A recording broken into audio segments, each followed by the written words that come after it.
What's up, guys? We are live. So we have a pretty fucking epic debate for you today. We did one of these last weekend, the one with Destiny, Andrew, Not So Erudite, and Grace Thorpe, and it was juicy as fuck. So we'll see if we can top that this one. So we got Lauren DeLaguna, right? I'm pronouncing your name correctly. DeLaguna. DeLaguna joining us. Andrew, you guys know him. Angela Knight and Neeina. Um, so why don't we start off? Andrew, everyone knows who you are. Neeina, everyone knows who you are. Lauren, you're kind of new to my channel, so can you give a quick introduction?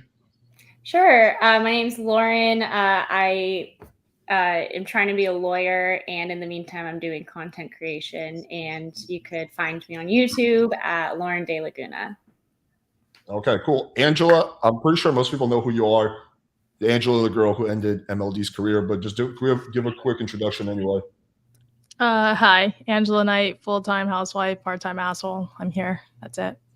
All right, cool. All right, guys. So we're going to be debating two topics. Number one is going to be why is it that women initiate 80% of divorces? And number two, does body count lower a woman's inherent dating value? So we're gonna do about 45 minutes to an hour for each topic, or if the one topic gets stale, I'll just transition to the next topic. We'll do about 2 to 3 minute introductions, and then it's going to be pure freestyle format. I will only step in if it's getting ridiculous and one person can't talk, but generally, you guys probably won't hear much from me. The only thing I'll be doing is just if the conversation gets really, really off topic and starting to get weird, or if one person can't talk, those are the only times I will come in. But other than that, it's going to be pretty much total free for all. So anyway, so we're going to start off with the topic of why do women initiate 80% of divorces? We're just going to give a quick opening statement. Lauren, you want to kick it off since you're the first one in the order? Yeah, I don't think it's as people say that initiating divorce is a sign that that's the person ending the relationship, but that's just the person who's initiating the legal process. And the reason that women would tend to do that is because they are frequently the ones who are relying financially on the man. And if they are not receiving, so for instance, if a man is married to a woman and then cuts her off financially and leaves, he may have ended the relationship, but she has to go through the divorce process in order to start divvying the money in order for her to survive. So that's a very frequent reason. And yeah. Okay, solid. Andrew, you're up next, my man.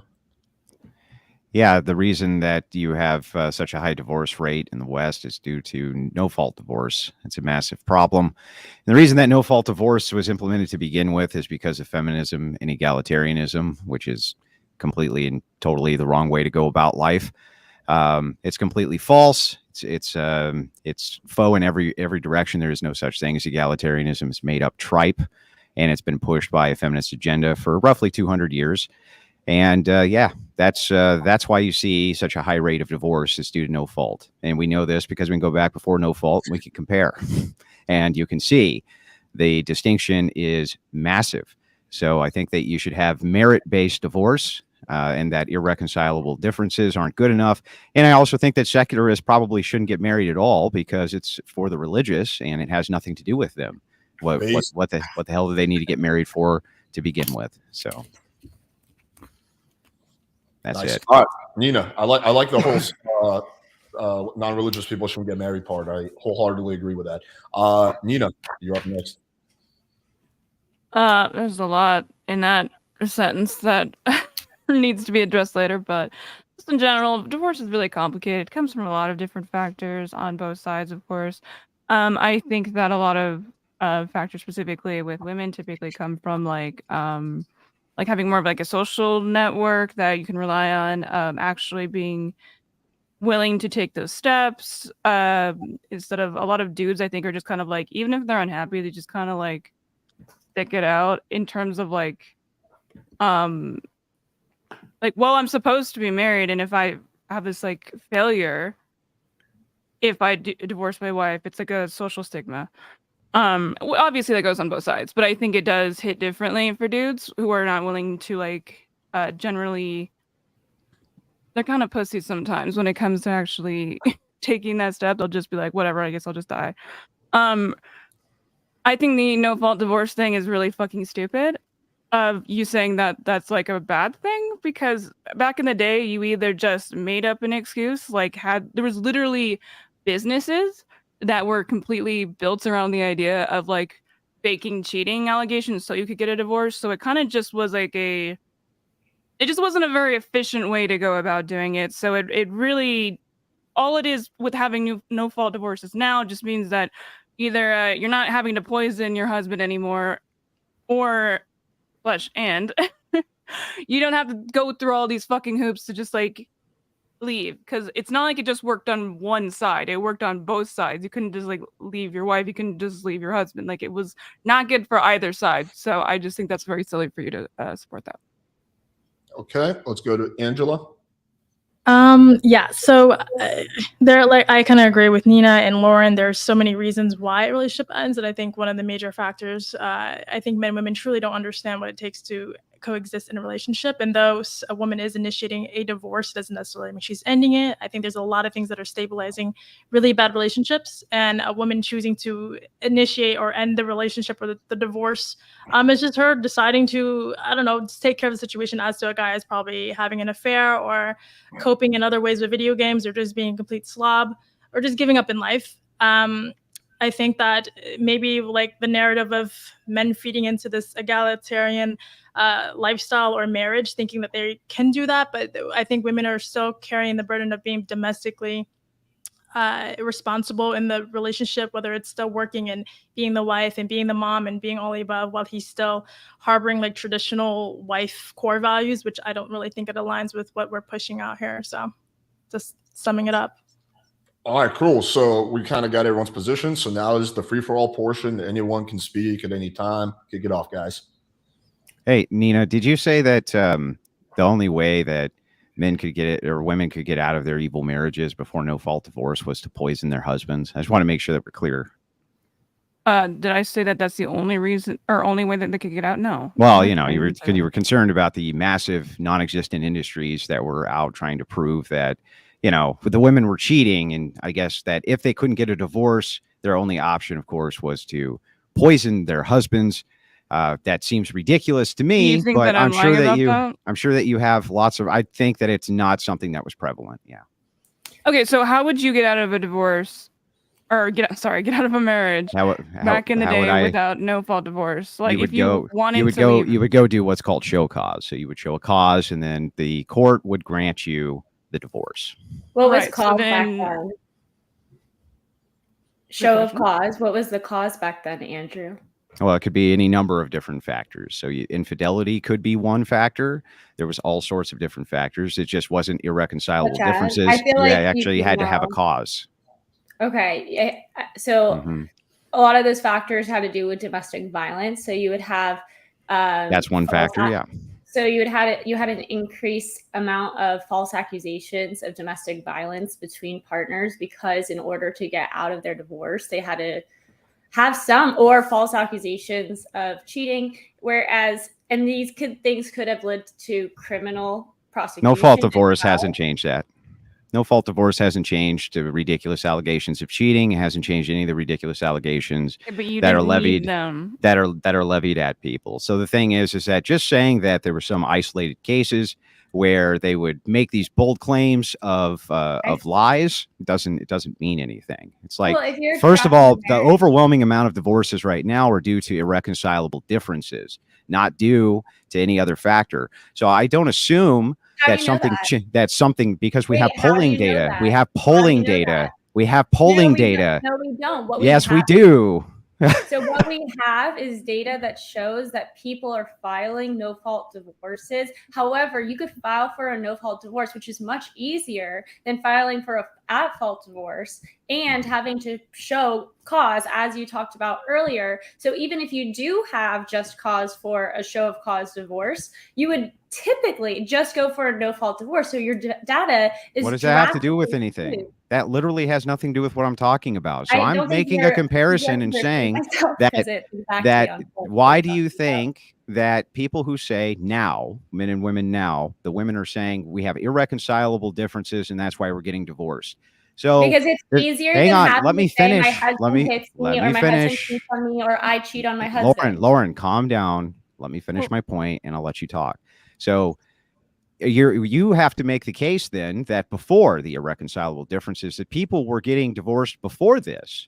under some false pretense, which I don't think that they were. I think that they were getting divorced under the pretense of show cause, which they were supposed to be getting divorced under, right? You did something wrong. You did something which was outside of your marital vows. Because remember, you are taking a vow. Do you remember that part, Lauren? If we were to get married, part of our vows would be you would never tell me to calm down again. But we go would ahead. never get married. I'm happily married. I'm glad that All right, I you don't know should if have And you she made are, that can't a but, part of your possibly leave her. vows.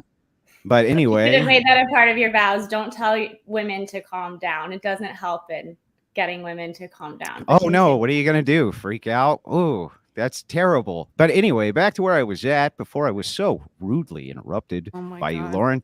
I'd like to note that you still haven't actually given me anything here. So what I'm asking you specifically is, what is the problem with no fault divorce other than you want to get a divorce because you just don't like your husband anymore?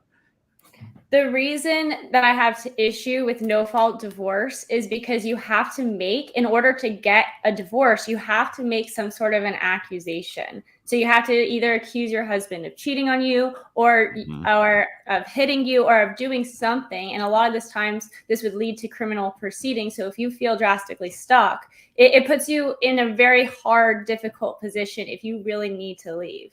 And also, even if you do have just cause, having to gather that evidence. So let's say your husband does abuse you in some manner, I'm not sure, or does cheat on you. You would then have to gather that evidence. And a lot of women don't have the means to hire a PI or to follow their husbands around. Kind of day. enjoying the gynocentric way that you're looking at this. It's not just the poor woman has to gather the poor woman has to gather evidence. The man also has to gather evidence. The man has to gather evidence for infidelity as well. Has to gather evidence for these things as well. They both have to show cause because they took a vow. Oh. So Right, if you don't want to take that's if you don't want to take a vow, a marriage vow, then why are you getting married? Well, No, probably for I'm- like the legal reasons, you know. So like what? Reasons, Oh, like so you can't. tax So we reasons. can't change the Like, tax tax system unless reasons, people are married. That's ridiculous. And That's another ridiculous. thing that I find, okay, do you find the Constitution ridiculous? You seem like a fervent supporter of the United States and the Constitution. Why would you say that? Based Well, on what? because earlier you said that people who are not religious shouldn't be married, and it's like funny because we have a First What does that have to do with the Amendment Constitution? supports- Well, we also have a constitutional right to get married. It's You do. Yeah, loving v. Virginia.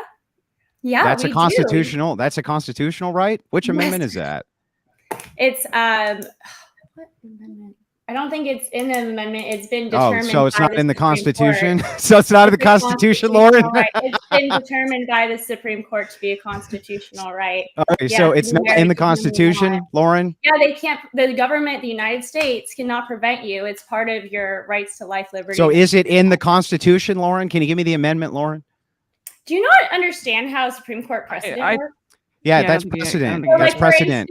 For That's instance, precedent. it The was a precedent can be constitutional overruled. right. For Lauren, instance, precedent it can be was- hold on. overruled. For instance, it was a constitutional right to have an abortion under a case that was recently overturned. So now that's no longer a constitutional right. But as Because of it's precedent. Virginia, Because it's yeah, precedent. exactly. So you do understand precedent. Yeah, but Very precedent's good. not a constitutional right. So if you have a constitutional amendment, you either I need to don't. have Yes, two. it is. It is Let me considered a finish, Lauren. constitutional You need to right. either have 2/3 of the states come together to roll the amendment back, or you need to have That's literally not an amendment act. works. Yeah. Well, if it's not You can have in the other- Constitution, so it's the 10th Amendment. I'm you sorry. said it. You You have said to it's remember, in right? the Constitution. It's not Yes, in the 10th Constitution. Amendment. You're talking It's about under the case 10th precedent. The 10th That's so Amendment. The 10th Amendment, it says that the rights that aren't given to the federal government go to the prospective states. Lauren, what are you talking about? No, it's the 10th Amendment says that there's a number of rights that are not specifically outlined in the Constitution. And the Like I Supreme just Court has said. determined under Loving v. Virginia and other So- cases. So which that part of are you disagreeing marriage with? is a constitutional right. People have a constitutional right to choose whom they marry, whether they be interrace or. And then it was further in Hodges v. Overfeld with gay marriage. So people have the right to choose who they marry. That is a constitutional right. It's not a constitutional right. It's an interpretation by the Supreme Court, and they often get overruled later. Whereas you can't, the Until Supreme they're Court can't overrule later, the amendment. It is a right for anyone in the United States to get married to whom they choose, whether or not they're religious. And I find it odd, even though the First Amendment. So then I can't advocate that there's change. So you're just going to continue to interrupt me and then get upset when I interrupt you. You seem well, very it seems to be impossible to have a conversation with you unless it's the most long-winded diatribe I've ever heard. Try to keep your points more concise. I think it's hard for you to understand big concepts. I get that. I'm trying my hardest. Maybe if you use small words. Okay, I'll try from now on. So, Andrew, are you in favor of a small government? No. Why? Because small government usually is mediocre, and you need to have X amount of diplomats. You need to have X amount of statesmen. You have to represent 300 million people. In this particular case, I would actually advocate that you have far more congressmen. That way you didn't have an electoral state, which was as messed up as ours is. So that's what I would do. I would actually expand the electorate because, having only 2 senators per state is probably not a great idea, just so you know. And alimony, your thoughts on that? I think that in some rare instances that can be adjudicated and has been traditionally adjudicated by the church if alimony is necessary. The church? The church, yeah. I don't see why the state needs to become involved in a religious ceremony. Can you give me a reason? Can you give me a reason why secularists need to get married? Any of you? Like, why is that a good idea? Well, I would assume because they love each other. I mean, you can love each other without marriage. It's a religious. Okay, but you might have a tradition in your family, like that you would want to get married. You mean that came from the religious people in your family? Hold on. I'm curious. So you want to take the institution of marriage and make it like completely separate from the legal institution. So you would get no tax benefits for being a married couple. You don't need. Yeah. So just to address these one at a time, right? Mm-hmm. You don't need to be married in order to address tax benefits for couples. You recognize this, right, Lauren? I'm asking if you. I'm asking. And I just answered. I just answered your question. You don't need to be married for tax benefits because you can address the tax system separate from marriage. It's ridiculous. Okay, but so you think that's the only. So. Oh, you mean changing it? So he's saying that the only reason that the government is involved in marriage at all is to monitor taxes, and then taxes could be monitored. I didn't say that at all. You just straw man my entire argument. I'm trying to understand. She's just asking you a question. And I just answered her question, and then she straw manned the position. No, so if you want to know the position, just ask, and I'll give it to you. She was literally just doing that. Like, chill the fuck out. No, she literally wasn't drunky. She literally didn't. I wasn't. So anyway, back to what you were asking me, Lauren, just to give you the answer to your question. Let me rephrase the question, if you don't mind. How is the government and marriage currently intertwined? So right now they're the adjudicators. So at the moment, you have to go to the state in order to become licensed, and you also have to go to the state in order to get the license revoked.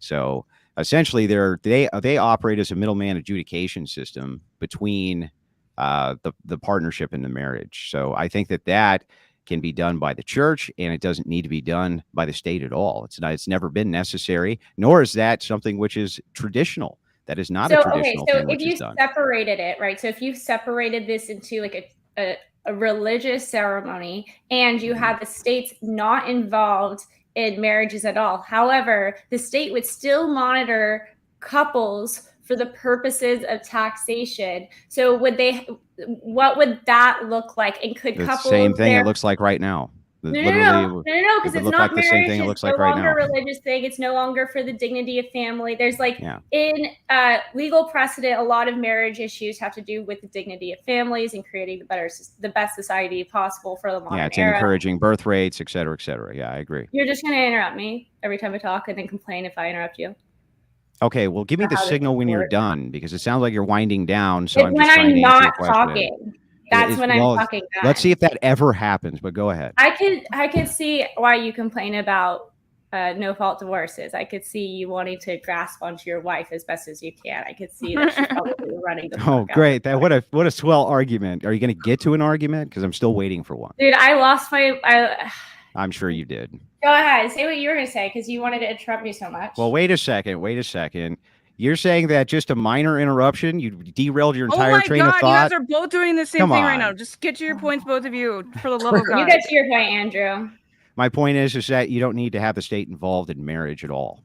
Okay. So Mhm. so how is that system going to work? So now the state is not involved in marriages, but however, you're saying the state is still involved in couples being taxed differently than single people. So then couples will also want to be triples for tax purposes, maybe business partners, and then also maybe father and daughter maybe would want for tax purposes to live together. So will that be allowed by the state? Does this change things? Because it's no longer a sexual family dynamic.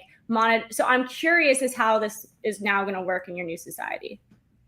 And also So here, I'll answer. Okay, sorry. Go ahead. I thought you No, were go done ahead. talking. My bad. Go ahead. You got the floor I'll let still. you answer that. Okay, so first of all you're talking about here is changing one position, which is that the government itself no longer issues marriage licenses. They don't need to do it. For the purposes of taxation, they still are going to track who's cohabitating. They've always tracked who's cohabitating. We have the U.S. Census, which is great at doing this. You have Social Security numbers for your job. And if you want to have tax benefits and tax breaks and things like that, you could maybe engage in what's called a civil union. There's states which have had those for an awful long time, and you can do that. That's how homosexuals used to be able to get married, is through a civil union. They would get all of the same protections of a marriage without it being the actual sacrament of marriage. And then if you want to have no-fault divorce for your secular marriages, fine. But I think that you should probably push for some kind of sacrament or some kind of value to marriage if you want people to remain married. I can demonstrate this by the fact that religious people get divorced less, yet they seem to be happier in their marriages. Do you know the legal distinctions between a civil union and a marriage? I couldn't hear you. Say that again. Do you know the legal distinctions between a civil union and a marriage? Depends on the state. Okay, but for instance, when a spouse dies in a civil union, do they receive the estate or part of the estate, especially in a homestead state like Florida? I mean, let's assume for a second none of them could. You, as the secularist who introduced civil unions instead of marriage, could easily ratify that for whatever secular framework that you wanted. So whatever non-religious framework that you wanted to add in and call it a civil union, another than religious union, you could add in whatever the hell you wanted. So this is essentially marriage, but with a different terminology. Whatever you want to call it. We wouldn't recognize it as marriage. We would recognize you as like people. Why don't churches just have their own ceremony that they don't recognize the state? They do. The state doesn't recognize that ceremony. Don't Catholics not recognize the state divorce anyway? So they already do this. So I'm going to explain this so that you understand. The state itself does not recognize religious marriage by itself. So the state itself still has to issue a license, and you are still subject to the state for the purposes of you being able to get divorced. You understand the distinction there? Well, there's a huge distinction. Not religiously, because if you're Catholic, the priest still won't sanctify your divorce, so you won't be considered divorced. And I know this because my dad's Catholic, and there was issue with my grandma with divorce, whatever, and her Catholics partner. are really weird about that stuff. I agree. So even though her partner wanted a divorce from his wife to marry my grandma, he couldn't. He had to wait for her to die in order to marry my grandma, even though he was legally divorced, because the church wouldn't recognize it. So that's already your dream world already exists. No, it doesn't. So first of all, the Catholic church has a different Catholic Church of marriage than the state. Stop. You're missing the point. But the church did it. You're missing the point. The enforcement arm's not the church. The enforcement arm is still the state. So he still had to go. Stop and let me finish. He still had to go and get divorced by the state, right? I mean, if it was just religious. Answer my question. Did he have to go to the state and get divorced? No, because he had to wait for his wife to die, right? You just got them saying that he got divorced, but he couldn't still leave the marriage because the Catholic Church wouldn't let him, right? Right. So now you're asking. Okay, so then he did have to go to the state, and the state did have to give him a divorce. Either way, he had to wait for his wife to die. Because he no. was adhering to his religious institution, but he still Because had the to go church- to the state, Lauren, to get a divorce, Lauren. You just said he did. If he wanted to separate the state ties of his marriage, which is what the state would be regulating in this civil union system that you're setting up anyway. No, the state wouldn't be regulating anything with religious marriage. Why would they be So now regulating it? you want the church to dictate the separation, which would be the cause of these civil unions, which would Yes, also I want the dictate church to it. taxation If you're going to do a sacramental, You're gonna interrupt me when I'm asking a question. I'm answering your question. Yes, the answer is yes. I want the church to adjudicate that. Have you heard of the separation of church and state? Have you heard of this concept before? This would separate the church and state. What are you talking about? Wait, hold on. I think we're going in circles a little bit here. I just want to try and keep us back on track. So I guess I'm not necessarily cutting anyone off here, but like, Andrew, like, if you can already get married via the church without being legally binding currently, then what are you complaining about? Why did you get married for a legal purpose? Which I assume you did. I'm not sure your particular situation. Like, if you're saying that you could just do a ceremony with the church, right? That's what you're wanting. Yes? No, currently priests cannot marry you without the state. Well, I mean, but it would be like you could have that within like your religious practice. It just wouldn't be legally binding, correct? No, you really can't have that because. But that's what you want, yes? Yes, there's laws that make that illegal. So usually a priest. Or make it illegal? A priest, yes, a priest often in most states, I think, actually has to have the authority of the state and issue you a marriage license in order to marry you. Are you talking about bigamy laws? No, I'm not talking about bigamy laws. Well, I just don't understand why you can't just have that done. Then what law are you referring to? Because I've never heard of a law that a religious ceremony couldn't take place without the state's permission. You can literally never heard of this so law. so you can make that, but it's not a recognized marriage. The state should still have to recognize. Not recognized by the state, but you don't want it to Not recognize by the state. The state, stop. The state should still have to recognize the marriage. That doesn't mean that they have the authority to adjudicate it. Stop proving I'm making bad points. Stop. What you are making bad points. What would that look like then? No, you're the one making bad points. Okay, what's the problem with my argument? Give me an actual problem with my argument. Let me frame it the best way I possibly can. I'm trying. That's why I'll try to frame it as best I can. The state does not need to adjudicate religious marriage. Okay. However, the state should have to recognize religious marriage. What does that mean? It means that the state is going to have to recognize that you're married by the church and recognize the church's authority to be the adjudicator over the divorce portion of it. Okay, but what does that mean in practice? I just explained it. How stupid are you? Like, I just literally explained it. You really didn't explain that at all. So are you saying that how much more can I explain this? Recognition of like the last finish your question.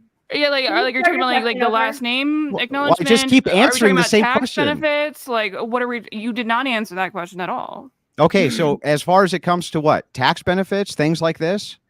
Yeah. Is that what you mean when you say recognize? Yeah, yes, whatever the benefits are that the state's going to offer up or whatever. Yes, it needs to be recognized marriage. Be involved in adjudication of state issues involving it's not just a state issue. The state is a composition of people. Sure, it's both exactly. Stop. But the state's a composition of people, Lauren. Okay, so people should be able to be allowed to have their own adjudicators separate of the state, and they traditionally always have. So I don't know what you're talking about. Always have since what time period? Throughout most of history, the church has been the dominion. United States ever? The church has been the dominion over divorce throughout most of human history. These are religious sacraments. These are not secularist sacraments. That only began during the Enlightenment period when they really started to push through laws when it came to divorce in order to promote the health and welfare of the individuals inside of these nations. But when in the United States did this happen? I don't know what the exact dates were. Never.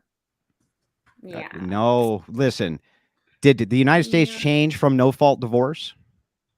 That happened, but that's completely different than okay. So hang on. Before then, if you're going backwards, it's ridiculous for you to expect me to know the exact date that this change Never shifted happened. drastically. So yes, it has happened. I just told you traditionally goodness. the church has always been the adjudicator Not for in who the got United married and who States. got divorced.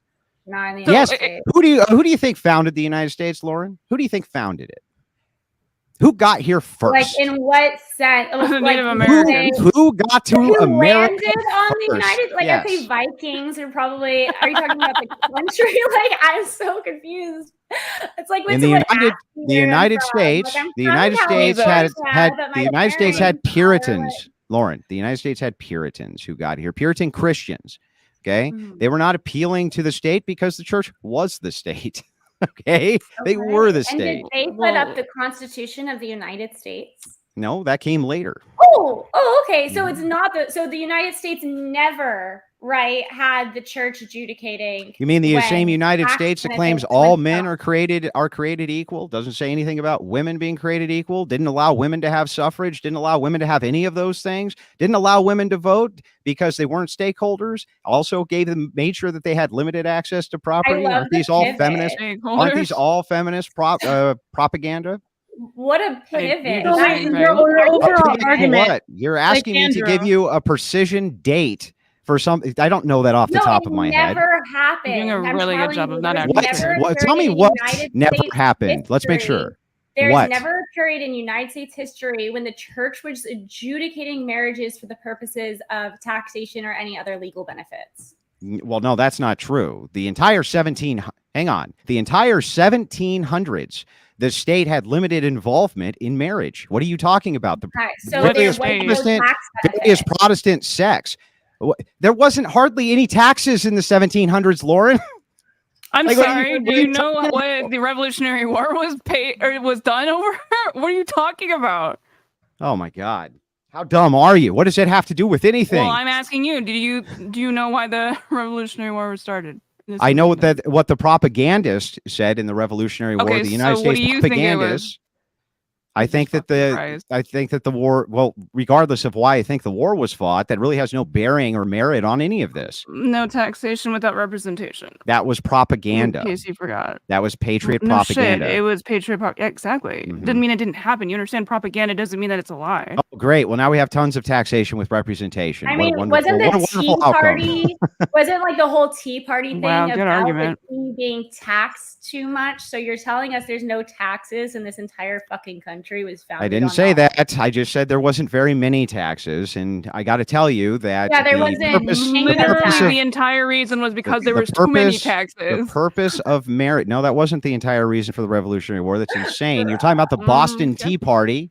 And you're talking about patriot propaganda, which happened. The patriot propaganda was necessary for the war effort. Okay, I support my country. I don't appreciate your bullshit here. I'm mad that I'm siding with the liberals. I just want to say that. You made me answer. That's unfortunate. I'm even wearing a conservative shirt. Damn. All right, let's redirect. We covered. No, let's not redirect. I'm not done yet. I want to know. I would like to know, when do you guys think the income tax started? Okay, one question. I want to redirect back to the district. Yeah, when do you think it started? Was that? I forgot the amendment, but I should. It's okay for you to not know anything off the top of your head, right? Yeah, go ahead, Google it. 17th Amendment. Was it the 17th Amendment? When did the income tax start? 1861. What was it? 1861. No. Civil War prompted the first American income tax in 1861. Yeah. Okay, that was for the war effort, but the actual income tax that you have now, right? That started in the 1900s. Just so you understand, the 1900s. That was a good. So now as you move back, hang on. So now, was it the 17th Amendment? So I want to redirect back to the initial topic. We covered history quite enough. It's not related at all to the. Yes, it is related. How's it related? Because we're talking about the history of marriage, Alex. How is that related to the idea of why divorces? Just give me like a simple explanation. Because in this particular case, what they're trying to say is that I have some kind of incoherent system, and yet I'm saying no, it's actually your system which is incoherent, which is leading to the maximum amount of divorces which we're having at the moment, right? Because specifically, no fault divorce. So if you're Okay, looking but at, divorce rates are falling, Wait, right? let me Wait, finish, Lauren, let me Lauren. finish 'cause I asked Calm him a down, question. Lauren. So right. again, when you're looking at this, no fault divorce is a primary cause for why it is that women institute. So this is what the question is, right? Why do women have or institute so many divorces? Why are they petitioning so much for divorce? Things like this. It's actually really simple. It's because there's very limited penalty at all for women to go and petition the court for a divorce. They almost always win, and they almost always get more assets. This has been what has traditionally happened since no fault divorce was instituted. They usually get the kids, they usually get the house. It's a pretty bad deal for men. It's a big problem. That's why we got into all these other things. Okay, let's just try to keep it on track with, you want to talk about the history of divorce or whatever, that's fine. But let's not get into like fucking income taxes and whatnot and like why the revolution happened. Like that's not really quite related. But yeah, Sure. Did you know, fun fact, US divorce rates hit an all-time 50-year low?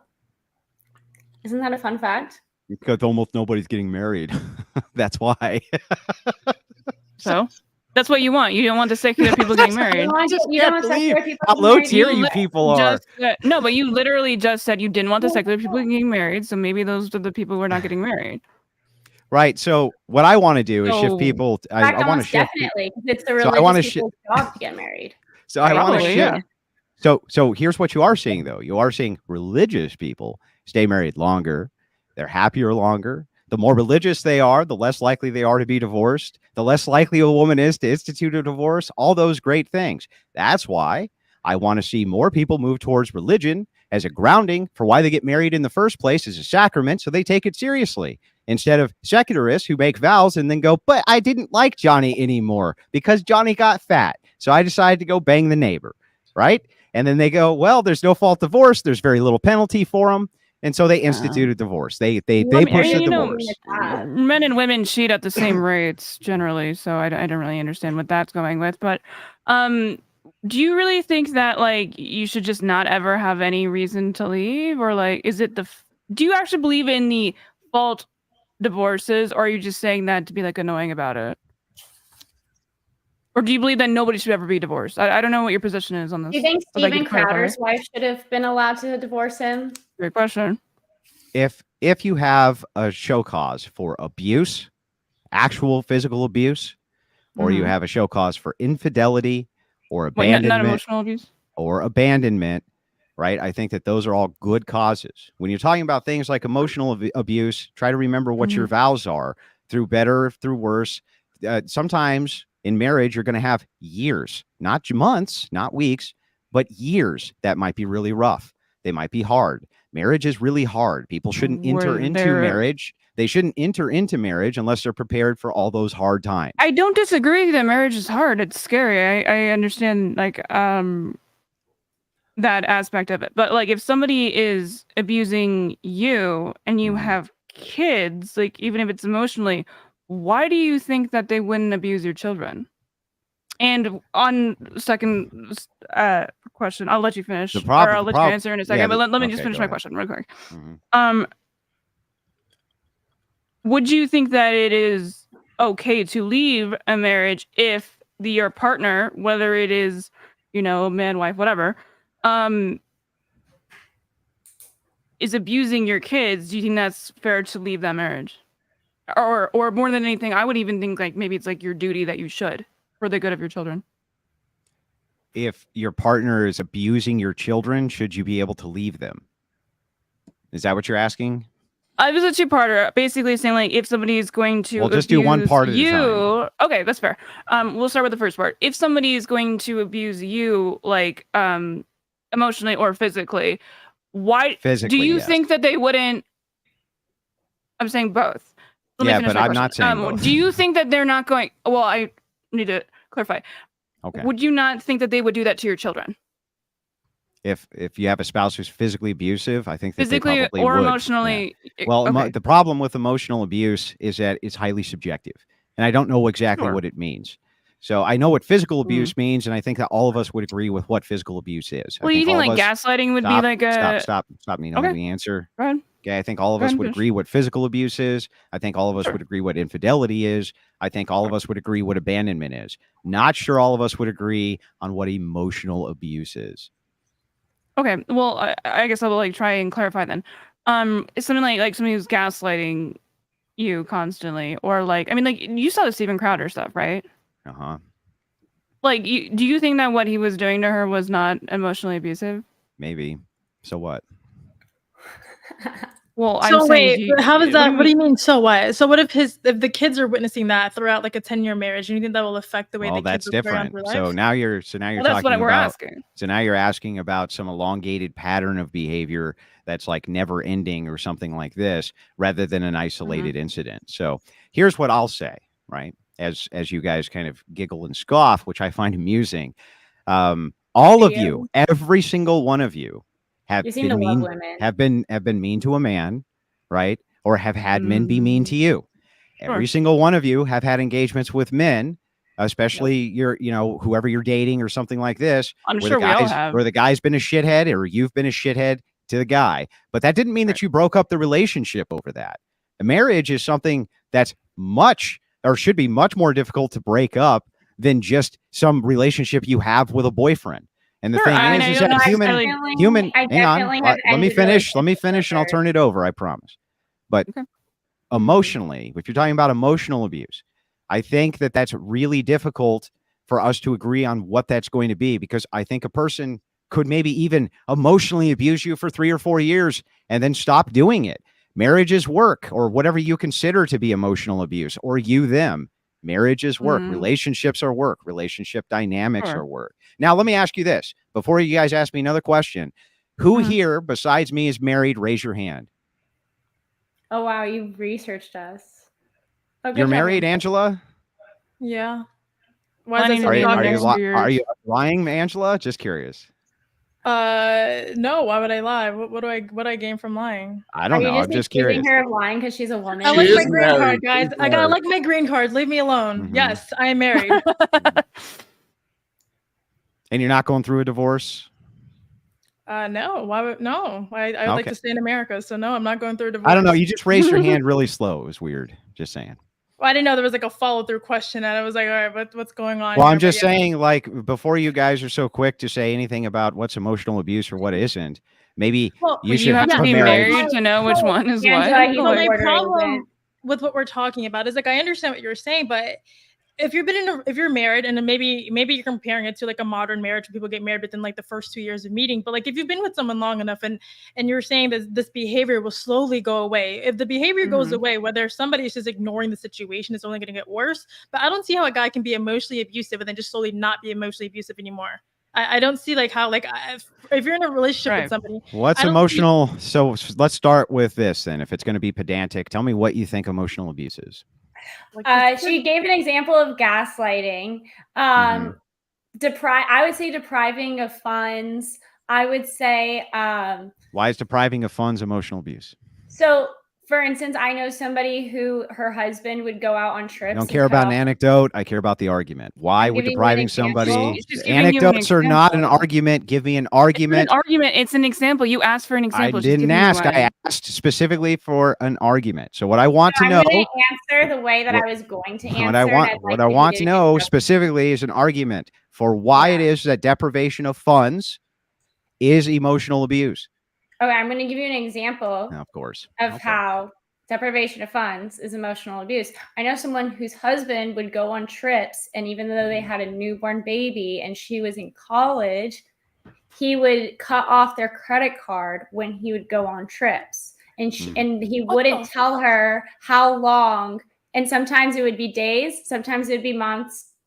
She would not know, and so she would just have to survive on the food in her closet, like food that she had in her pantry. Eventually, she would have to go to her mom and ask for food. It was emotionally abusive. Okay, well, I know a couple, and what they do is he deprives her of money because he thinks she spends. Hang on, no, you hold on. I just went through your whole diatribe. Answer your question. Just went through your entire diatribe. No, it doesn't. I'm giving you a counter example of how it doesn't. So I know everybody in the exact same type of situation, the exact same type of way. Just the opposite is true. Refute it. Okay. Give me a refutation. Well, What do you asked- mean? So the deprivation of funds and Go ahead. whatever my anecdotal scenario is good. There we go. So now give we're me at an a stalemate. example. Can you give me? I don't understand the exact. I know you don't opposite. understand. Yeah, 'cause So you're not he's doing a deprivation of funds, and it's actually good because it works for their marriage instead of she doesn't like it, I guess. You know, whatever the Well, no, I'm anecdote curious. is. What is your anecdote? I'm actually Yeah. curious. So Can the you anecdote tell? would be that she spent too much. She spends too much money. Because she spends too much money, he cut off the credit card payment. So he deprives her of funds. That's good and healthy for the couple. I've known couples where this has happened to them. Here's an anecdote for you. There you So go. I gave you an Refute it. example of Okay, abuse. Okay, well then terrible that's anecdote. probably not. Yeah, well then that's probably not a if it's something that like she has an issue and Well, then no, they it's like actually agree to emotional abuse to together. him, huh? How dare she make it so that that poor guy has to freeze her credit cards? He'd love to share How the would money Yeah, with her. you might be He would right love about to. that. That's fine, but that doesn't discount what her argument was and what What's she her was trying to use argument? as an Her example. argument was an Talking- anecdote, not Do an you argument. remember like Well, it's an eighth grade- example. It's What year an did you anecdote. take geometry, Andrew? Those Like, things are not basic mutually geometry. exclusive. What? I'm wondering what year you took basic. What the fuck does that have to do with the If we price of struggle tea with and the logic Boston Tea structure. Party? Geometry is. Yeah. I struggle with logic structures because of Yeah. geometry. Well, not because it's not geometry's fault. Okay, Lauren, let me ask you a question. There's Mhm. 3 laws of logic. Can you name them for me? What do you mean 3 laws of logic? So, are you saying, like, for instance, if A, then B? Yeah, the That 3 doesn't- laws. 3 laws of logic. There's only 3. Can you name even one of them? Look it up. Yeah, it's like if A, then B, if Oh, I don't remember. Like you would Yeah. have to know this off the top. maybe you of- should have stayed in geometry, I guess. Identity, non-contradiction, excluded middle. Like I mean, You like should have stayed in geometry. you're just Lauren. They're you like- realize how dumb that you make yourself look, Andrew, when you Yeah, just oh, yeah, I made myself look Yeah, dumb. That's for you know, sure. you can just easily Google. Like you're really gonna think like it makes her look stupid that you're just like, hey, name like you're basically doing the same logical argument of like the That she did. oh yeah, Just- you're a just fan doing of the this same band. thing back to Name her 3 that she did to me. songs. Got Name it. 3 songs from the band. Like it's like we could just look it up. That's what. If Hang on. B, then She. So C, she asked then me. If A, then she- C. So she No, asked I'm me writing when it did down. you fail? When did you fail geometry perfect score for your in logical geometry. argumentation Okay, structure? so Yeah, I got okay, a so perfect let's- score in geometry. I went on to get a perfect score on All the right, all ACT right, all right, math. all right, I went on to get a all right. perfect score in Let's the get back on the GRE rails in here. math, and then I went on to be a math major. What does geometry have to do with the logical structure, Lauren? There's logical an structures argument. that you seem to be failing. So, for instance, when I gave the anecdotal example of how Run to deprivation the of bathroom while you funds guys are having this. can be, and this is actually one of the logic structures you were just talking about. So maybe you know them off the top of your head, but you don't know how to apply them, which seems to be an issue for you. Oh, If I give an I need example of geometry how for that. deprivation of funds can be abuse, you giving an Mhm. example of how deprivation of funds could not be abuse is not Mhm. discrediting the fact that my example was still an right. example. Both are non sequiturs, Lauren. It that was wasn't my a point. nonsense. So Yeah, going back they're to both non sequiturs. going back to your They're not anecdote to arguments. how to cut off the funds, like off of your example for someone who's married, is that what you would do for your marriage if somebody was spending, if your wife was spending too much money just to cut off the funds, just to like teach her a lesson? What would you do? Well, it's not teaching a lesson, but I have children. She has children with me. I think that it's very important that if one of the partners is being irresponsible with money, that it's a duty to, in fact, to cut off funding so that they're no longer irresponsible with money. And I think that oftentimes, especially if you look at consumer spending, women are responsible for upwards of 70 to 80% of all consumer spending. They spend a lot of money. So the thing Oh my is God, that that's still not a oftentimes fair It's a statistic. misleading stat because women spend money on Yeah. a lot of things like household stuff and everything. I agree. Listen, So- I agree. What I'm saying to you, though, is that generally speaking, they spend a lot of money. So you're going to often find that when financial disputes come up inside of marriages, it's not usually the man who's overspending. They do. Don't get me wrong. It happens. But oftentimes it's a woman who's overspending. And so it falls under the duty and purview of the man to say, no, you can't overspend. And if he's the breadwinner and he's the provider for the family, why would it be problematic for him to say that this money needs to be used in a way I deem responsible for the family? So then you encourage why don't they do women the to get shopping? jobs? Right, but I wanted so you're saying basically to cut it off, but wouldn't that be a red flag as to why she randomly started to aggressively spend on this money? Because if someone who's married and their personality drastically changes, wouldn't that be a reason to find the root of why instead of just saying I'm going to cut this off and starting the beginning of why a relationship fails because of the lack of communication?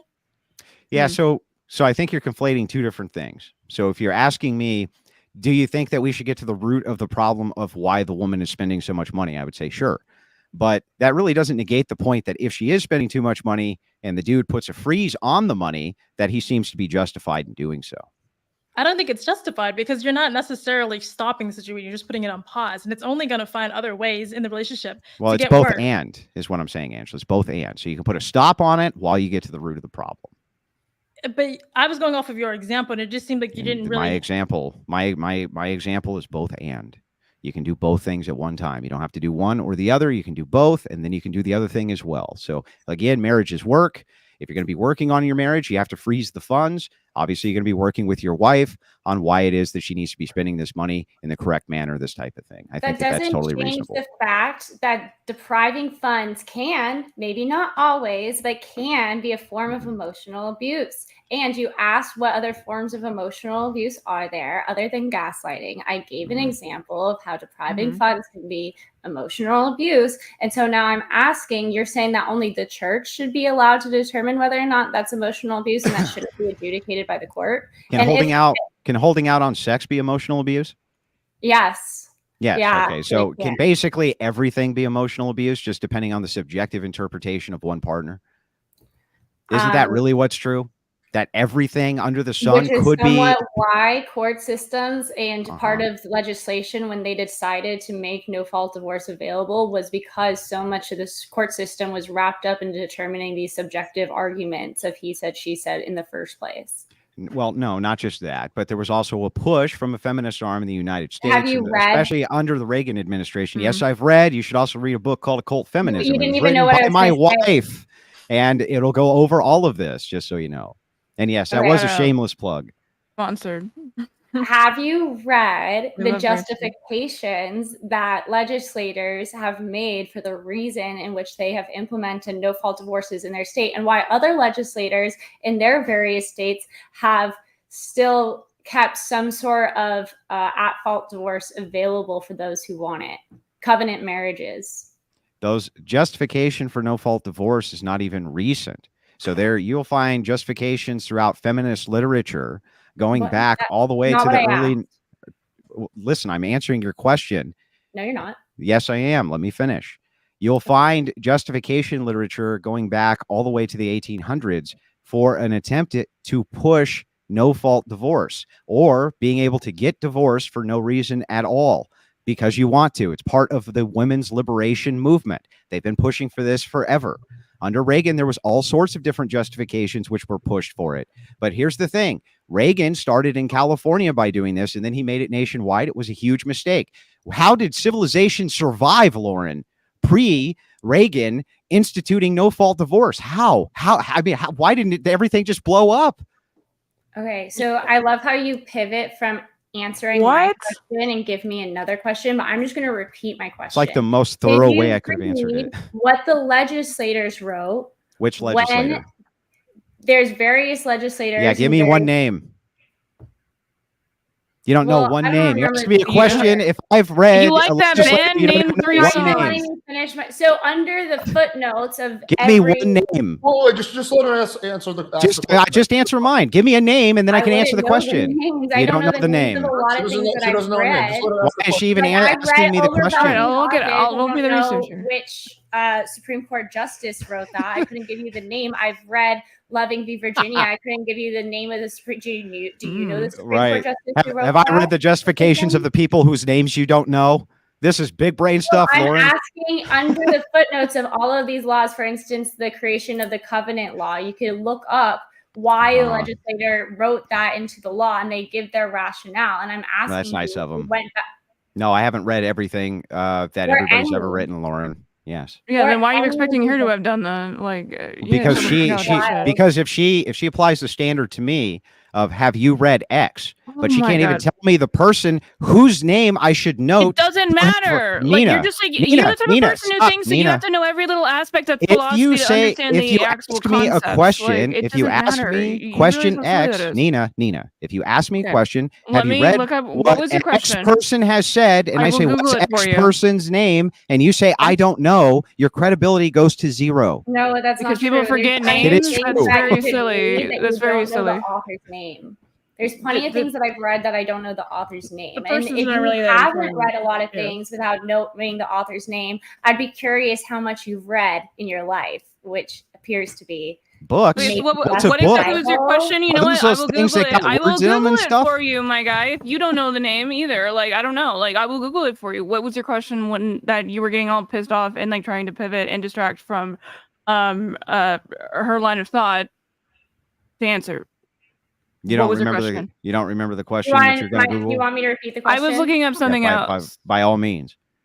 Okay, so the legislators who wrote, like for instance, Georgia, does Georgia have covenant divorces? Okay. I don't know. The various states in which have covenant divorces, they typically write a treatise as to why they created a covenant divorce or why they got rid or why they changed the legislature. I'm wondering if you've read any of these treatises. No. Okay, so you don't know any of the legislators' justifications for getting rid of at-fault divorces. Well, no, that's not what I said.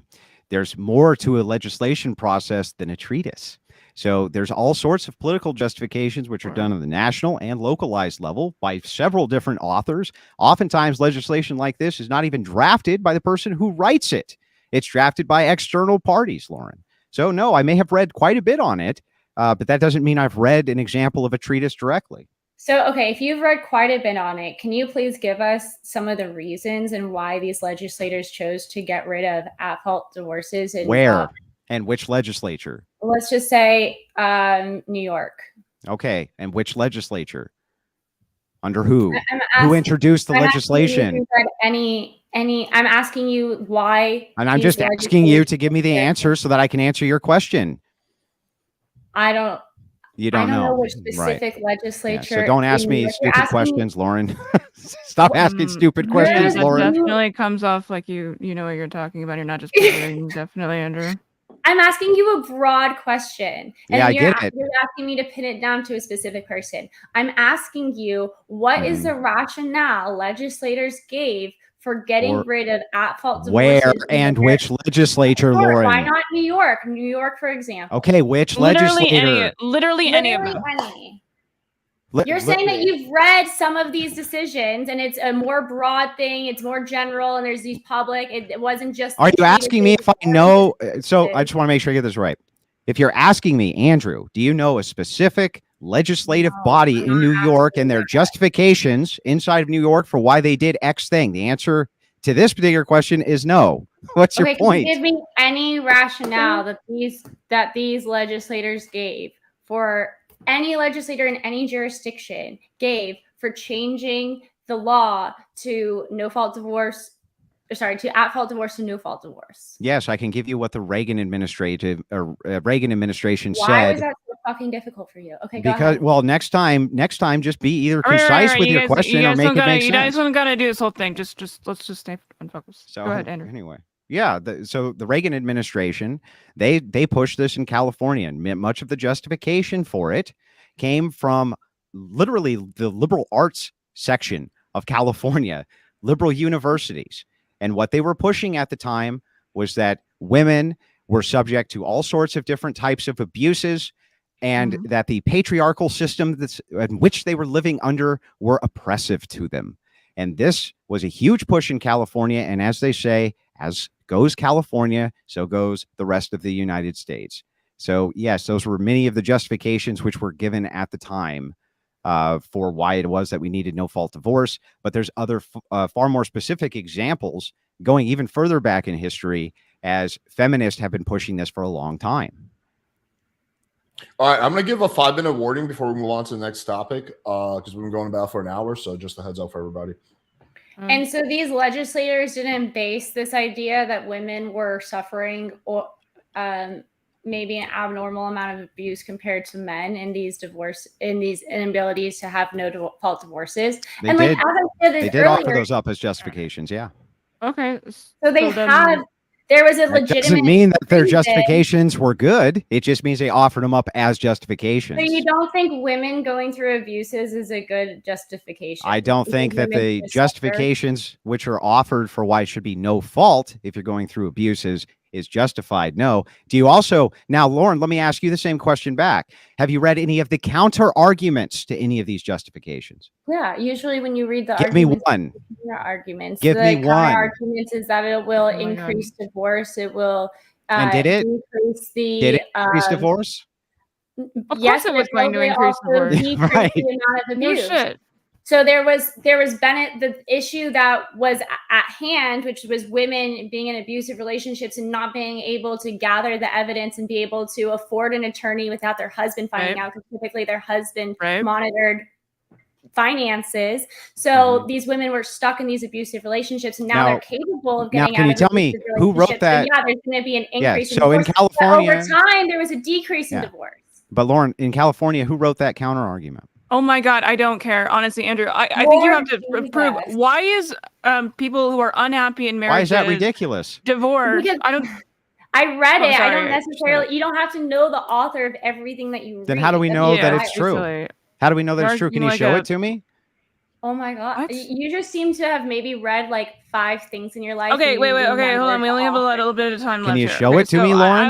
I wanna ask Andrew, why is divorce inherently bad for you? That it like if it's going through a bunch of abuses, why do you think that it shouldn't be fair for somebody to leave? Because the primary edict of a marriage is not about you and it's not about your spouse. It's about your children.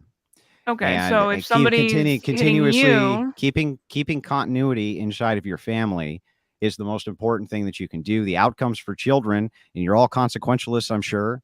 The outcomes for children are almost always better if they stay inside of your household. Let me give you an example of how bad this is, Neeina. Let's say that you have children in a house filled to the brim with abuse, and you remove the children and hand them over to the state. They're 100 times more likely to be abused by the state than they would have been inside of their abusive home. Great, that's actually a fantastic argument for divorce. Then they should stay with the parent that is not abusing them, correct? Facts. For physical abuse, I've never disputed this. Okay, so then you should support divorce. No, that's not. Well, under the Hold on. pretense of physical abuse, I've already said that that's a justified reason for divorce, Neeina. Okay. Is there any solved line then. for emotional abuse? And that's a call-in question. So I think that the church is far better at adjudicating this than the state is. So there isn't a line, but there is a line. Famously not bad at I know, abuse. right? Love that. State That is famously not bad at. ridiculous. The state is who's famously not bad. Come on, Neeina. The state is Okay. awful Well, if we're when it talking comes about to Republicans, adjudication. then yeah, absolutely. No, they're Democrats known too. for having abuse, but Now let me okay, let me let's explain the trust the Catholic rationale. Church. Let's trust the fucking Catholic I'll Church. explain. No, I wouldn't trust the Catholic Church, but let me explain the rationale so that Is you there understand. a line for I'm going to emotional explain the rationale for why it is that the church would be better at adjudicating this than the state. The church would be better because wait, you're part of not- the church. Because you're a part of the church's congregation, they know you. Your priest knows you. This is a community which knows you. They have intricate knowledge of Which your makes intricate it right details. for Whereas a judge, and especially a state judge or a state appointed judge, Yeah, they know then very they're little about you. Very impartial. little. Exactly, they're impartial. Very non-biased. little. They're not impartial. If they were Well, then impartial, wait, then if they they wouldn't be knew you, giving that would women make it everything in less- divorces. Wild. What? They don't give Okay. women everything in So- divorce. Yeah, they have God, traditionally you done are that. so afraid of your wife leaving you. I think it's very hilarious. So once again, Fine. first of all, you can't have this church adjudicate things that No, are she would never- interwoven with the never. state, because you can't have the church adjudicate. Like it's just unconstitutional. I'm sorry. And you seem to care about the Constitution. I think you do. Not, I don't know. I can't really tell with you. Is there any line for emotional abuse? Is there a line? Because you consider emotional abuse can be anything at any time and dependent upon subjective Yes or no question, actually. It's not a yes or no question. Yeah, How it long is. it, Is how long there have a you been a line for moron? Yes or no emotional abuse? question. How long have you been a moron? Yes or no question. How is there a line for Have you been emotional a abuse? moron? It's a yes or Well, no I mean, question. I just passed the bar and I went to law school, so like I feel That's not yes pretty or no. smart, That's not but, yes or no, Lauren. That's not yes I or don't know no. how long I've been a moron because I've Right, always thought I was so- pretty smart. So But back is to there any answering your line for question. emotional abuse? Yeah, so I'm going to answer this question.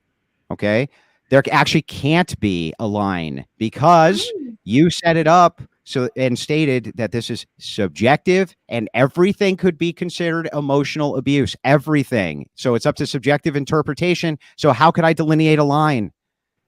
So my example of my friend being deprived financial assets, that wasn't emotion. That wasn't abuse.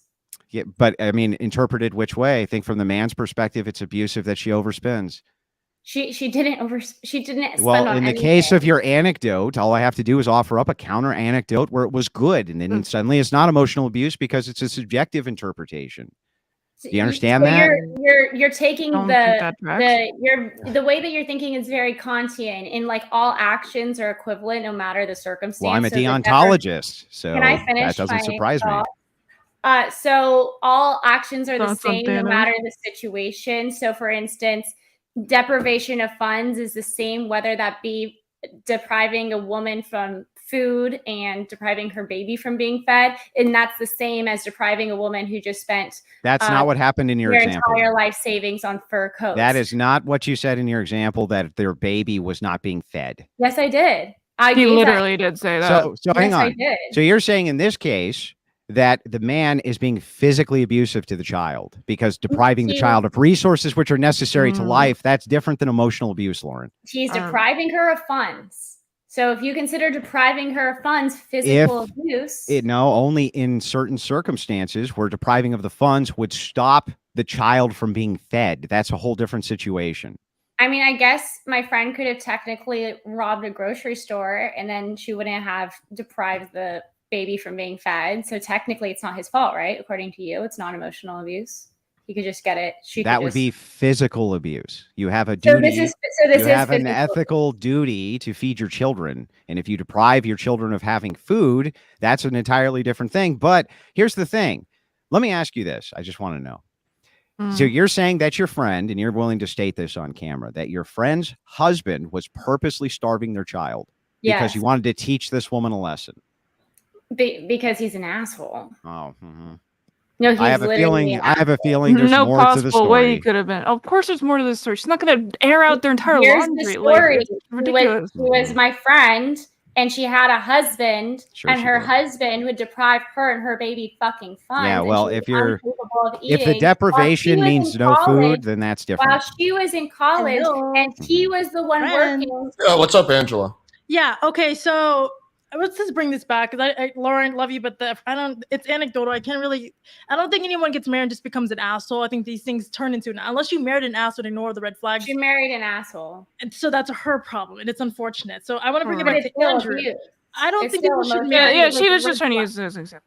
Yeah, I get it as an example, but like going to Andrew, you're saying that people should stay together for the sanity of kids, but then you think kids are the byproduct of parents. If parents don't have a good relationship with each other and the kids stay together with them, don't you think have fucked up kids to begin with? So by saying if they're not physically abusing the child or whatever it could be, it's still affecting kids and they're still going to see parents that are neglecting each other. So I understand the argument here. The problem with it is that when we see these kind of behavioral elements in society that you would consider to be bad, such as, prostitution, prison, all of these different things, that all of them tend to stem, including homelessness, from a single mother, not from parents who have, or children who have two parents in the household. You just completely ignore. And what I'm saying, no, I'm not completely ignoring it. I'm not Neeina. Nobody needs your help, Neeina. We don't need your help, Neeina. Let us finish our conversation, Neeina. Apparently, like you just gonna mumble incoherently while drunk again. Are you gonna mumble incoherently while drunk? Or are you gonna let us finish our conversation? Okay, I don't know if that makes any sense, but like, okay, so obviously, here we go, mumbling incoherently. I can't wait. Was arguing about how parents rub off on their children. I think you, as a parent, know that, correct? Yes, I agree. So that's the basis of your argument. Yeah, well, is it? Thank you, It's Neeina. a little weird. That's why I don't understand. We're talking because we're talking about outcomes. Neeina. So is the outcome? Can you engage with the argument? I am. Is the outcome optimal for the child, even if they're in a home where the parents don't have an optimal relationship. That's what the real question is. Because otherwise, why would you break up the family? That makes no sense, Neeina. Do you understand that? Some people are together and they don't have a healthy relationship together. So just because of divorce doesn't mean you're still not being a mom or a dad. I agree. I agree. Not in every single example, but if we're specifically looking at the outcomes for children who have both parents intact in the home, even if the parents don't have an optimal relationship, the outcomes for the children still tend to end up being better. And the outcomes for children have always been better outside of single motherhood, which has skyrocketed since no-fault divorce. That is not something which is arguable. It's just true. Well, yeah, two parents, but I mean that is true. That having two parents. So marriage is for the children. valuable. It's not for you to go get your man's credit card and go on a shopping spree. It's for the children.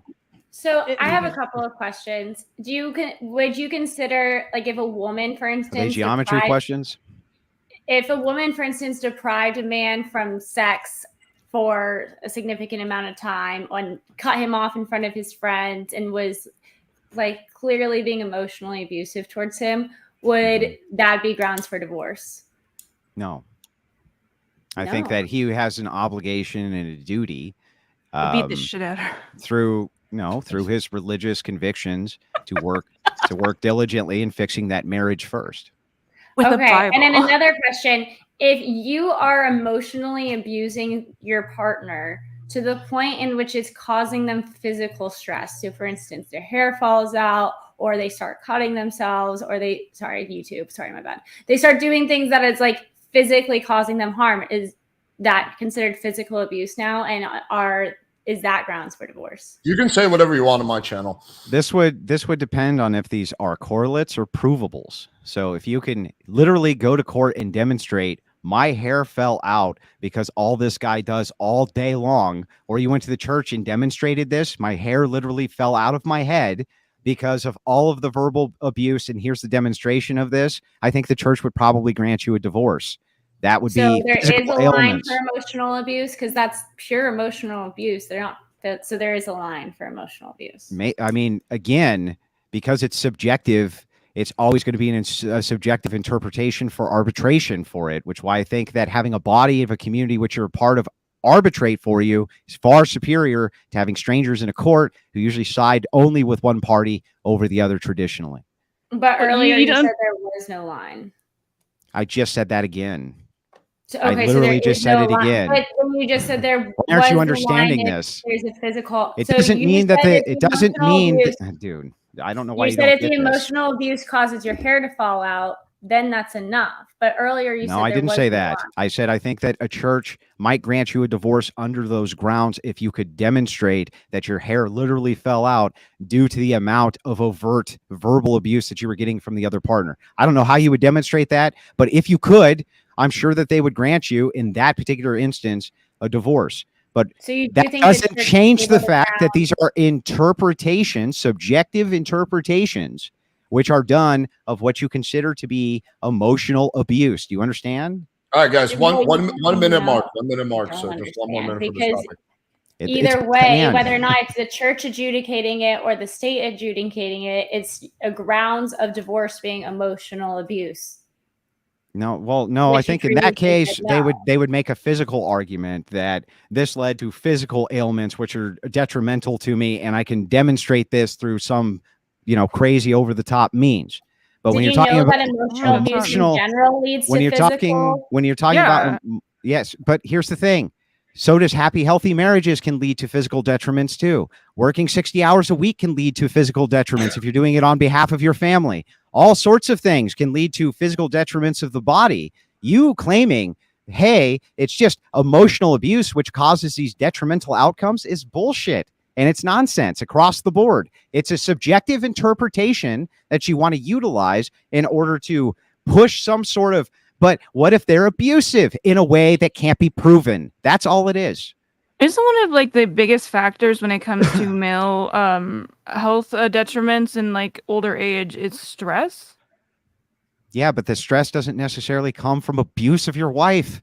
It often comes from externalities. But stress is not a physical thing. It is a emotional physical thing that then that then causes a physical reaction. No, it You can would also agree be that a is- physical thing. You can put a lot of stress No, on your All right, body yes, physically. I want to. Sure, but I hate to interrupt, but I let this run like way longer. It's a juicy debate. We're going to do like a open panel afterwards, so you can revisit this topic. I actually have a few questions I want to ask myself, but I'll wait until the debate is over. So before we move on to the next topic, I do want to ask the panel a question. Initially, I intended this to be pretty balanced, like kind of like more of like a 3-on-3. Would you guys be okay if we invite Rachel, Andrew's wife, on? I want to check with everyone on the panel because I didn't clear with any of you guys beforehand. So if you're not comfortable with that, there's no worries. I would have I love no Rachel. objection to that. You're cool with it, Neeina? Of course, I love Rachel. Okay, cool. I just wanted to be fair. Okay, Andrew, why don't you just send her the link directly? I don't feel like it was unfair, but okay. I'll send her the link. Not that it was unfair, but it was like a 3-on-1. I want to be more balanced, ideally. Yeah, I mean, it was like unpermanent consent.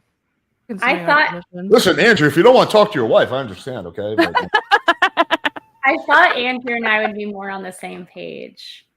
I actually kind of expected that too. Well, maybe for the Lauren, you next- said your shirt was conservative. It is. I don't know. It's that show tonight. It's like Instead of- SNL, but for conservatives, and it's very funny. It makes fun of Andrew Fauci a lot. I don't believe you that it's funny, but okay. It is funny. It is funny. It has my friend Michael Loftus on it. Yeah, it's good shit. All right, Rachel, how long do you need to jump on? If you can make it in like 30 seconds, then we'll wait for you. If not, then we'll. Yeah, I just sent her the link on Discord. The problem is that she doesn't have a camera because I'm using the backup cam, so It's okay. we may have to move on anyway. She can keep her camera off if she wants to. She just This is next to cutting the you. fun. That's why no more fun. Putting her on her camera budget. We'll get started, and she can join when she joins. Okay. So the next topic that we're talking about is a woman's body count, and the question is: does a woman's body count affect her desirability as a long-term dating and/or marriage partner? Is everyone clear on the proposition? Can you be a little bit more specific about that? You're saying, does it affect? But like, what do you mean? Does it lower her value as a potential partner for long-term dating, specifically, not for hookups? Okay, specifically women, right? Specifically for women, but you can bring it to Gotcha. men. That's if you want to make an analogy. Okay, Lauren, you want to kick it off like last time? No. Okay, fine. Let's go in opposite order. Let's let Angela kick it off. Do high body counts affect a woman's value in basically the dating market? So basically how men view her as far as dating? Yes. From a subjective and an objective perspective, like meaning like We are talking about men, right? Just to be clear. right, yeah. One argument, like for example, you could say that like, Okay. well, some guys could view that as a negative. However, I personally don't think it's a negative, blah, blah, blah, for this reason, right? Sure. More Gotcha. interested in that part rather than because I think we can all agree that there's going to be some guys that are going to see it as a negative. So that's not even that interesting. It's more of like, what do you think? Do you think it's a negative? Right. So I used to think it was a negative, but due to the fact that 1 in 3 men are virgins or sexless in the past year, I can't say you can be picky with who you get to sleep with. So we can say that it's probably unattractive to them, but I wouldn't say they would turn it down and probably realize like it's not that serious after engaging in a relationship with that girl. And that's my stance on that. Angela, but do you personally think it's a negative? Like, forget about the men. Do you personally think it's like if you're advising your younger brother or someone like that, and he was considering a girl with a higher body count, would that be something you would warn him against, or you don't? See I would it as say high. So if we say high, we're talking about like sex worker high, or just like 10 or 8, 9 high. Like what is high? Well, that's up to you to interpret it. Yeah. So I mean, I'm gonna go. Boss, I'm a pretty normal person, so I'm a normal person. I would say it's not high. It's not that serious. I don't really know that many sex workers, so I don't think it's that serious. Okay, cool. Let's go to. I think we got Mrs. Andrew Wilson. That's what she calls herself. Miss All right. Crucible. The Miss patriarchy. The patriarchy wins again. Okay, we'll have you go at the very end, Rachel. Okay, Neeina, you're next. I would actually think generally having a high body count is probably like a good thing when it comes to like you're trying to like fuck, because like it seems like somebody who knows what they're doing is probably a better partner when it comes to doing any sort of sex stuff. When it comes to body count in general, that can be indicative of a lot of different things, right? Like if you have problems having a bonding relationship, so therefore you tend to just do casual sex, not that there's anything wrong with that personally, that might, not necessarily be a problem, but it might be, again, indicative of some personality fault. But I don't think that's necessarily the case I wouldn't say that's the case in most cases. Obviously, as you get older, the time frame is going to shift. I don't really find it at all a problem personally. I don't know why it's a problem. The only time that I really think anyone would think is a problem if they're just incredibly insecure and it's just about like, oh, I'm not going to be able to be like as good as somebody else and I feel uncomfortable. But I personally think that somebody with experience is probably a pretty good thing if you're trying to fuck them, I assume. I guess where the question goes is like, are we talking about dating or fucking? I don't really We're know if talking those about things dating are or relationships. We're not talking about dating. fucking. Okay. So I think that's something you can talk about is like, okay, well then why? Like, well then why do you have have done that? Like maybe you had like a wild spree or whatever, or maybe you were a sex worker for a while, like, or maybe you did porn. I mean, I guess the same thing. But like the reasons why that you might have a high body count are very significantly depending on your life experience, of course. But I don't think it inherently causes any particular issue. Personally, like the idea of like the loose pussy is obviously complete bullshit. Because then it's like if you're gonna say that, then if you've had a kid, then like what? Like you shouldn't like fuck your wife anymore if they have a kid. Like that would just be like crazy. Like to think that like lowers her value because she had a kid. That's ridiculous. Okay. And I just think that it is a very insecure point of view to have, to think that like because a woman has fucked a bunch of other people, like they are for some reason less than. I don't know. I've never heard a good argument for it, so I'm interested to see what everyone else's opinion Okay. is. Andrew, you're up next. The answer is yes, and that every single body which is added to the count lowers the value on the marketplace of the woman every single time, at least from the perspective of the man. And the man is the one who ultimately ends up with the woman. And generally speaking, seemingly high quality men seem to want women who have had less sexual partners or no sexual partners. That seems to be optimal. Okay. Lauren, you're up next. Okay, so I try to look up the statistics, and it seems like as I forget what year it was, but early on, women who had 10 bodies or more had lower rates of divorce, according to these stats. However, I do have to say there was a mathematical, and also as time progressed, it seems to be more evened out. So it doesn't really seem to matter if you have high body count, low body count. In fact, women with two people, as I think it was like one or two people as their body count, had a very high rate for divorce in comparison. However, the mathematical issue that I found with the data that I looked up was it looked at all of the women who got divorced and then pulled them based off how many body counts they had, and then broke up that 100% of divorced into the women. And now that women have more bodies on average, that's going to change what percentage of women are going to be part of the populace. But anyway, so it's hard to look at the math, but as I'm looking at the math, it does not indicate that women with high body counts actually have genuinely higher rates of divorce. I've also noticed that the people, because I've been in these red pill spaces, the people who talk most about wanting these women with low body counts seem to be attracted to women who do OnlyFans modeling or women who have had promiscuous pasts. So I don't think these men are being extremely genuine. And also, I have been on several first dates in my life, even though I'm not married. And I've never been asked on like these dates what my body count is. And so I don't really know when in most relationships that conversation happens, or if it ever does happen in most relationships. So I don't even know how men can view women as lesser or better unless they're just guessing her past promiscuity based off, like, I don't know, her face. Like, I don't know where men are going to get that information. And also women lie. So how would you even know? Like, what?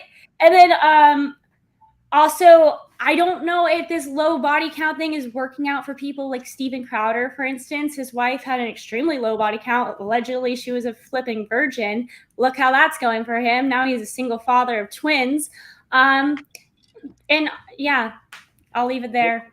Let me just quickly clarify, Lauren. Are you talking about the study from Institute of Family Studies? Is that the one, or are you talking about a different one? Let me see. I had it up.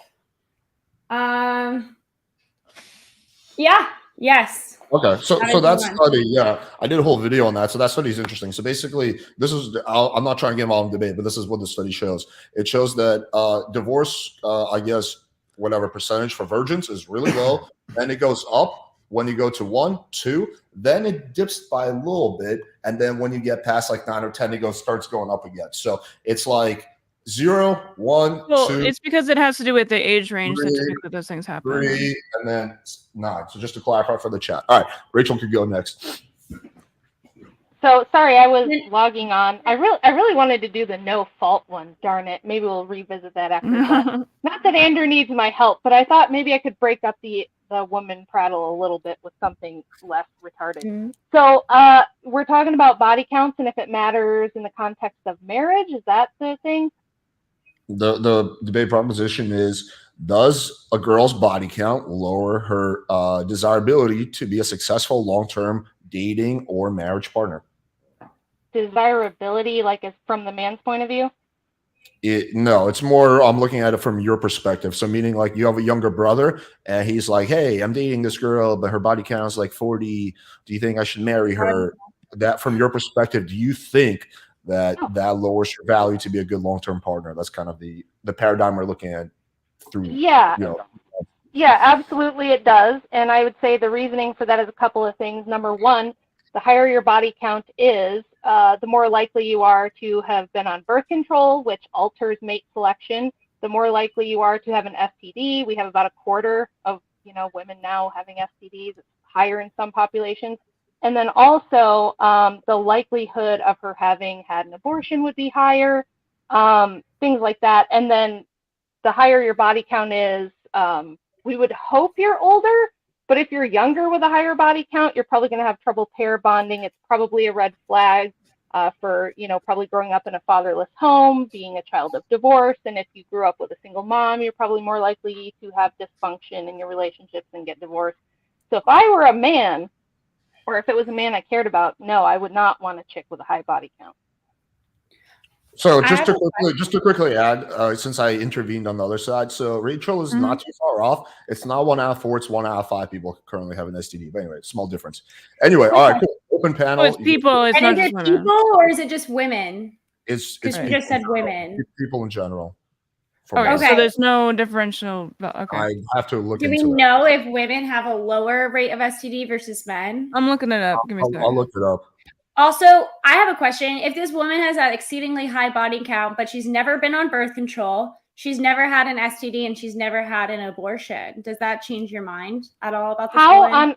How on earth would you have a really high body count but never have had kids or had an abortion if you're not on birth control? How does that work? Be infertile. I can give you a really easy answer. You could do porn, and in porn they do a lot of STD checking, like a lot of STD checking. So she could be extremely careful, and then she could also be timing her abortions. Do you think that high quality men want to marry chicks who've done porn, Lauren? Okay, are you I'm just fucking serious? You have any idea the amount of like men that are just like psychotically obsessed with porn stars? Or let's say she didn't do porn. Let's say she was just really anal about checking all of her partners beforehand, and she made sure that. I can't hear when you're both harping like that. Can one? I have stopped talking. I'm sorry that you're lagging, but let's not get concerned with that. Let's just work with what we got to do. Okay, you mentioned two times now that you don't like women, so I don't understand the internal hate. No, we don't have to get into that. We don't get into that. No. Let's stay focused. I didn't say I don't like women. You just called us harping.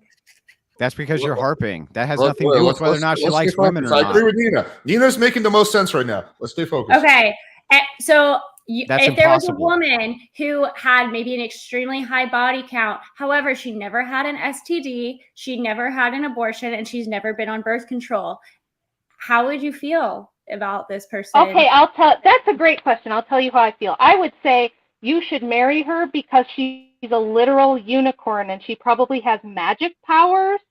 So I would say in that case, If you found a magical unicorn porn star with a high body count who's never been on birth control, never had an abortion, doesn't have an STD, and somehow avoided pregnancy, she probably has witch magic, some kind of unicorn magic power. So I'd say go for it. No, she has access to fucking Planned Parenthood. Do you not know how STD? You mean the place where abortions? You mean where the Yeah, place you where just abortions said and birth it. control are? They do a lot of other things. Wait, 1 second, Rachel. Yeah. You're lagging. Right, hang on 1 second. Rachel, you're lagging really badly. Let's turn your Just turn video off your camera. Just turn off your camera. Yeah, let's turn your Yeah, camera just off. turn off your camera. So first of all, Planned Parenthood does other things besides. No. You still have to. No, Rachel, you still have to have. She'll your come device. back in. Give her a second. Okay, there we go. All right. Hello. go ahead. So you wouldn't have to be a unicorn. You could be a person who understands how to test whether or not you're ovulating, because they do have ovulation tests. They also have the ability to prevent. So that would prevent the abortions. And then you could also do STD testing. That would prevent STDs, and then you wouldn't need birth control. These So are there's outliers. that. These are incredible outliers, Lauren. So, Well, but yeah, she asked okay. that question. She's it's called answering her question. isolating variables. So I'm Yes, asking and you if the you're high isolating the body count- variable to only get us to outliers, it's worthless. No, because I'm asking about the high body count. So if the issue is women with STDs, It's not. That's not maybe I just the understand. issue. Or if That's the one issue issue. is, or if the issue is women who get abortions, that's another issue. However, you're saying high body count is the issue. So I'm wondering if you isolate high body count, just that specific variable. The answer would still be no. So the answer would still be Uh-huh. that even then, because of virtue. So men tend to Virtue? look, especially high quality men, for virtues in women. The same types of virtues you're looking for in men. So what are the virtues that you're looking for in men? Likely. Well, can you explain what you mean by yes, virtue? I am. You have to be quiet though, as I explain what the virtues Yeah, are. no, So- I was done talking. Go ahead. Yeah, great. So the first one virtue would probably be something like loyalty. I would guess you would not want your spouse to be running around with other people, right? That would Sure. be one of my guesses. You'd want somebody who had temperance. You'd want somebody who followed. What does temperance mean? Even keeled. Self-control. They have self-control. They're Okay, even what does keeled. that mean in like a practical, like day-to-day sense? Temperance? They're not impulsive. They Yeah, don't just what do you pop mean? off and do crazy shit. Right. They're even So- keeled. You Okay. need that explained? Honestly, don't do you know. do- I mean, we Well, can't explain it if you need us to, but I think you know what I'm it asking means, you right? to. No, So, can you? so can you even keeled elaborate? means not, yeah, exactly, not impulsive, doesn't go crazy, very predictable, right? Things like this. Those are the types of attributes that most people look for in a partner. They're not looking. People want for- boring people. That doesn't seem like that's- that's a very Also- Oh, so boring. characteristic You think that thing. that's boring? Just Well, to, I mean, the way you're just to not describing be it makes it crazy? seem like it's fucking boring. Not to be So crazy. men, like being not spontaneous. stable and rational Also, might and not be- having What? emotional control is boring. Okay, we don't have to This get might we don't not have to get be- caught up in this. We need a porn star, otherwise life is boring. No, no, It's no. just I'm just saying ridiculous. Yeah. the way Nina. that you just. Okay, so what are your other things? We don't have to get caught up in this. Is that it? Well, So those it are doesn't those are have to just be- temperance. well, no, that's not it. There's many other virtues, and when you're looking at Okay. virtues, if you'd like me to give you a list of the cardinal virtues, I can do so. But Well, you these gave are me two. Why are you not giving me these- the rest of that? I literally am pulling them up so that I'll read okay. them off to you No so worries. that you have them. So Right. you could be a non-impulsive person. In fact, it would take a pretty non-impulsive person to wait for STD testing and to do ovulation tests and to make sure that you're wearing a True. like. Yes, if but you don't chastity care is for also a liver. virtue. So why do you always interrupt me? Well, Okay. because I wasn't He done. was talking. First of all, I was talking. You interrupted me. Oh my god, you guys but- keep doing this.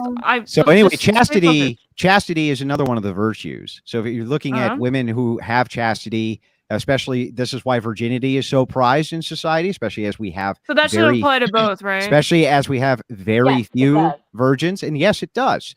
Do you It- think it that does. a virginal woman should marry a man that's been kind of slutting it up, as you Hey, would say? Here's a really simple way to frame this. Okay, I'm The realizing I'm the derailing. I'm reason- sorry. Let's stay focused. I'm sorry. Let's The stay Okay, focused. reason Go that- So ahead. if you're looking at chastity between both of them, there's a reason that Lauren just stated.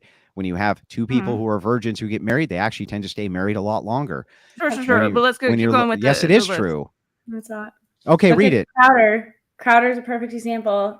And Read it. They You're- weren't it's a virgins. deep- They it's were a just sentence. before they got married. The statistics just don't show that to be true, even over time. In fact, the highest Read rate them. of divorce when divorces were first what? legal, the people to first get divorced, like in the biggest numbers, were people who were married as virgins. Your study That's that because you just everyone was hang on. married Your as study virgins that you back then. just cited, one of the first things that you Mhm. said was that people with a low body count tend to stay married longer.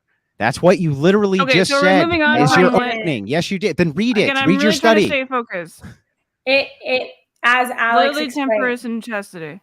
That's it? later. Hang on. There is an aberration. I'm not even talking about the aberration though. I'm just saying that if you Okay. have people who are religious and chaste and have a low body count who get married tend to stay married longer. That's in the data that you're looking at right now. No, it's not. Then And read it the changes data. over time too. Yes, it changes over time with body count. That's true. But if you're younger No. and you're virgins, yes, you do tend to stay together for longer periods of time. So don't think I've heard of in US divorce rates. history, there like Let's when see. no fault divorces became available in US history, there was different, like the rates of which people got divorced and their body counts have shifted over time, and that's shifted with culture. Yes, because Okay, there was and a I lot more also- virgins. Here, yes. I have a question. Let her finish. Let her finish. Go I ahead. have a question. When did you have the conversation, and Rachel, you can answer this. Rachel, Andrew, when did you guys have the conversation about each other's body counts before you got married? If you guys don't want to answer that, that's fine too. And we're Yeah, not I going don't to. want to do anecdotal stuff, and here's why. This is Didn't really you guys simple. have that conversation? You've been talking forever. Let me talk. Oh my God, calm down. Chill out. Well, I gotta listen. She'll just talk forever unless I say something. So here's Hang on, you guys all talk forever, okay? Let no, her I answer. haven't. We're all You guys debaters. don't- We all you guys talk don't- forever. You guys don't want to He answer the asked me a That's fine. question. Here's Let her rephrase the question, then you can answer it. Go ahead. When did you have that conversation? I'm not going to talk about my personal life in a debate. Here's Did how you you have can that conversation? here's how you can understand it. The reason men value a low body count in women is because it means she's valuable. She doesn't just give herself away to anyone. It's the same How reason. does a man? It's the same reason women don't value simps, because How simps does a will man just do whatever you want. Lauren, let her finish now. Let her finish. So the reason men don't want whores is because the same reason women don't want simps. If you're that easy to get, nobody wants you. It's that simple. You How don't have does to a do man anything. know a woman's body count? Well, you could probably get to know her and know if she's had 50 other dudes before you. You'd probably be able to tell from Reputation, you know, how she lives her porn, life. Yeah, OnlyFans, all reputation. sorts of different things. Yeah. What? No, that's so not true. So Why is that not true? Never had that conversation, is what I'm gathering. I never. So for First of all we all, know, hang on. Rachel could have had Stop. like We've never. Why is it? Let me ask you a question. How many sexual partners have you had? How many dicks have you None. sucked, Lauren? 0. So you're lying? No. Yes. Yes, you're Why lying. are you- So that's so rude. Why would so- you? so- I'm- so here's- Wow, so here's that the is thing actually that- incredibly rude. Are you guys Wow. serious? well, I mean, if you're gonna But she's ask gonna us, say this is proof women can lie. She's gonna say I'm lying because it's proof women can lie about it. She didn't say. It's the same thing Farah does. Stop. She didn't say you were lying. It She is the asked same thing question. Farah does. Okay, I like you a lot more, Rachel. We could be friends. No, we can't. We absolutely cannot, because the sound of Okay, your voice is like nails on a I don't care. chalkboard. You realize you guys sound exactly the same, right? No, because I don't talk like this. You And literally Lauren sound does. exactly the same. No, we Oh my don't. God. Oh my God. Are you serious Yes. right now? Nina, I can do a Nina impression. Do you want to hear my Please Nina do. impression? Yes, I would love to. I love you that. Andrew, what do you You know who you remind me of? That's pretty Do good. an Alex impression I next. I support want to hear that. it. Can you an Alex impression? no, but let's I do can. Alex. I do a really good Alex impression. Oh, Yeah, go for Andy it. does. Yeah, this is Alex. Wait, Playing I know with- who you playing- remind playing me with of. fire You're like channel. the embodiment of just pearly things. Oh yeah, he's right? gonna do like the drinking out of the side. I do the side thing, although I feel like you got my voice wrong. You gotta do like an insanely deep voice. What's up, guys? This is Alex from Playing with Fire. Just finished fucking 20 hoes. No, I know you want to sound. I know you want to sound like that, but you All right, don't. Ellie, You always sound like welcome to my- slightly welcome to my confused. Like, channel. hey, this is Alex, and today I'm going to teach you how to get a chick's phone number sometimes, and it works deep enough, almost Andrew. 80% of the time. Sometimes. I assure you, Andrew, I am definitely not confused. All right, let's get back to the initial proposition. Okay. Yeah, she reminds me of just pearly things, like almost to a T. But anyway, I don't think that you would be able to know a woman's body count unless she told it to you and she was honest. So your whole thing about valuing a woman based off her body count. And then also you mentioned pair bonding, which is like the weakest. There's literally no science. There's correlation, causation, which you should know is not justifiable in the scientific mind. But it's just as justifiable as your definition of emotional abuse, which is nonsense. Bro, what? Like, Bro. one was a scientific. You're trying to say pair bonding is a scientific thing that happens due to. No, I'm saying it's. If you can bring up emotional abuse, you have no more support for emotional abuse than I would for pair bonding. No, because emotional abuse is a thing. Now you can argue about what level of emotional abuse is justified for a divorce. That's a subjective issue. But you're saying pair bonding. Well, it wasn't 5 minutes ago. Exist, and pair bonding is a true thing. Whereas pair bonding implies that there's some sort of a chemical issue that in which you have sex. No, it could be. It doesn't have to be chemical. Emotional as well. It doesn't have to be. Yeah, it doesn't have to be chemical. I didn't say it was chemical. As well. Yeah, which is where it doesn't matter what you said. You said pair bonding. Pair bonding. That is the discussion. That's not strictly chemical. Yeah, it's that's also not emotional. a strictly chemical phenomenon. It's a psychological, emotional phenomenon as well, just like emotional abuse. Sure. Okay. It's a phenomenon that doesn't exist. Keep us on the trails a little bit. We're talking about pair bonding here. Well, no, it does exist scientifically. What are you talking about? Let's go into that. Let's talk about pair bonding here. Mm-hmm. What aspect of pair bonding is taken away from with a higher body count? Like, how do you get the pair? If it's emotionally based, then like, what does it have to do with like physical? Used to be, I'll tell you. So it used to be that this was argued from an oxytocin perspective, but they recently did studies on voles where they saw that the voles would still pair bond even absent the oxytocin, meaning that there must be some sort of emotional response, a physiological response, which happens even when oxytocin is taken out of the equation. So what Rachel is saying to you is, even if this is not purely chemical due to the science, and I can send you the vole study if you want to see it. I know because I prepped for this debate on pair bonding tomorrow on this channel, right? Okay. What you're going to find out is, hey, there's also emotional bonding, which happens even inside of animals, which are close cousins. In this case, from a biological sense, they're stating, the scientists are, that these are at least the closest thing that we can find who pair bond. So there's an emotional status to this as well as a chemical status of oxytocin. It's not just a one sleeve fits all type of thing. But to say it's unscientific or it's not studied is insane. I didn't say any of that. I'm asking you to. No, but Lauren did say that. She said it's totally unscientific, fine, and it's not totally unscientific, is it, Lauren? It is totally unscientific. So did I just give you literal scientific data? Would you like for me to send you the study right now? Yeah, I've already read the study, and the study is based off causation correlation principles, and is totally. You've read the study. What's the animal? What's the animal again in the study? What animal are they studying? Andrew, you said you have to study. Shut up, Neeina. What is the animal they're studying? Let us finish our conversation. You don't have to play Captain Save-A-Ho every 5 minutes. Now, Lauren, why did they use voles in the study? Because they're similar to humans in terms voles are similar to humans.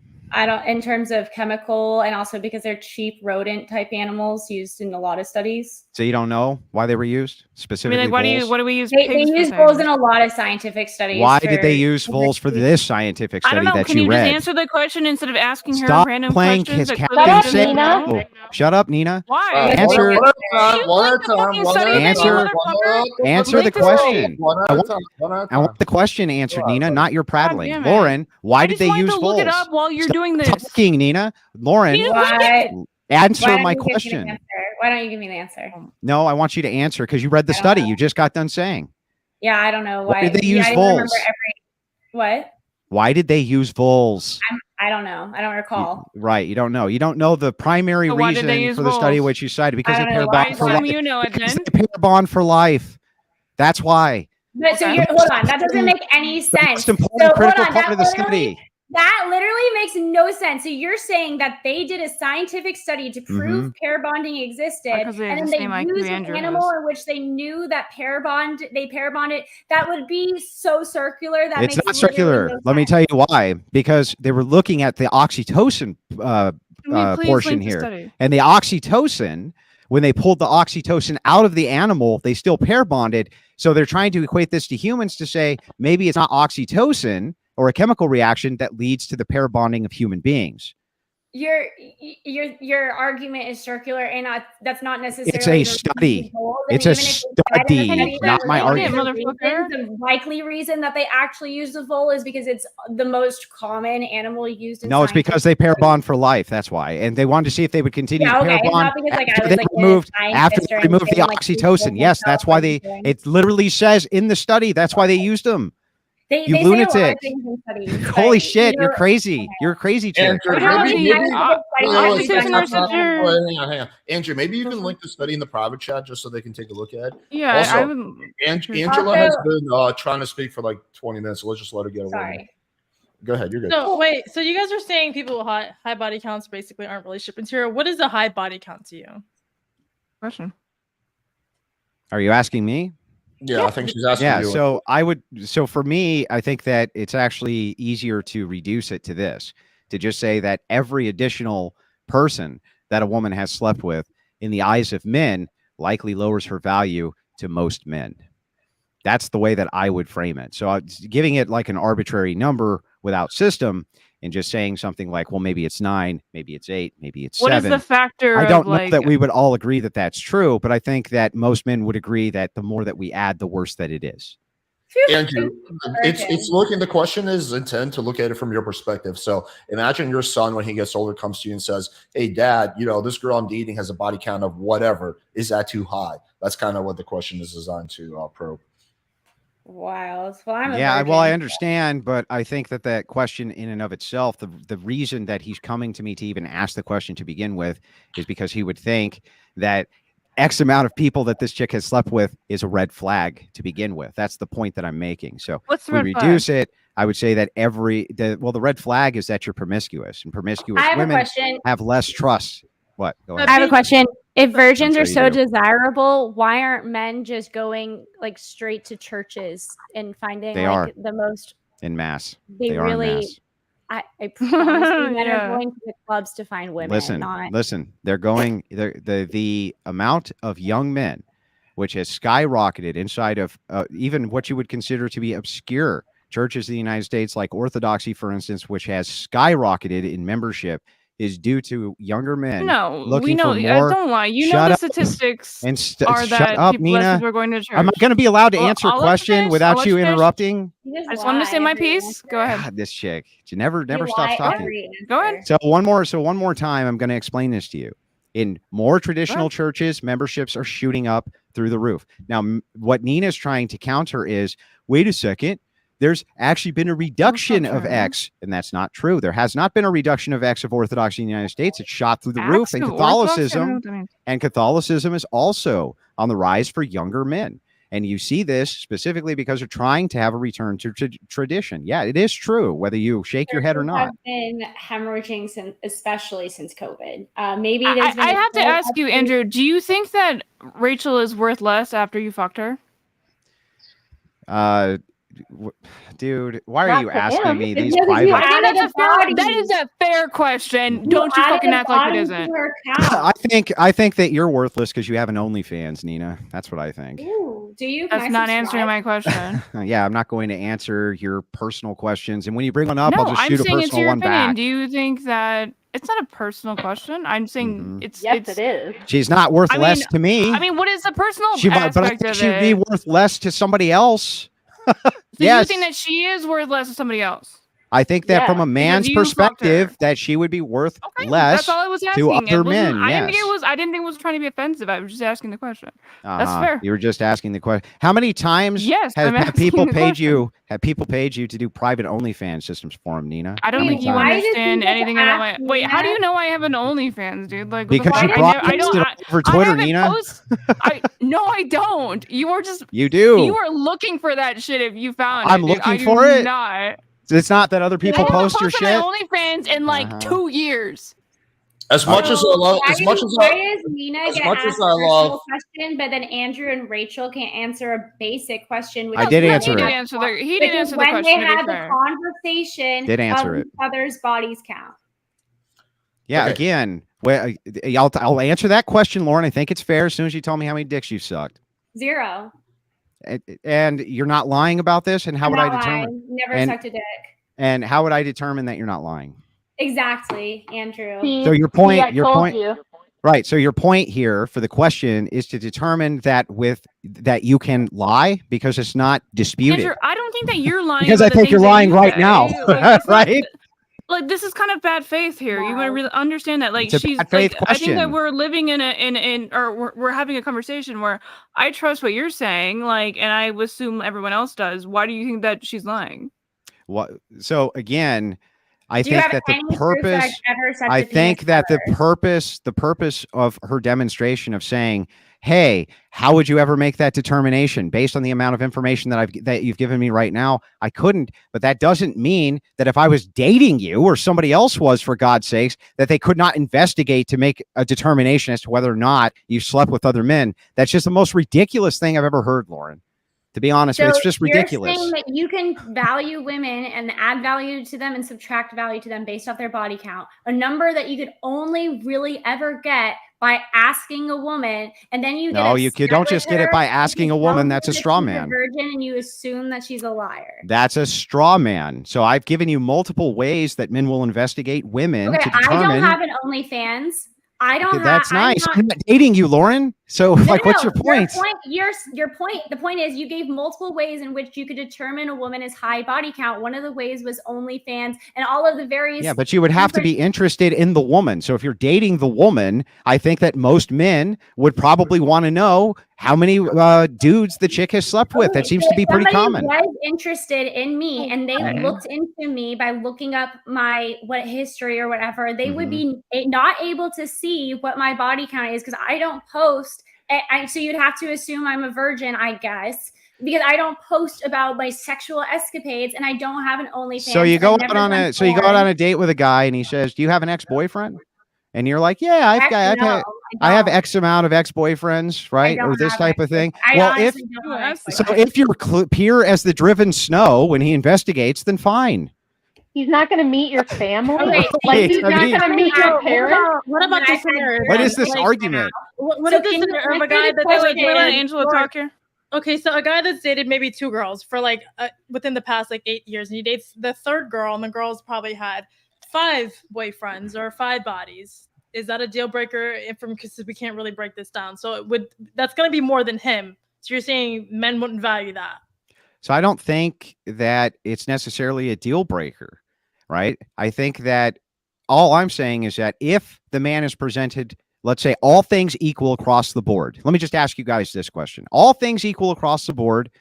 So it's the same guy basically, and same exact woman essentially. Okay. They have the choice. They can pick the same version of this woman who's fucked 5 dudes or the same version of this woman who's fucked no dudes. Which woman do you think that they would pick, all things equal? Well, I mean, would you not want something with experience? Like, I would think they'd answer my question. Just answer the question. Don't ask me a question. Answer me a question. I think many men would go for the non-virgin. I do. I genuinely do. I think maybe a majority. Worst cope I've ever heard in my life. Would choose the virgin. So let me ask Alex. You know what? Let me ask Alex the same question. Piece of shit, cope, Andrew. It's when you ask us a question, and when we answer it honestly, you say that we're. You didn't answer. You asked me a question. That's like you're coping. Have you heard of cucking? You asked me a question. No, I said have you heard of cucking? I answered your question. Andrew, have you heard of cucking? Have you heard of this concept of cucks? In fact, there's a wide variety of men in the United States, around the world, who enjoy watching women get fucked and then sometimes want to fuck those women afterwards because they're cucks. In fact, they prefer women. Would you date one of them? Higher body count. Would you date one of those cucks? Would you date one, Lauren? Would you date a cuck? Maybe. Maybe you would. If he was like a super nice guy and he said, "Listen, I just want to watch my best friend fuck you, and then I can do so afterwards," you would be cool with that, right, Lauren? Into fucking them, no, I'm just asking Lauren. Remember, there's a high degree of cucks. She maybe would date one. Can you tell me the criteria in which you would maybe date a cuck, Lauren? I can't wait to hear it. If I fall in love with somebody and he wants you to get railed by his best friend, that's fine with you? Look, I'm not really. I don't do promiscuity myself. That's not my thing. Okay, gotcha. However, It's I just see for plenty of everybody women else. who would find that enjoyable. Who Just like the idea of getting fucked by multiple guys. yeah. and would Okay, like a I want partner you to who do would this. be okay with that. Close your eyes and tell me one woman you know who likes that. Go ahead. Look, there's this person that I know who. That one. Right. So I think if the scenario I gave you was a little bit more realistic, but when you created the hypothetical of all things equal across the board, like I understand like that obviously that sounds amazing on paper, but it's just not realistic, being that it's easier for women to at least engage into hookup culture or get sex. So we're talking about the realities of a guy who probably has only dated 1 or 2 girls versus a girl who probably dated 5 guys. That's 5 bodies. So you're saying, to go back, that she's not valuable because she's dated 5 guys? Lena the plug. Thank you, chat. No, I don't think so. I don't necessarily think that's a deal breaker for every guy. So you've got hundreds of millions of people. There's obviously going to be room for these dynamics. The point of the hypothetical is just to demonstrate this, that if all things are equal and you think a man had to pick it's the same exact woman, but he gets the same exact woman untouched by other men, or he gets the same exact woman after she's had many sexual partners, which one do you think he would prefer? I think that most reasonable people can intuit he would prefer the one who was untouched by other men. How do you think that that's incorrect? Is the question. Andrew, I think it would be clarify. Wait. I think we should clarify, Andrew. When you say a lot of men, like what range are you thinking of? Because that could be, subjective based on the person. Are you thinking 10, 50, 100, 500? Like what's a ballpark? I think that just every time you add one, it's worse than before. No. But you're posing the question. I can't give you a definitive deal breaker for every man. That's impossible. No. It's just a ballpark question of what you mean when you say a lot of men. It's an arbitrary metric. Yes, exactly. Just a ballpark. I agree. Steven Crowder would pick another virgin. I understand. So try to understand. You're missing the point. The point isn't whether or not it's arbitrary. No, hang on. The point isn't whether or not it's an arbitrary system. I've already conceded that it's arbitrary. Sure. What we're trying to do now is just determine intuitively, what do you think that most men would prefer? And that will give us an idea as to why it is that men kind of would prefer to have a lower body count, even if they can't tell you specifically why that is. Let me explain, Andrew, why. Wait. Let me just clarify this. Let me explain why I'm asking the question, because I think earlier you mentioned let's ask Alex, and then you guys change gears. But if you give me a hypothetical, the girl is a virgin or she's been with 100 bodies, I would say I'll take the virgin. But if you give me a hypothetical where it's like a girl's a virgin or she's been with 5 guys, I'll take the girl that's not a virgin. I'll take the girl that's been with 5 guys. So why? It does matter. Just because I don't want a girl who's a virgin. Because of preference, right? But here's the thing. Exactly. Do you think most men would intuit that? Yeah. You think most men would want their dick sucked by a woman who's never sucked a dick, or a woman that's sucked? Well, actually, I don't want to start getting involved in the debate. Okay, we don't have to do that then. So, do you guys think that after Steven Crowder's situation, you think he's going to get another virgin, or you think he's going to pick someone who has experience? I doubt he's going to get another virgin. Most women aren't virgins. Right. So it's not that. I would just say, like, after dealing with a virgin and realizing like how much of a down spiral. No, it is that. I think that if he had his choice of he probably of the woman that he fell in love with, whoever that is, right? And he could have her untouched by other men, or have her while she's been touched by other men, he would intuit out, if he was given that choice, he would prefer her to not have been touched by other men. That's what I think. Bruh. I think it. Wait, you still never answered. You still never answered my question. I answered your questions about how many dicks have been in my mouth. Now, can you tell me when you had the conversation with your wife about each other's body counts? We've been married for 18 years. I couldn't even tell you. Did you have that conversation? Yeah. Did you not have the conversation at all? Very early. Of course, we had the conversation. Everybody does. No, not everybody does. Yeah, I think everybody does at some point. I really do. I've never been in a relationship where we haven't had the conversation ever in my life. Well, it's never happened. You guys have been married for a long time, right? Yeah, I've been married for a long time, but I'm an old man. How many relationships have you been in? Well, now you're just. How many more personal questions would you like to ask? How many relationships? I mean, you don't have to answer it. And how many of them were sexual? You asked me earlier how many boyfriends and you lied. You lied. Yeah. You have no clue that you lied. Zero boyfriends. I was doing the farm routine. So you I guys don't want brought, to- remember Alex, that you can I brought this pose a into the question? personal domain first. You darling. brought it into the personal domain first, not us. No. Okay, I have a actually- question for you girls. Watch the video I have a back. question. Do you Go guys ahead. think that body count affects the reliability of a man's like assurance of his paternity of his children? In other words, if he marries a woman who slept with 25 guys versus a woman who slept with 3 guys, who do you think he's going to be more secure in the paternity of his children with? And do you It think depends. that Wait, hold on, So hold on, if she hold on. I slept think with, if she slept with 25 What? guys, like over the course of years, paternity- but only slept with him 9 months before the baby came out, It's just gonna versus change a the girl hypothetical. who slept with 3 different dudes around Right. 9 months the baby So came wait, out. No, Then I no, think the no. guy- I mean, you're looking for a woman to marry who you want to Okay. have children with, okay? Okay. And girl A has slept with 25 guys, and girl B Sure. has slept with 3 guys. Okay. And the guy is going, I feel like with girl B, I can be more certain that the children are going to be mine. I feel like she's probably not going Wait, to what? like. So you're Do quitting you body guys count to think that's cheating? true or no? I'm you're- I don't asking think if that's you true. guys think that it's related.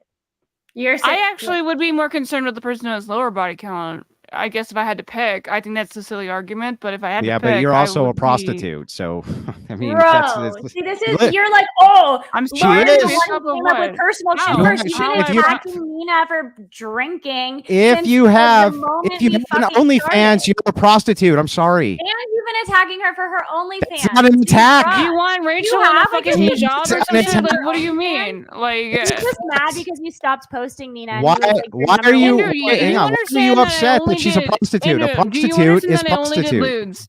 Do you understand I only did lewds, right?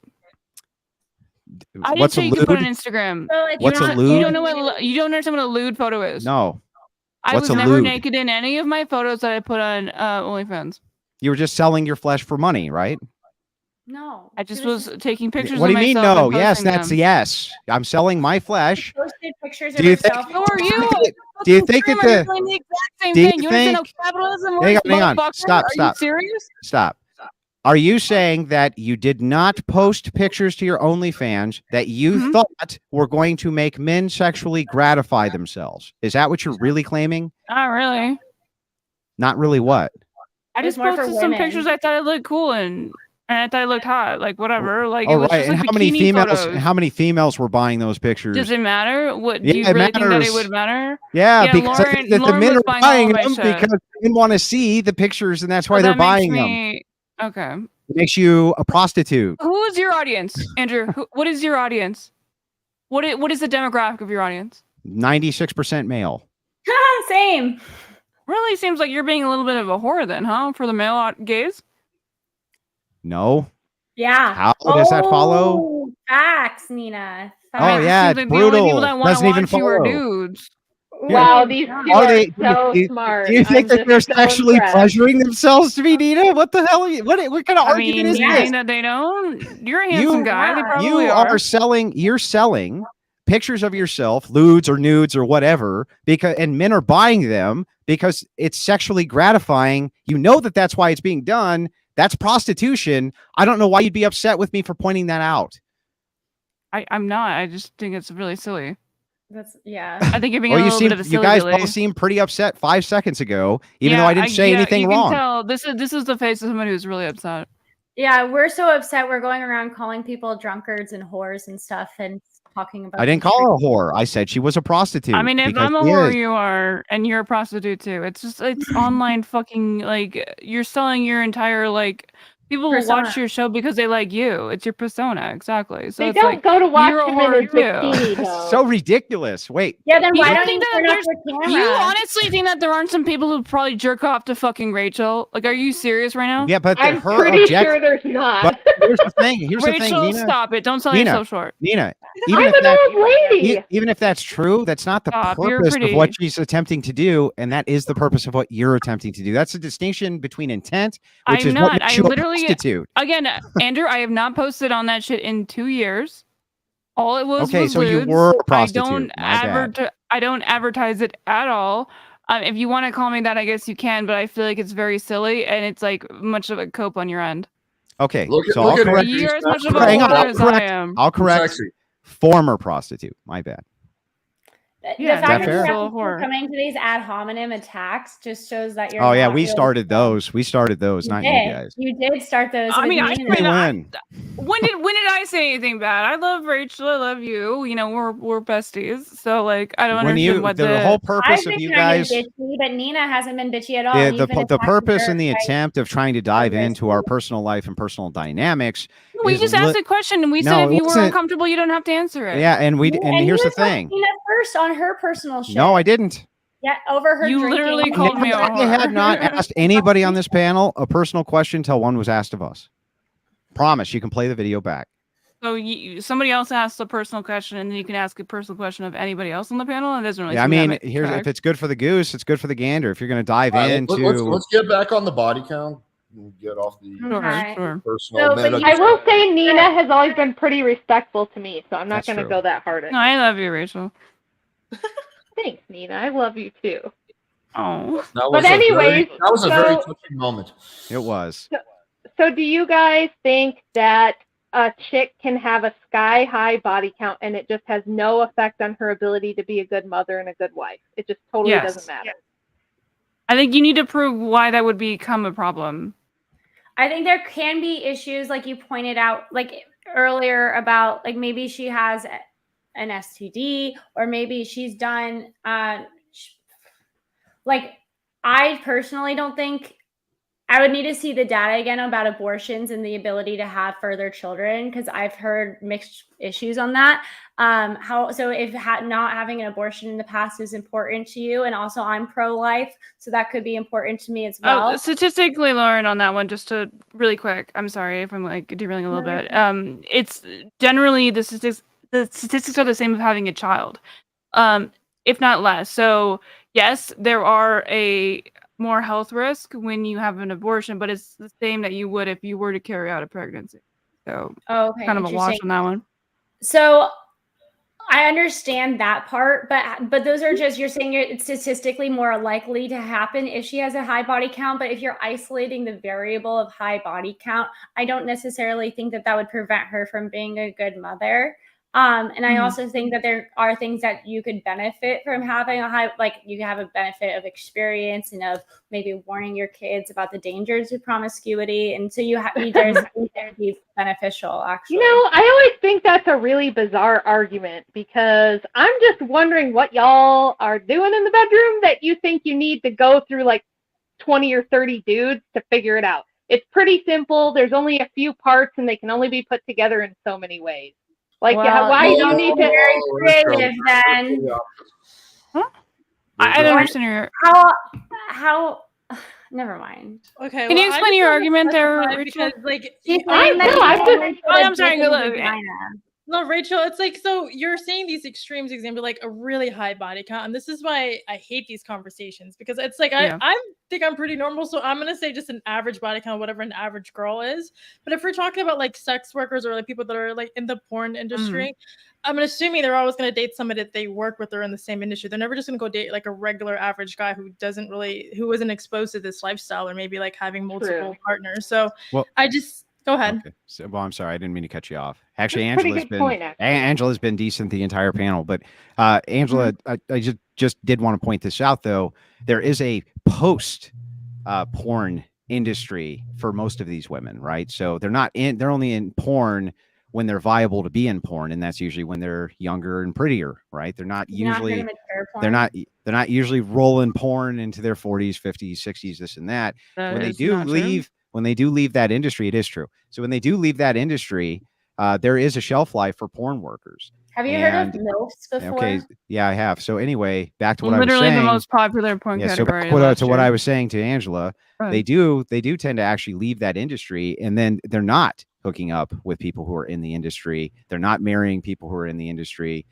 Things like this. So most porn workers are not people you've ever heard of anyway. And the shelf life for people who enter into pornography is very, very low. It's not something that they do usually long term. I love how you just say things as if they're facts, but then don't bring. Do you want to Yeah, see? you're actually wrong about that. haven't Like, asked me, there's but a you lot want to of see the shelf porn life of a stars. porn worker? Yeah, One I'd of like the to most follow the data on that. and Ron Yeah. Jeremy. And Please. how long has Riley Reid You been doing can't bring up exceptions and claim they're the rule. How insane are you, lady? Oh, if you're saying Or on any average, milk then sure. But actress Yes, you're on not average. saying, We're talking about you're averages. saying that you are not saying on averages. That By the is way, it's your 3 to 4 failure years. of 3 to not 4 saying it years. directly. It's 3 to 4 Sure, years. yeah, because the industry is hard. It's Yeah. it's a fucked up industry. That You doesn't could mean say that the like same people thing are not for interested in acting. you after 3 or 4 years. It just means that people just tend to leave the industry after 3 to 4 years because the industry tends to be very abusive, especially if we're going into the So industry then if itself the and not argument, working for so yourself. then Neeina, if the argument is, but wait a second, aren't all these porn Mhm. stars just hooking up with people in the industry? It's like, well, probably not, since they're only in the industry on average for only a couple of years, right, Neeina? Okay, If but you're if they're talking- if they're in that industry for that particular amount of time, like they're basically doing like on a daily basis fucking somebody else because that's their job. Like I mean, like it doesn't really matter how long they stay in it. Thank you for the idea non is that it's sequitur, a but can you professional. contend with my argument now? Well, you're talking about sex workers, correct? Yeah, so what I said was the argument to me was this. Andrew, most of the time, these people are hooking up with other people inside of the industry. It's like, well, Yes. not really, because they have a limited shelf life inside of that industry. So most of them are going to be hooking up with normies, right? It's not a limited shelf No, life. not at all. If you go into work every day, right? Like, I don't know if you're retired or if you're still working in the job that you work in, but like you go to work every day and you do your work. These people are sex workers, so they go into their work and they probably fuck somebody every day. That means if you go in like probably how every job of many days a year do you think you work? Probably 300 days, I would guess. Something. Okay, so then they probably are fucking 300, maybe some crossover of different people, but they're probably fucking I don't think it's that high, 300 but people. I'll humor it. Not necessarily saying that's the same person. And I'm sure there's some crossover.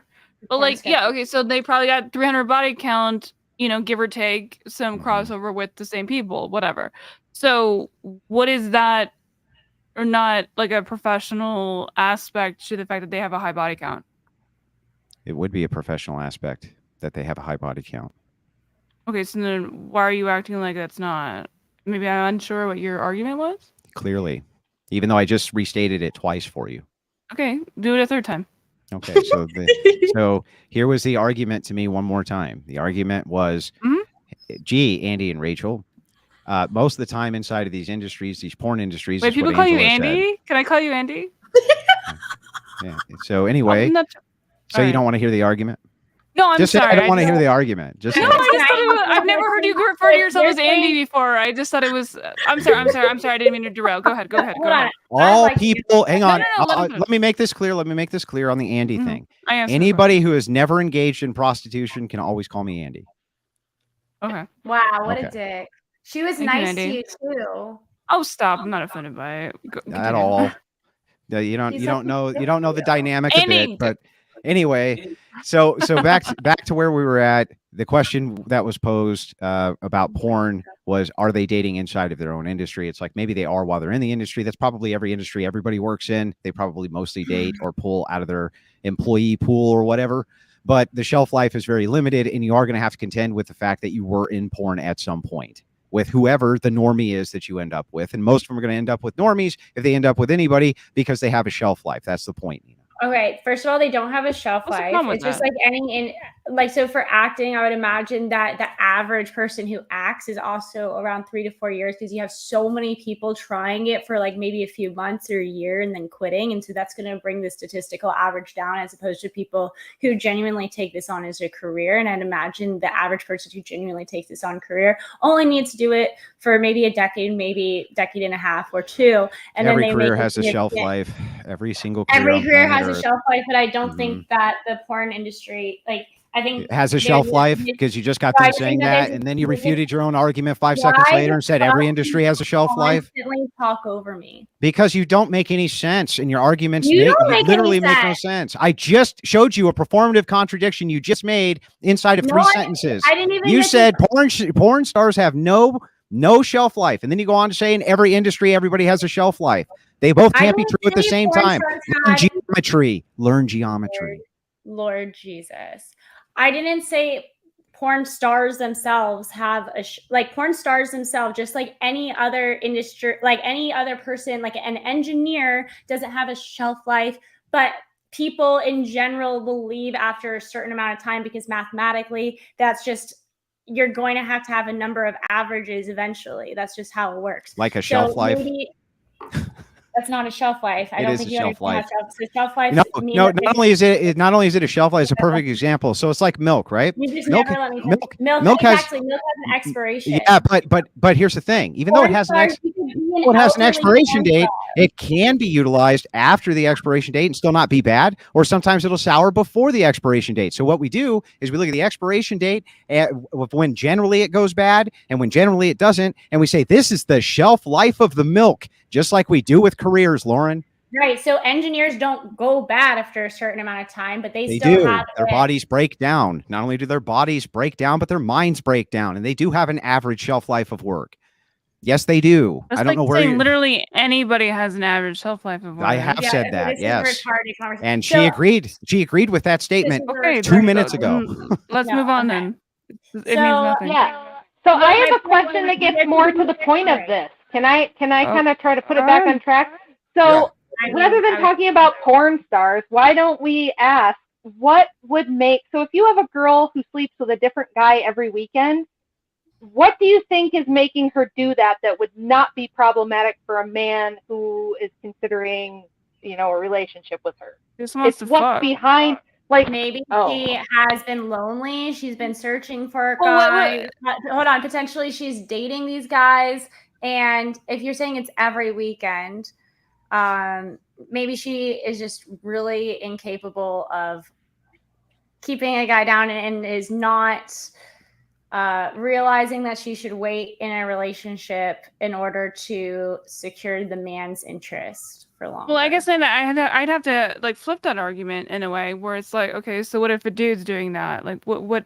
I think it's just kind of a human condition to like maybe fuck around a little bit. But like, is there a difference between a man doing it and a woman doing it? I think it's perceived differently.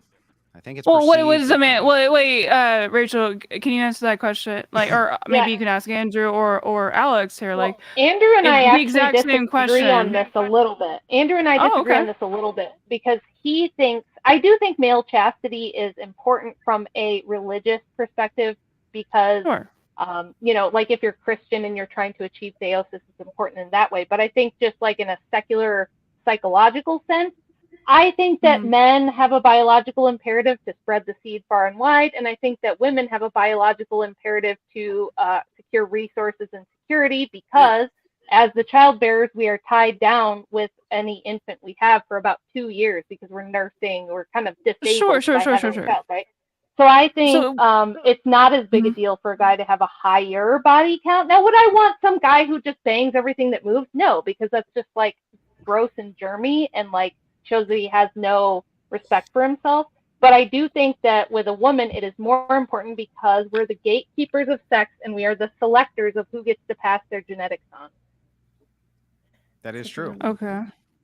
So, but then I have to ask you again the entire questions again in the reverse, where is it an issue for you if Andrew had, had multiple partner? I mean, again, you don't have to answer so you think it's uncomfortable. Like, I'm just as an example. You don't have to say directly him, but like you're obviously you're currently already married, but like would that be an issue for you if hypothetically? Andrew, when he was young, was quite the panty dropper, and there was always bitches chasing after him. So it didn't bother me. If anything, it was like it kind of let me know that he's high value because all the women around were after him constantly. So he was fairly selective, but he wasn't. I mean, it was like, okay, this is a guy worth chasing after. That's how I see it. I know that's like incredibly based and most women won't agree.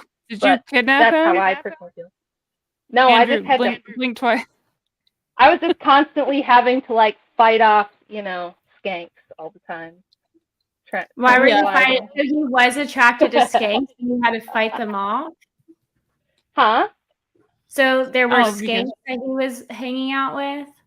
No, there was just always it was like, so he's a successful guy. He had a good a very good job. And so in his place of work, he would have a rule that he would not eat lunch with anyone who was a woman. He wouldn't be alone in any capacity with anyone who was a woman, because they could see that he was good looking and had a really good job and probably made good money. And these girls were like, you know, working the lower level jobs, so they would kind of chase after him. It was just like, it's what women do.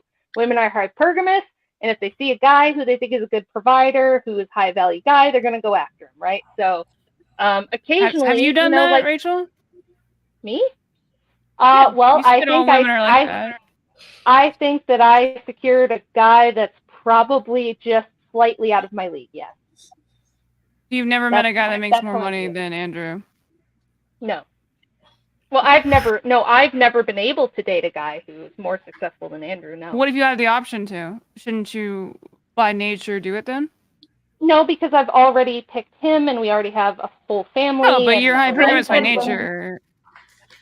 No, it would actually. So my chances now at 43 years old. First of all, statistically, if I were to divorce Andrew, my shot but if you of had getting, the chance. But I wouldn't statistically have the. But chance. if you did. Yeah, no, but absolutely you guys, not, because you guys I'm are a kind of Christian. you're missing an important point here, Andrew, shut which up. is that part They of just the want to nature. hear what. Yeah, part of They the want the nature. dirt. Yeah, part of the nature of this thing is that the value structure is a Christian value structure, and human beings are always fighting their nature, male or female. Just as males get tempted often by females who often try to put them in compromising positions or things like that. Wait, so is it just always going to be this? Is it just always going to be like? When's the last time X happened to you? So what does this have to do with anything? So you settled for Andrew because he was the guy who made the most that you felt like. Well, I mean, nobody settled for you, so. People have tried to. People have proposed. Yeah, but don't worry. Every single year, that'll get a little bit harder than last year, sweetheart. Andrew and Rachel, would you guys come to my I wedding? have my options. Don't worry about me, sweetie. So even though I get what Rachel's this example of Andy being a high value man, how many high value men do we have walking around that women have access to? So saying that men having high body counts aren't actually an issue, I don't see how that's actually like relevant to like the mass majority of men. Right. Well, women always want the top 10%. All of them think that they're going to shoot their shot for the highest, 10%. I'm sure Alex can tell you all about that. I did. And are you attracted to a dude that's fucking more dude? Or not dudes, I'm sorry. I don't know what the question is for me. Fucking more bitches? No, I was saying that women are always chasing after the best guy they think they can get. So it's relative, right? I'm clearly not an Instagram model. I am not in the top 10% of women looks wise. So I had to compensate with other things like loyalty, and being less annoying than other women, things like that. Being a really good mom, that was like a huge thing for him. So you can make up Rachel, for I think you're beautiful. That. I know, Neena, thank you. But I'm realistic, and I have eyeballs, and I'm 43 years old now. So, was I hotter when I was younger? Totally. Well, let me try to answer Rachel's question. So I do think that women generally want to look for the best possible partner. I think men are exactly like that too. I think human beings in general look for the best possible partner they can get. But I do think one big thing the Red Bull community misses is the concept of like investment.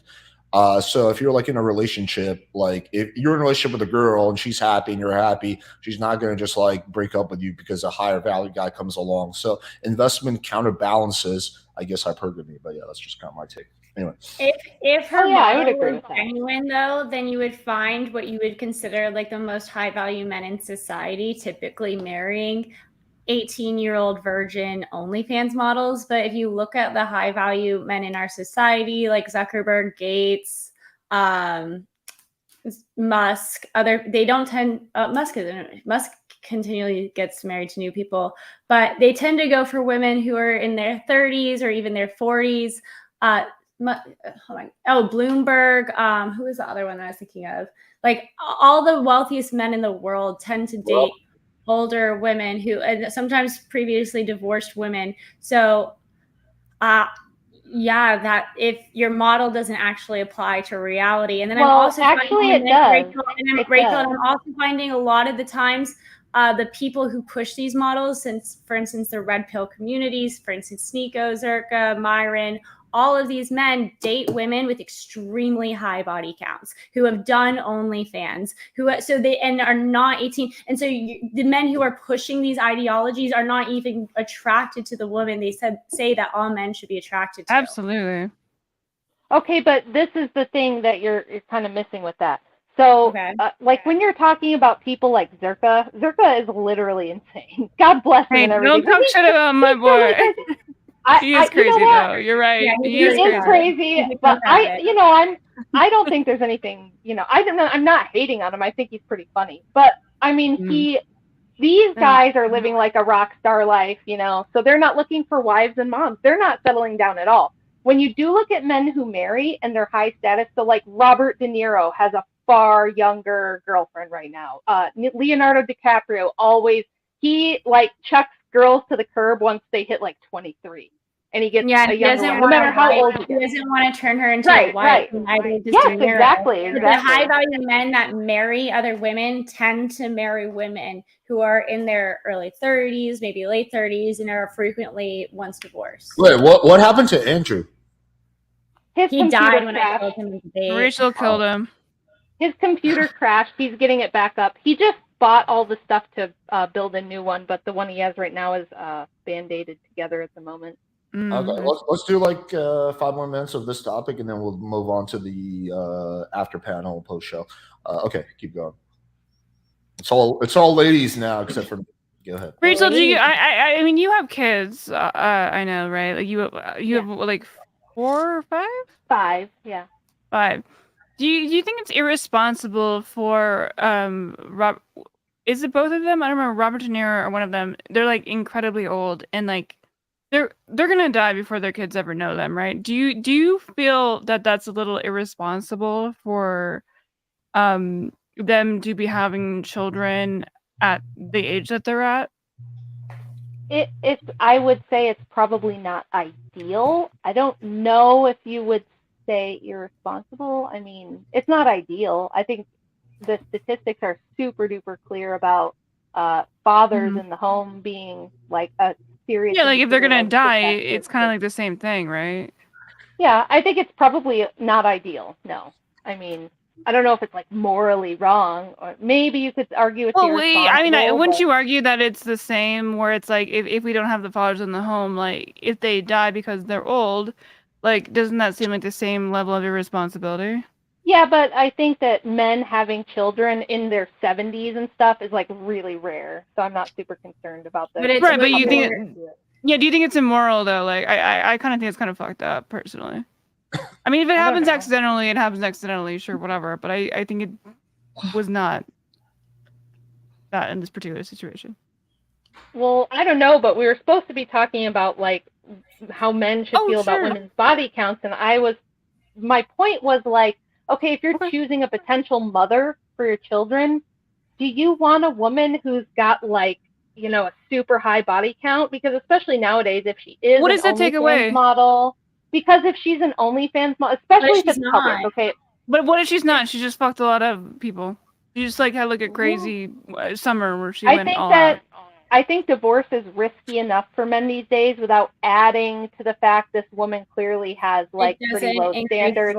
I don't understand what that related to divorce. See, I'll explain it. You're saying about like I'll explain it. If you want to know, I'll explain it. Go ahead. If a woman has a super high body count, she clearly grants access very easily, right? The bar for access has to be low. That's not true. Andy wasn't wanting to say like what was a high body count. What would you consider a high body count? Well, it depends, because I think that if you don't get married by the time you're 30, like your odds of getting married at all drop off a cliff. And if you get to 30 and you're not a virgin, you're probably having a decent amount of partners. Maybe not, but if you're not, it depends on why. I'm just asking more of a number. I love how this is not based on like Yeah, like hanged what out. are you basing this on? It Like, can't, do you have it like a can't number? really be because there's too many, as you said earlier, there's too many variables, right? So it depends on the age of the person. It depends Have you on. heard of isolating variables? Have you heard of that Yes, concept? I know what isolated variables. Right. But like, what I'm just But asking you you for a can't number. What do isolate you every think variable. is? What would you think? Like I mean, like I don't. Again, I don't want to delve too much into your personal life. I know you're saying that you don't want to talk about this, so I don't Well, make you uncomfortable. virginity is ideal, and the less the better. I think if it's, I would probably, but this is the thing, right? It's arbitrary. No matter what, it's going to be somewhat arbitrary. No matter. I have to ask you. I have that. Hold on. Just really quick, Alex. Rachel, Okay.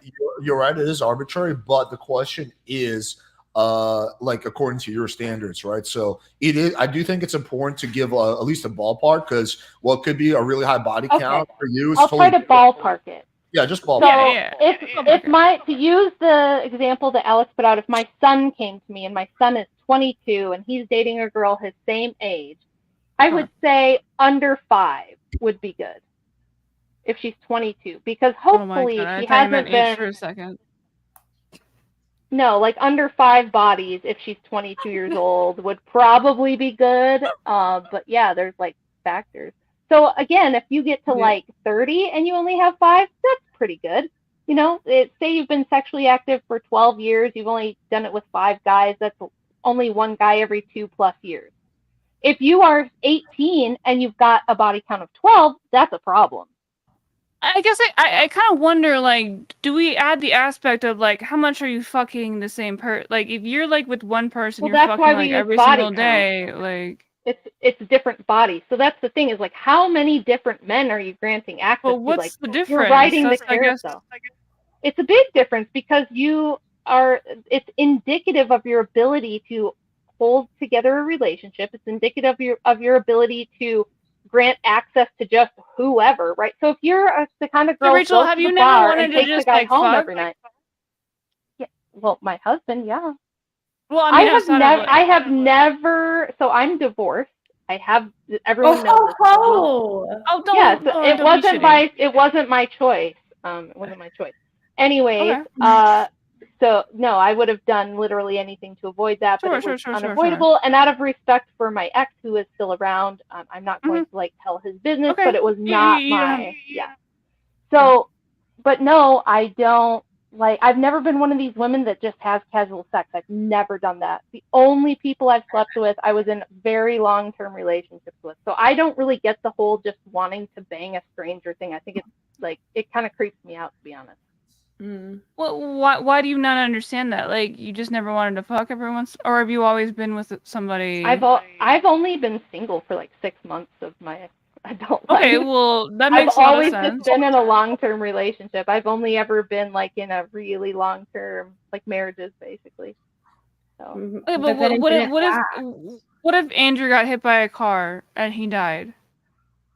That would probably be horrible, of course. Well, let's It hope. would probably be it for me, unless some fantastic, amazing person came along. But I'm 43. I've already. You wouldn't just want to like just fuck somebody, just like to get your rocks off or whatever. Maybe, but like I have values that don't allow me to just do well, I mean, that. He's dead. You're not betraying him. He's dead. Literally death till you're part type but of thing. in my religion, I'm an Orthodox Christian, so we don't just randomly bang people. Like it would have to be. It's supposed to be within the sacrament of marriage only.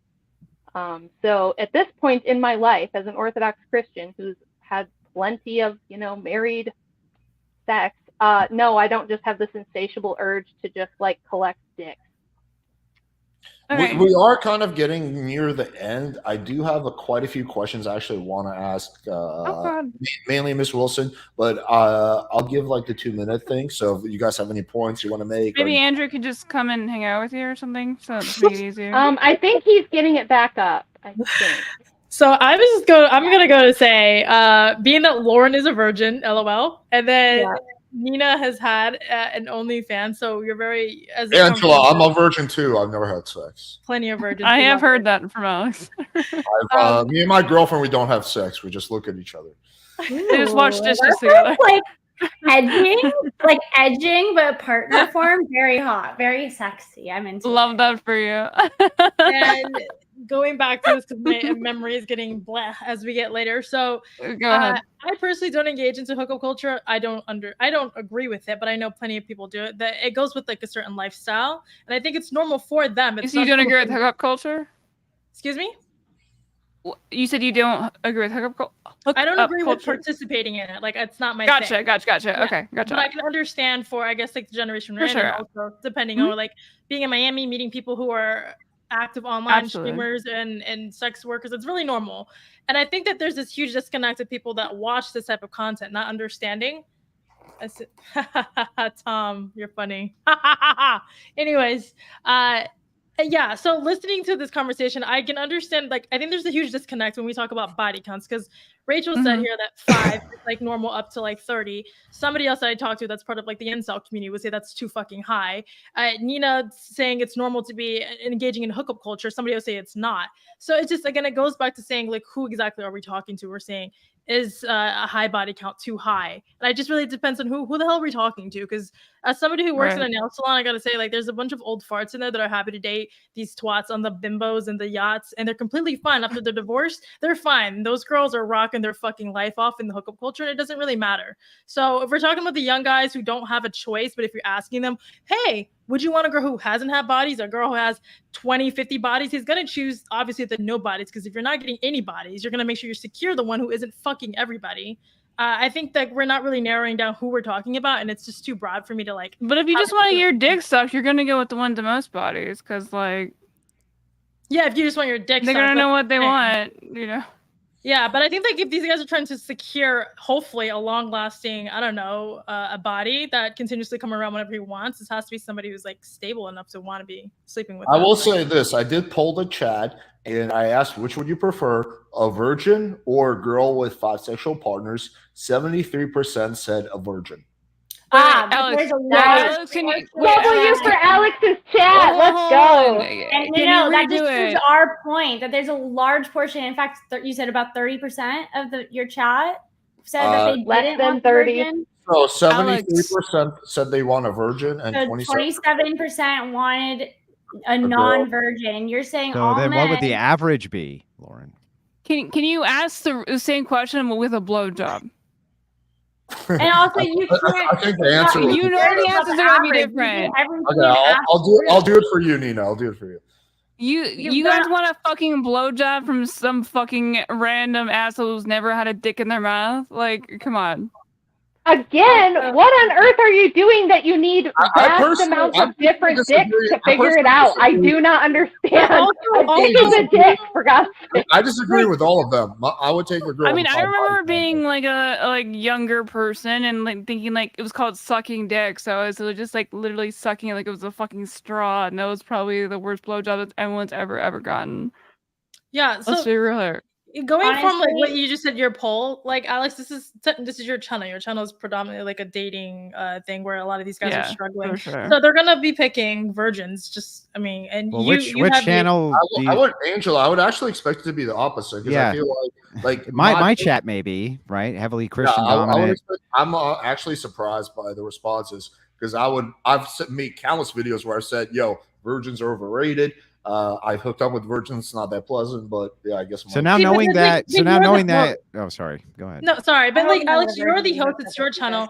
That's your view. You're teaching them. So people that you're teaching obviously don't have the exact values you. They have to be taught these things. So they're gonna be like holding strong on the fact that they want virgins because they can't even get a date with a girl. So to play it safe, that's their first option. But like, for example, Steven Crowder, I really don't think he's going to be picking another virgin. Someone who has experience or someone who's had partners like Alex and the other people who engage into hookup culture are going to say, hey, I want someone who has a normal amount of bodies or a body that doesn't bother them, as opposed to getting a virgin. Steven Crowder's going to be picking a dude because he's gay. True. Yeah, you know the recent controversy. Now knowing with this, him, knowing this, I just straight guys don't send dick pics. If you guys would modify your answer now when I asked the question, if all things were equal between the two women, if it's the exact same woman, it's just you could have her before she had the body count or after. Your mic went out. Thank you. You cut out. I think he said before or after, like if like somebody had like a high body count. If you had 2 identical women, one had a body count of 5, one had a body count of 9. which one was more preferable to the average dude. And once again, it's just preference based. And you're going to have a group of men, whether it might be a slight. Would be though. You're really quiet. So Andrew. average meaning above 50. Meaning above 50, that means almost nothing. So yeah, there's a group of men, and maybe that group of men is slightly larger for those who would want the virgin, but there's also a very large group of men that wouldn't prefer the virgin. It's a large group, I agree, but it's a minority in comparison to the average, at least with this poll chat at 27%. So I'm going to ask you again, at least based on this poll chat, and these are D-gens, which do you think they'd prefer? Because they just told you. It depends on the person, and maybe more men would choose the virgin, but there's a large group of men who would prefer not the virgin. I mean, I've taken like a dude's virginity, like, and it's like they fucking suck. Like, it's like whatever, but I liked the person, so it was like fine. But like, it just like I don't understand why that would be appealing to people. Alex, I hope these virgins. Neeina, how many different dicks do you have to suck in order to figure out how that works? I want to turn the question around. Question that you've asked like 10 times that makes no sense. That just shows that your lack of relationship and then your issues in your own life. But anyway, no, I'm asking Neeina because everybody needed to know from me. I'm sorry, what was your question? How many body counts? Go ahead and ask your question. So you said, like, in order to be good at sex, you have to have a lot of different men to have sex with. Like, why can't you practice with the same person to get good at sex? Why do you need you absolutely can practice with the same person. I don't necessarily. Why do you need to have sex with different dudes? You don't have to. Okay, that's all. I think like just having more sexual experience. How would you know, Lauren? You're a virgin. You can't comment on the situation. I think to steal Neina's argument, she's just saying that you just need experience. That experience could be with one partner, but if you're a virgin, you can't possibly have experience, right? But just having one partner could give you as much experience as a girl with 20 bodies, right? It just comes down to I still think they're mutually exclusive. Like I absolutely agree with that, what you're saying, and it's just like I just think like somebody having experience, I think is probably a pretty good thing, especially if you're interested in like having some like good fucking sex. Like if you're talking about a relationship, then the body count shouldn't matter, right? Like this seems immaterial if we're just talking about having a relationship with somebody. I don't think the relationship aspect of this or body count, I guess, to keep with the premise, should at all impact what type of relationship you can have. But if we're talking about sex, like I think that it would actually kind of be a little bit of a buff there, because they probably know what the fuck they're doing. But to Steelman, then the other side, sure. The debate is kind of ending, so I feel like I can get involved a little bit more. Neeina, I was just curious though. Do you like tell them where you learned Andrew, where you learned all the tricks? Question. Do you tell them where you learned all the tricks? Alex, do you go, for my ex-girlfriend? Andrew, let me ask the question, then you can answer the question. Okay, so the question, Steelman, what Rachel is saying is that a girl with a high body count, doesn't that signal that she might have other characteristics that are incompatible for a long-term relationship? Like she could be very novelty driven, like she could be afraid of commitment, like she could have some emotional trauma. So maybe it's not directly the body count that's making her less suitable for a long-term partner. It's all the other things that are associated with it. Absolutely, but the thing I would say is that applies to both ends of it. If you're talking about like on both partners, I don't think those are independently related to like women or men. I think that it's just that absolutely can be indicative of those things, and that's why you should get to know somebody. But I don't think that means because they have a high body count that means that is a factor. But you're right that is a possibility, but that's why you get to know somebody, of course, in a relationship, right? Okay, let's let Andrew ask this question. Go ahead. Yeah, I was just curious when you were talking about how you're going to have the most bombastic sex ever. Do you tell your partner where you learned your trick? You'd be like, well, Fred taught me that one. Is that something which comes up in the course, or do you think maybe they wouldn't want to know? You think maybe they would be like, I really don't want to hear about you and Fred having sex, and that's where you learn how to do that thing. I'm asking you, Neeina, this question. No, I don't. I think that would be that's like a really psychotic thing to say. Like nobody would say that. Right. And why do you think that they wouldn't want to know that information, Neeina? I have no idea. You have no idea. You just because they wouldn't. You said it's a psychotic thing. I think it would be but you really have no odd idea. No, I think it would just be odd to say that. So I don't. Would they want to have that information? Why Are would they it asking be? me about Why it? is it that you think that they Are they wouldn't want asking to me, know? hey, how did you learn how to suck dick? No, I'm so just good or asking something? you. I'm just asking you What if are you they're like, asking me? they're like, do you ever tell your partner like, oh yeah, I learned that from Chuck and Fred Why and would John? I do that? Well, I mean, why wouldn't you? Do you Yeah, think I he'd mean, want to I hear think it? it depends on your Okay, partner. wait. To then comment on like Nina's side, it would be like your wife telling you about a big shit she took. Like, why would she not do that? So my whole, Yeah, it's so just my like, whole, it's kind of like it so my it whole doesn't point really seem here, like actually, it's Alex, warranted to is have. my whole point here is to this point, which is he doesn't want to fucking hear about it. Why do you think he doesn't want to hear about it? I'm not telling him Well, about same it. reason you Why don't want is to this hear my about it. problem? Why would you think that he wouldn't want to hear about it? Why do you think that would be the No, I'm not response? talking about it. Are you constantly talking about Answer the my Rachel? question. Don't ask me a question. To answer my question, just But you answer my do question. everybody You else. have to say what you're saying. I don't understand. Why do I think that he doesn't know about? You're asking me a hypothetical on something that's like. Why do you think he wouldn't want to know ridiculously- that information? Why do you Tell think? me. Why? Why I'm don't you tell asking me? you. I'm asking you 50 I don't times. know. Why don't you know. tell me? You don't think that it's because the person who you're in a relationship with doesn't want to think about former sexual partners because it's revolting? Okay, so that's what you think. That's what every man thinks. That, But that's what unless, you unless think. he's a cock, Andrew is right. Yeah, that is kind of how. And so, but you think that because So that you you can have understand that's an more and insecurity, more, right? you can have You more and understand more how and more insecure dudes that sounds? that you have sex with, and you think though that even though the So you permanent think that you're status just of not men, able to. Nina, you Sorry, think go ahead. that permanently, all right, having sex with Really? tons of dudes, that this Sex is with not going to tons be of dudes? revolting every single dude you add to the list? Of course it is. Well, let me ask No, you this: it's not. Why? No, it's not. Why? There's many Well, look, men wait, who hold, are hey, fucked. Lauren, hold on. Jesus. I was like, why? For the same reason that if you were to volunteer whatever the sexual intercourse you had with another man was to the man you're currently engaged to in some way, whether it's maybe even if it's a fling, they probably don't want to hear that because it's revolting to them to think that somebody else is banging their chick. It's revolting to almost Well, every they're man not currently banging on their chicks, so why is it when it comes to the past? What's the issue? well, so this Obviously, is they're with you at the this is at the what's moment, this right? is what's intuitive, right? They don't want to hear about it because their intuition tells them this is revolting. So if men's intuition's telling them it's revolting, you've been with other men. I don't even want to think about the fact that you've been with other men. That's a bad thing that you've been with other men. It probably lowers your value to most men. You see how that works? Yeah, what if they just don't like it? But what if they Hold just on, prefer it? I want to guide him down the why path here. I don't think Why he's gonna does be there able need to to do be it. a why? Why can't it just be a Why? preference? Chicks like tall dudes. Why? I'm Why? asking Who him. cares? I'm asking Go ahead, ask Rachel. ask I love away. you, but please, Men are why? alive. Ask Oh away. my God. Why? Why what? Why are they revolted by it? Mhm. Likely because of a combination of factors. One of the combination of factors being that psychologically inside of men, it's a red flag when women have had multiple sexual partners and they clearly don't want to think about it. Why? Another reason is virtues. I'm giving you multiple reasons, Okay.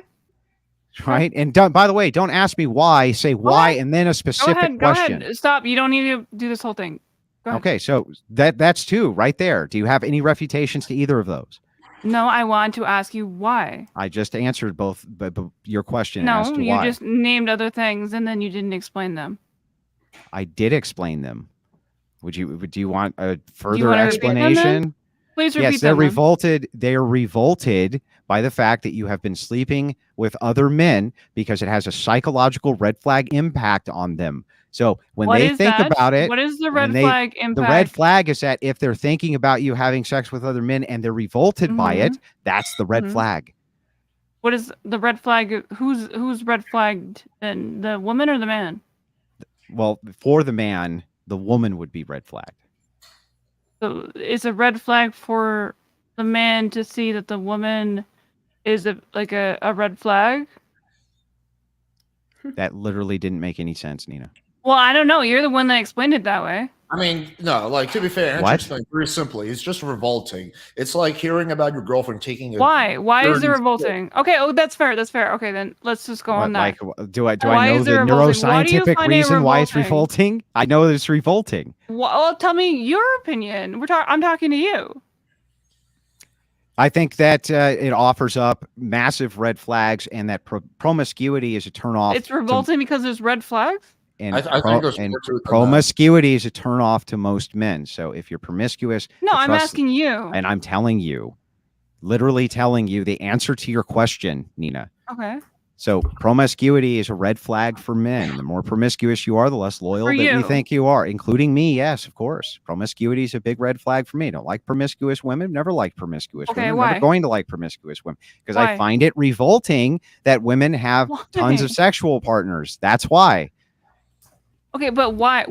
Okay, you need to understand. Like, I'm trying to have you like go down the path here. You're saying that Well, you then you need to find- ask questions other than why. I think it's pretty clear what I'm Say asking. why and then ask the question. Okay, fair enough. Why do you find it revolting that women have multiple sexual partners? Because it's intuitive.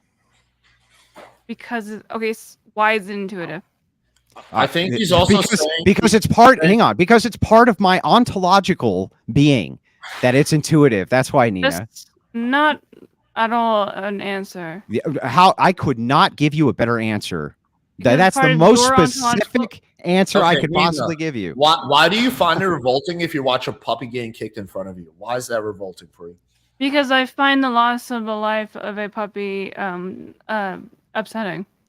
Right. It goes against what you value. Well, and for Andrew, he values... Well, no, I can actually answer that question instead of like dodging around it like Andrew's doing. I don't think he's Well, dodging. I can answer it. How did I dodge? Kid, no, I need you to tell me how I dodged this. I was the most specific do you want I to have could be. Rachel answer it? Do you want to? No, I want you to tell me how I dodged because that was your you don't trust accusation.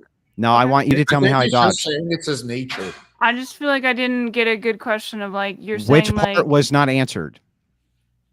like literally none of it. Like I was asking you why do you feel this way, and then you wouldn't answer as to why. You just kind of kept. Okay, let's let Rachel give her 2 cents. Rachel, please. Yeah. So if something is cheap and easy to get, is it valuable? Yes. Oh my god. No, it's not. By definition. You don't consider water and electricity valuable? Yes. Water and electricity are actually not cheap and easy to get. You don't. Well, I guess what I have do to you ask have you. any idea what it takes to power the modern electrical grid? Because Neeina could tell you all about it. Give it away for free in Sure. France. So in But France, I'm saying, like, do you mean valuable on a personal level or by like literally like monetary here's value? an example. Material and metaphysical. Here's an example. Do you want the $10 purse from Target or do you want the $800 Birkin bag? Which is more valuable to people? Where are Which you getting a Birkin bag symbol? for $800? All right. Well, I don't know how much this shit costs. Okay, the expensive designer purse. Shut up, Lauren. The expensive designer purse. Notice, by the way, that neither of you answered the question. You want the Lamborghini? If I get an $800 Birkin bag, it's probably from Thailand, and I probably don't. Oh my god, Lauren! But would you prefer to have that or a $10 purse? Answer the question. Is the preference that or don't the? Don't give a shit about bags. Probably the $10 one. I don't know. I don't like expensive shit. You don't like I personally don't like expensive shit. I'm gonna very quickly steal man Andrew and Rachel's position. I think. Well, I want Rachel to have her whole point though. Like my whole point is that if something is cheap and easy to get, it goes down in value. And if it is in high demand and difficult to get, it goes up in value. That's how things work. I think those are additional reasons, but I think the crux of it is that for Andrew and I think Rachel, having sex comes with a certain level of emotional exclusivity and just exclusivity in general. So for them, it's like they're having sex with people they care about in their worldview.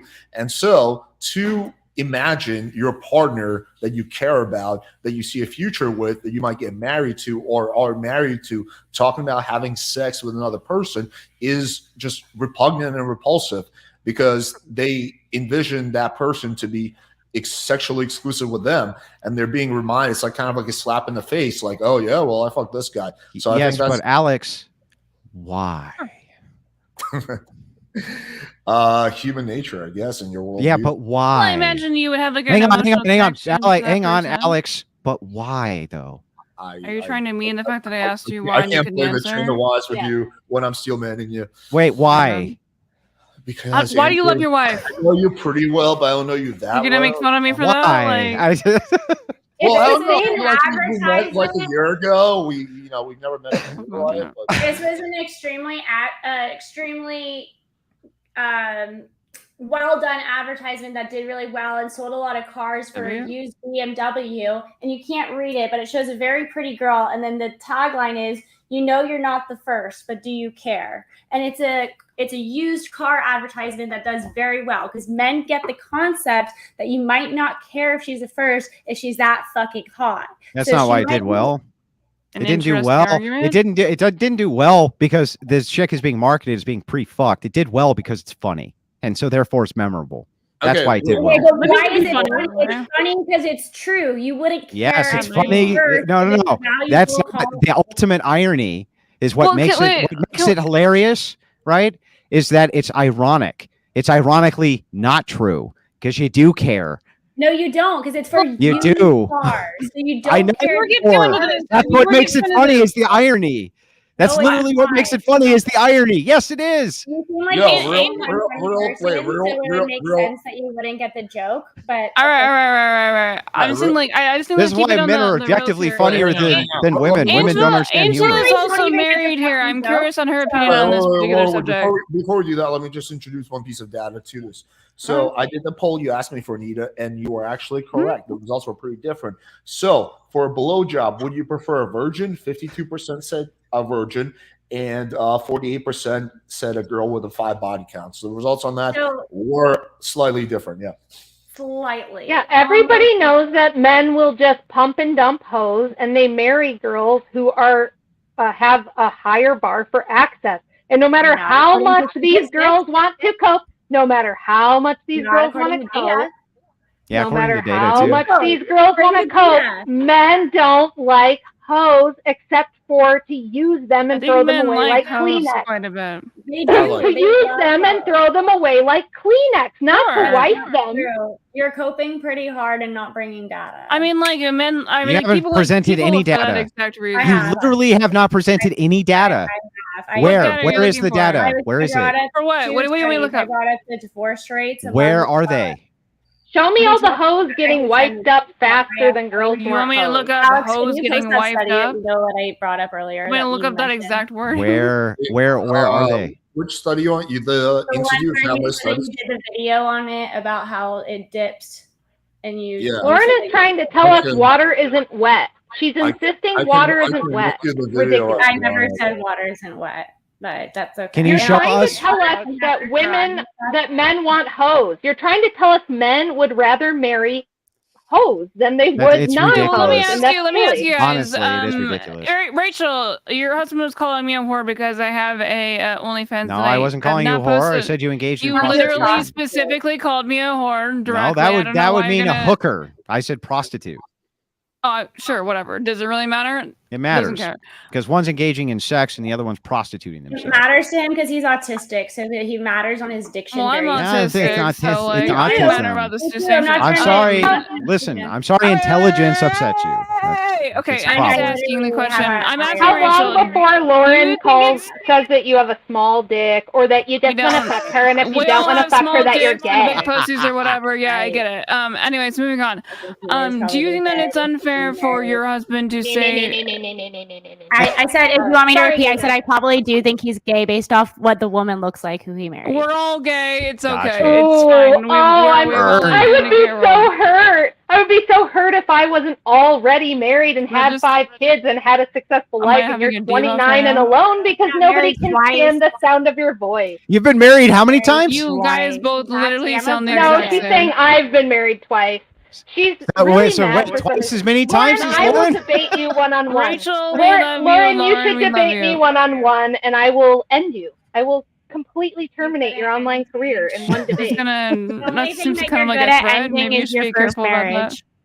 I Got can't her. hear you because you sound I like said the only thing that you can end is your first marriage. Well, you And can't the even only start your thing first marriage, that so you can end is your first marriage. you can't even Angela, start do you your want to first get married to me and we marriage. could just fuck off? I didn't. But anyways, what were you So saying? Rachel I'm started a I'm marriage gonna- and ended I'm one. gonna You haven't even got rename to the this starting stream point. Ultimate cat fight. Your Okay. husband left you. I don't can't even She's know mad because the lawyer what is is too happening. stupid to argue. Don't ever hire this person to be your lawyer. Holy shit, she can't argue her way out of a paper What is it bag. that you do for a Yeah. living? What's your educational background? Well, I'm a best-selling author. Best selling. Does that Yeah. count? Yeah. I have a best-selling book, yes. It was on Tucker Carlson. Yeah, she Yeah. was on Tucker Carlson as well. What about you, though? When are you going But to start my- that first marriage? Before he got fired. What's your book? My most important accomplishment is raising 5 fabulous human beings. What's your book called? It's called Occult It's Feminism. What's your book called? Occult Feminist. Well, I was a math Yeah. major, not a literary person. Right. So you haven't written a book. You haven't done anything of note. You're Yeah. not married. Andrew, have you written You're an a book? imbecile. You can't argue. You think that argument structure has to Oh do my with God. geometry? I mean, He doesn't are know you the literally 3 can't basic do this laws shit. of logic. Geometry. Geometry and argument structure. I love it. All right. All right, listen, y'all are all smart people. Let's move on to the after panel. Everyone can make a I 15, 20 completely second forgot what I was going to say. closing statement if they want to or not. Lauren, we'll start I would off love with- to. Okay. You can kick it I- You off. can now. let Lauren, you can let Lauren Go go ahead, first. no, you go ahead. You start. Yes, Lauren's Googling my book so she can find some troll reviews and try to like talk some shit, but that's fine. Everybody can see what happened here. And what happened is giant coke from Lauren about, men actually would rather marry girls who are kind of hoes. There's no data proving that body counts matter. I wish I would have gotten to argue no fault divorce with her because she was wrong about a lot of stuff there. That's kind of my jam. It's my specialty. She was asking about my educational background, and this is I'd like, love to what know I do your for a living. educational So. background. Hey. What is it?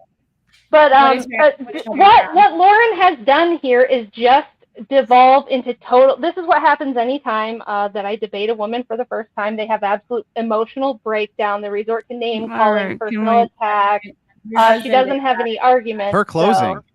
Yeah, it's my closing. You can just shut your mouth. But she's not used to being.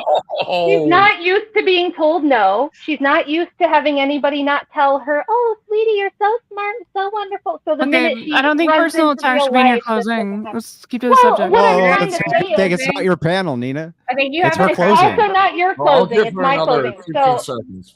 yeah, Sure. 15 seconds. There was no argument here. Andrew did not need any help to do this. I just wanted to jump in because it was just so it was like nails on a chalkboard. Except for Angela. Angela's nice. Nina's fair. At least Nina's fair. But no, there was no. Andrew absolutely, completely, single-handedly demolished this whole panel. What the fuck? I don't get a compliment. Alex, you were a great moderator. Oh, It's thank you. adorable you doesn't saying that, and I do understand love you, Rachel. But He doesn't even understand I think Lauren something. had some solid I points. need validation Thank every you. 20 minutes so I can feel good. Okay, Alex, you're great. We love you. Fair. let's go to Angela, and then we'll go and Andrew will wrap it up. Okay, Angela.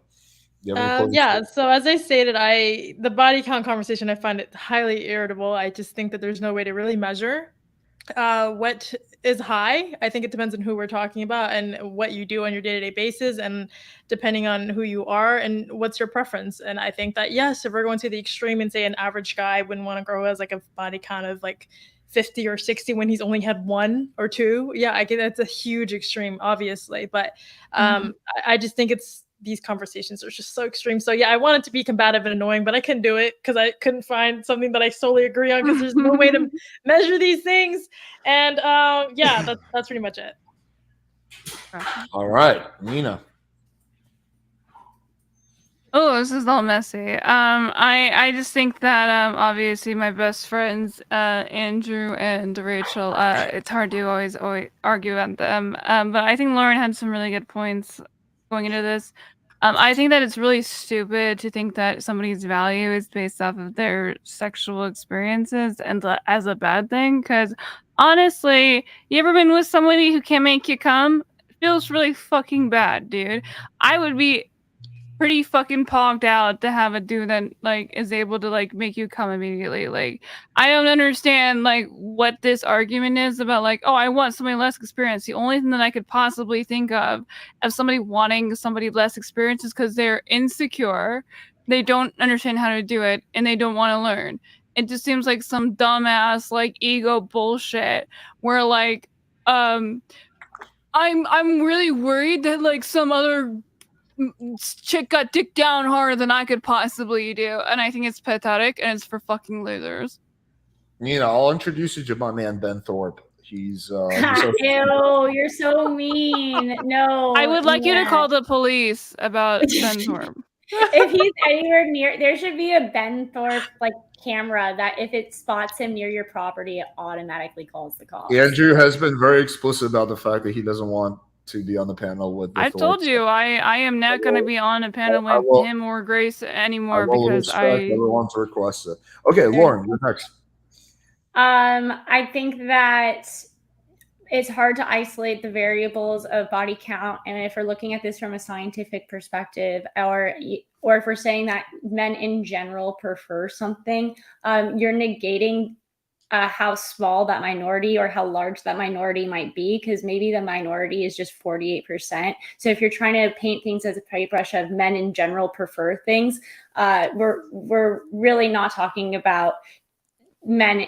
We're excluding a large portion of men, and we're not talking about the reality of the world that we live in. Furthermore, the people that push the propaganda and the ideology that men only want virgins are not the ones who end up dating virgins. Even Andrew on this panel has married somebody who has previously been married and had her husband leave her for whatever reason. So he's not choosing a virgin in his life, and yet he's saying that men prefer virgins. So the men who propagate this propaganda don't even live to their own values, and he's a perfect example. Okay, let's let Andrew go. When I say the word stupid, I need you to understand exactly what I'm talking about.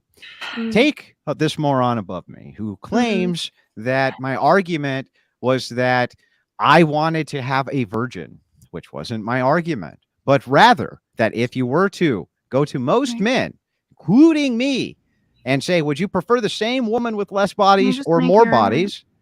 Or more bodies, shut up, it's my closing, or more bodies, they would tend to prefer the woman with a lower body count. This was demonstrated in the poll. Lauren, once again, strawmanned me. Done at this entire panel, has no idea what she's talking about. Now, Neeina, I don't, we're always going to go back and forth because she's a blood sport debater and so am I. We've been throwing hands for a long time online and we're going to keep on doing it. It's brutal blood sports. We've done it on the Crucible for a long time, and it's going to continue to happen. It was nice to meet Angela Knight, but Lauren, listen, unequivocally, you are one of the dumbest human beings I've ever talked to in my life. And that's saying something. What is the dumbest I've ever talked to? It is, even though it's very personal, it is his closing statement. And when you said geometry, I couldn't make good argument structures based on when I was in school. I went and took geometry classes. That was literally the dumbest thing anybody has ever said to me in my life. There has never been a thing which has been said to me which was dumber than that.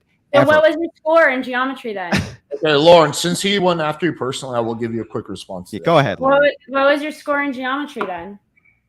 Oh my God, I can't believe you just doubled down. I can't believe that you just doubled down. I don't think you did very well because I don't think you're good at logic structure. I'll say I did dog shit in geometry. I like a C. Math is for nerds. All right. Anyway, let's move on to the after panel and read a few super chats. Appreciate everyone for the support. Salute to the chat and panel. Thank you. If there is a super chat that's very demeaning to one of the guests, I will not read it, but I still appreciate you guys donating. If it's to me, you can read it. Men are generally virtuous and forgiving. Would you single woman on panel be open to turning to Christianity, repenting for your sins?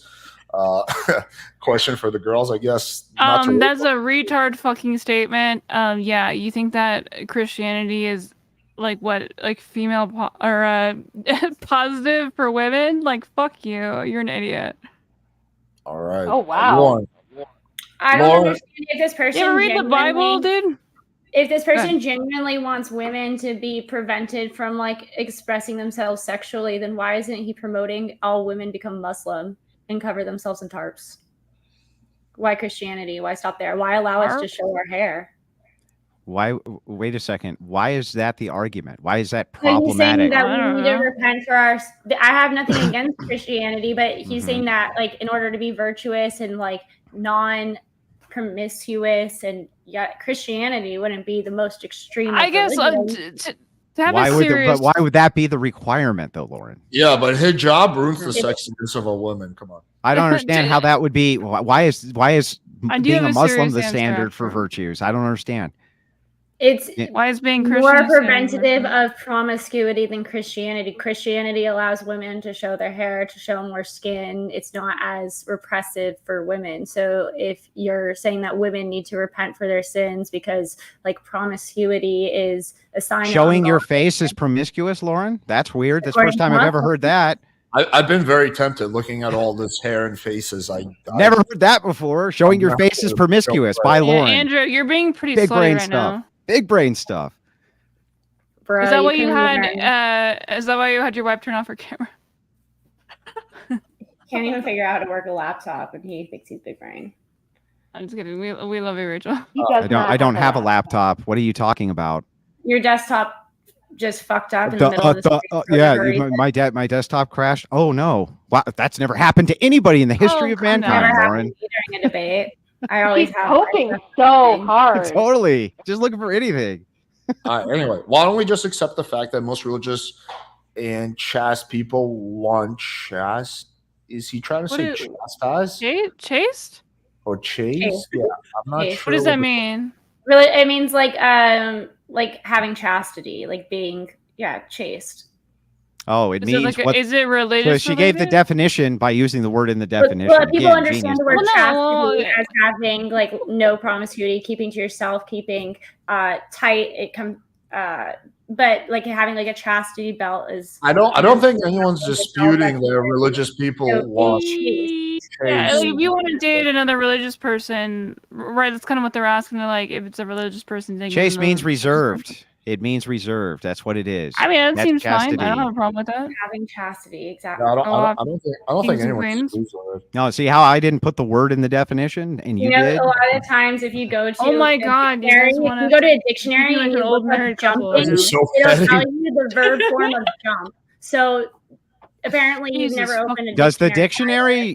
does the dictionary say dictionary jump means to jump? Yeah. Does it say jump? Jump means to jump. Is that what it No, says? if you open the No. dictionary and you look up jumping, it'll Uh-huh. say it means to the verb form of jump. Oh, you mean a reference the to way I defining use in? It'll chastity reference to is defining in. saying Yeah, I know. But the definition, Stop which it, is what I Andrew, you're said, making her dumber. will it reference to defining in? I I'm love how you shocked. just keep calling me dumb because I'm higher educated than both of you and you guys can't handle it. Rachel, And Well, I- You that's the paid, standard. you paid money for a certificate. I think that's why she's so mad. She paid all that money for a certificate to tell her she's smart, and it was a lie. scholarships. Man, that education, it's All right, really anyway. serving you. I can tell she's so educated. I am. I have a law She's degree. dumping me. I don't Rachel, even will you know. come to my wedding? I have a degree in psychology. Are you getting married, Neeina? Oh, like Hopefully there's soon. management and then psychology. Yeah, I'll come. Oh. Neeina and Circa are taking it to the next level. Okay, let's bring on people Stop. from Yeah, imagine being a Christian and calling someone dumb and going for I don't need to Literally, imagine like, it. I did it multiple times. Shut the fuck up! Go ahead. Jeez, Nina, you seem upset. Why don't you calm down? Well, you're being rude to Alex. The church Oh. fathers called people morons. Alex and is having the imbeciles. time of his life, Nina. Relax. Well, Trying to I wouldn't be say rude time to of my everyone. life, but it's been He's a just a a rude rude discussion. person. All right, anyway, we're going to bring on a few people from the panel. Probably go for another 15, 20 minutes. I actually wrote down some questions as well that I was going to ask, but let's got first some go through the people. Okay, Ashley, how's it going? Hey, how's it going? I just want to say, I love you, Ashley. Angela, how are you doing? I feel like I'm learning. I feel like I'm learning everybody right now. This is fun. I didn't get through anything. I'm doing good. Nina, I'm not gay, but I'd be gay for you. Lauren, you have beautiful hair. Rachel, you are such a cold bitch. I love it. Andrew, cannot wait We to do take love a bite Rachel. out of you tomorrow night on this very subject. There Alex, better thank be you. a compliment coming from me. Okay. Ashley, you love me. Come on. I do love you. You know that. And when you said that the first time I debate a chick, like, it's always brutal. Seriously. So, guys, the very first debate I ever had in my entire life, let alone YouTube, it was with this bitch right here. And at one point during the debate, Rachel goes, "What the fuck? Is this your first debate?" And I said, "Yes, actually." Brutal. Your eyelashes look beautiful, by the way, Ashley. Thank you so much. You're Nice so to hot. meet you, It was actually really funny because Ashley was like, "Well, you're full of yourself and very pretentious," and I was like, "Well, you need to put a bra on and brush your hair," and we were just like going back and forth. It was really funny. Brutal. And then at the end, it was the infamous, like, "I do have great tits. Thank you." You should never have to put a bra on. It's braless or flawless, in my opinion. Fuck yeah, dude. Yeah, bras are for people who want to hurt their back for the patriarchy. Let them free. Keeps them perky too. I do agree. We'll get our with titties out. Alex, pull your titties out. The easier it is for me to They're get nice. to where I'm trying to go, the better. What's up, Nick? How you doing, man? Hey, not too bad. Can you guys hear me? Yeah. You sound perfect. Okay, perfect. Are we just going Uh, questions from everybody that pops in, or? You gonna do some like lifts or what? No, I'm post workout right now. I think I'm done. You're gonna do a thing in a gym and you're not gonna do any lifts. Not today. It's the normal shtick, but not right now. Can I get like a one like a barbell? No, just like I want you to lift something of some size. Nina, are you ovulating? yeah. Oh, there we go. You are We got something of some exuding that size. I want you to put something big in your hand and Yeah. I just needed something to be Yeah. lifted so it didn't look like it was a green screen. There you go. juicy. Okay, All right, Nick, so- what was your question? Yeah, Go it's a question and a statement, I guess. Love you, Ashley. I just wanted to say I think it's really cool, BBF, that like you defied the norm insofar as deciding to marry someone who I assume previously had a body count coming out of like a previous marriage. I think that's really cool of you because I think that generally speaking, like men of character, Chads, if you will, basically live their life based on their own understanding of the world, right? Like what they observe and the decisions that they kind of like reap out of it. You know what I mean? So if you meet a woman that you think is beautiful and of good character that will make a good wife for you, you pick them. You don't base that off of a statistic. Only an idiot would do that, right? That's something called ecological fallacy, when you apply a broad statistic to all individuals. Like we don't make decisions that way. So I think it's really cool of you to do that, and I'm really happy for you guys that you didn't make a stupid decision based on a statistic and lose out on your, like if you want to use Nick, soulmate, your wife, whatever. That was a really nice way of putting our points. I That was- genuinely yeah, appreciate that absolutely. you explain what something is after you say it because it helps. I'm being dead ass. Great. That was That- beautiful. That's That was I'm a like dick for us.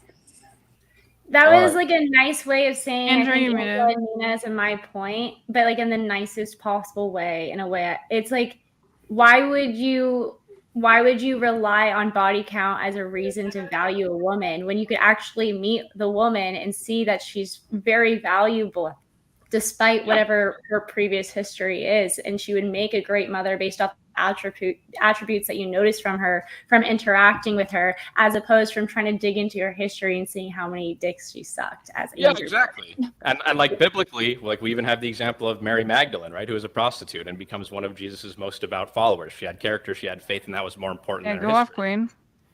Okay, wait. I'll jump in on this. Andrew, So, you're muted. I'm not sure if you're in. I do think that Nina and to a small extent Lauren, you are strawmanning the opposition.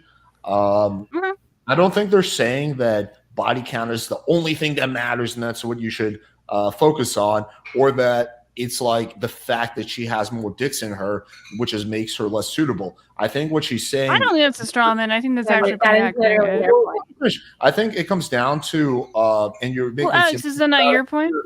I think a lot of them are saying that it's about risk mitigation, like lowering Yes. the risk. And at the end of the That's day, what I said. if a girl has a Yeah. body count of 100, she's more likely to be highly novelty driven. She's more likely to have, Novelty? which means she's seeking like the next dopamine high. The She's purple dildo. But why would you base anything on probability when you're meeting these people one-on-one, so you get to make these determinations about their characteristics and their attributes without having to rely on I'm being honest. I think that you're a dumbass if you can't tell a girl is like probably got a high body count because she likes novelty shit. I think mostly they're pretty upfront about these type of things. No, I mean, first of all, I think that it depends. So if a girl senses that you're the kind of guy that really cares about it and she wants to have a relationship with you, she has every incentive to lie or at least minimize it significantly. Okay. So men do the same thing. Sure. But it doesn't change the fact that, yeah, I agree that men do that. I'm just saying that women. Oh my God, your dog is so cute. We're discussing women right now.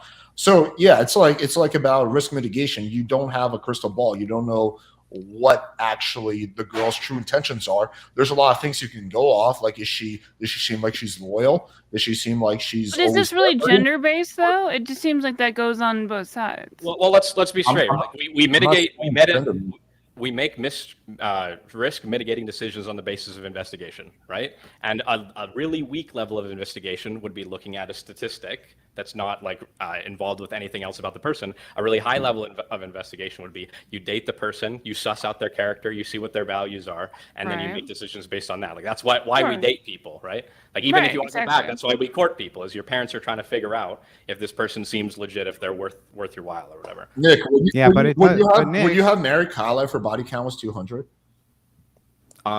If her body count was 200, now I'll be nuanced about it. So if her body count was 200 and she had some kind of figurative, not literal, come to Jesus moment, and she was like, I think I was kind of chasing crazy whims back then, and I was engaging in behavior that wasn't super safe for me, but I've kind of changed. I've seen the importance in delaying gratification. Then I'd be like, all right, yeah, you learned something from your walk on this earth, and I think you're probably better for it. But if that wasn't the case, if she didn't have some kind of come to Jesus moment, then that would be a deal breaker for you.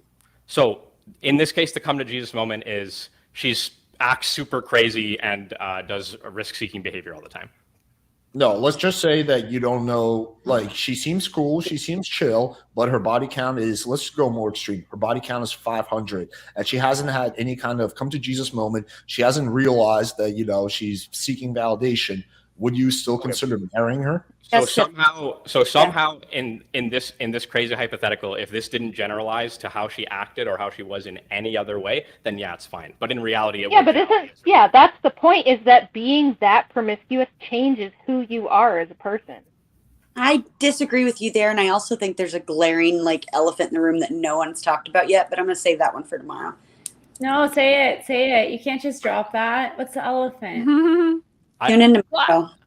Okay, I just don't understand what the issue is. What is the issue? I feel like nobody's done a good example of what the issue is. Why does body count matter?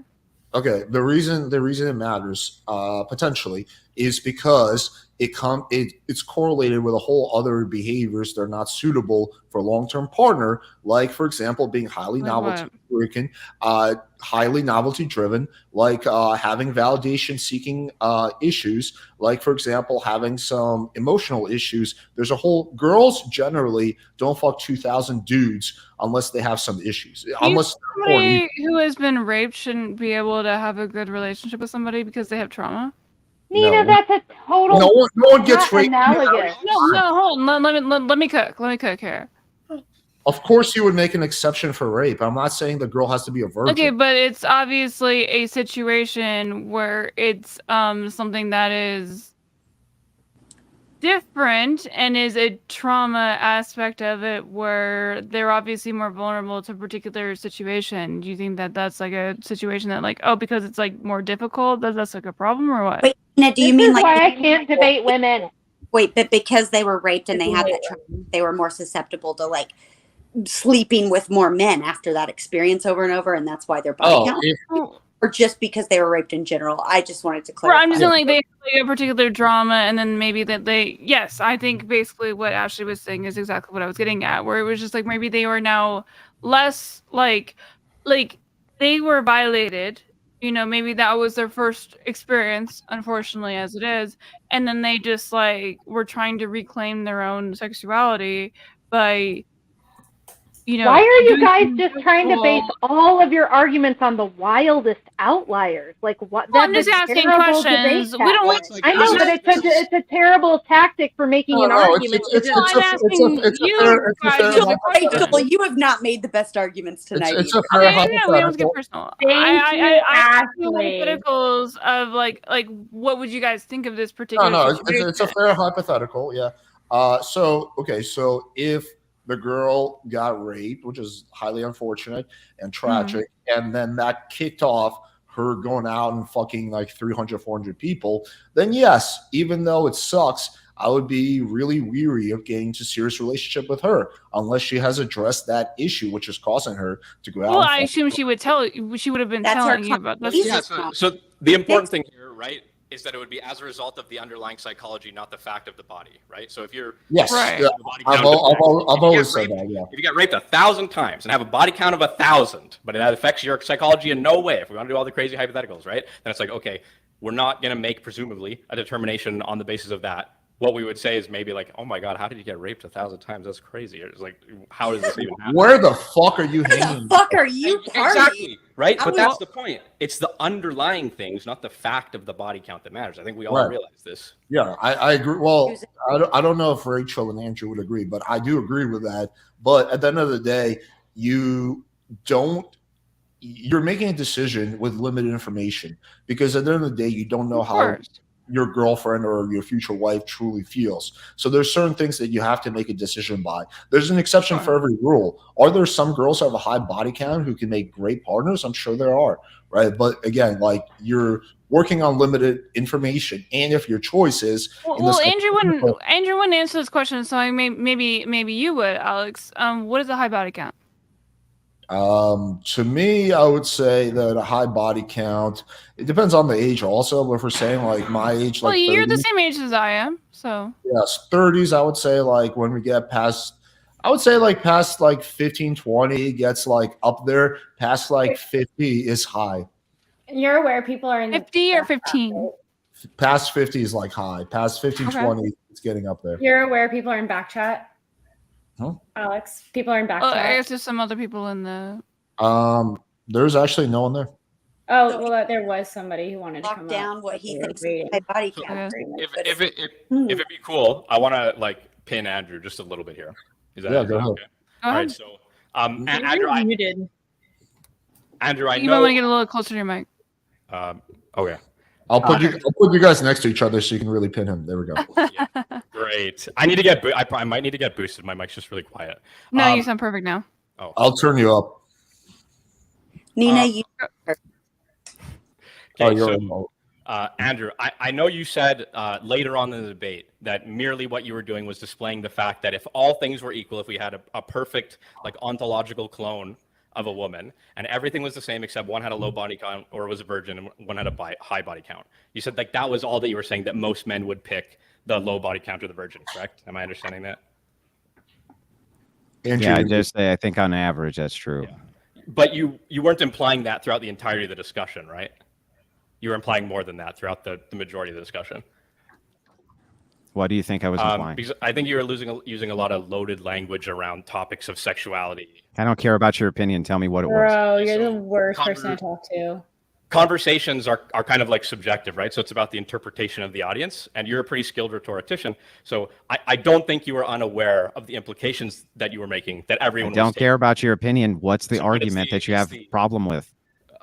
I'm pointing out the fact that at the end, you said your conclusion was different than the implication of your argument was throughout the Okay. entire conversation. So I made you feel bad. Got it. You don't actually have an argument. Do you have an argument or not, Nick? I don't have an argument. I'm Okay. criticizing your argument. I'm All presenting like a counterfactual. Fair enough. Okay. Well, give me the counter argument then, not how you feel. I don't have a counter argument. I'm Okay. criticizing your argument You On just the- don't like criticism, Andrew? on the basis that your conclusion was not commensurate with what you were saying throughout the debate. If Well, that's- that Andrew, sounds- you're So that never sounds, gonna so that you're sounds never- like an argument. Wait, that sounds like an argument. So you're saying that my conclusion was not consistent with the rest of what I said in the debate. Can you demonstrate that for us So real quick? what Nick? I'm trying to demonstrate essentially is bad faith, not an error in the Oh, argument. it's bad faith. Got it. So you can't tell me how or what I said, which was Just inconsistent. It's just bad faith. I How just long do you explained. have, So Andrew, for so- bad faith? I just explained, right? So it's like the conclusion that you said you were merely making is Mhm. juxtaposed to the implication of the arguments that you had throughout the panel, right? You mean the implication that you drew from it, not anything that was actually said. The implication the entire audience drew, and that Right. everyone would draw from the entire How do conversation. you Right, know so- that the entire Because he intuited it. It's his feelings, literally. He's telling me that he felt like I meant to say more than I actually said. That's his actual declarative statement here. Big brain stuff, Nick. Yep. Brilliant. I'm really You believing had me you. up implied until- certain things in your arguments, then you With didn't your back it feelings. up in your That's closing. not. That's Yeah, it was a bait and switch, right? If you want to be technical, it's a Mott and Bailey. So was that bad faith of you? If you know that you're making a Mott and Bailey, that's bad faith because you're. What was the Mott and Bailey? Okay, so during the conversation, you were saying things about how being infidelis and having lots of bodies is makes you a bad partner, right? No, never happened. Okay, so let me get this straight. Maybe I understood. Maybe I misunderstood. Sorry. Clearly. So you didn't say at any point throughout the entirety of the conversation that if a woman has a high body count, she is more likely to, or in general, or is basically almost always going to be a worse partner. No. Everyone on this My panel- argument, So you just cited literally, a study my saying argu- that, and you didn't support the study. my argument was that the more dudes a chick ends up sleeping with, the less valuable she usually is generally to dudes. And How does how much someone- reduced her ability to pair bond is, right? I didn't bring up pair bonding. You brought up the prairie Wait, voles. Yeah. No, I didn't bring up pair bonding. Rachel might have brought it Rachel up, but one of you brought it two did bring it up. You were literally pillorying Lauren about the implications. That's true, but that doesn't mean I brought it up. Okay, so are you saying that you disagree with the prairie vole study and its implications that you seem to be addressing about it having an impact on human pair bonding? So you don't think that's true?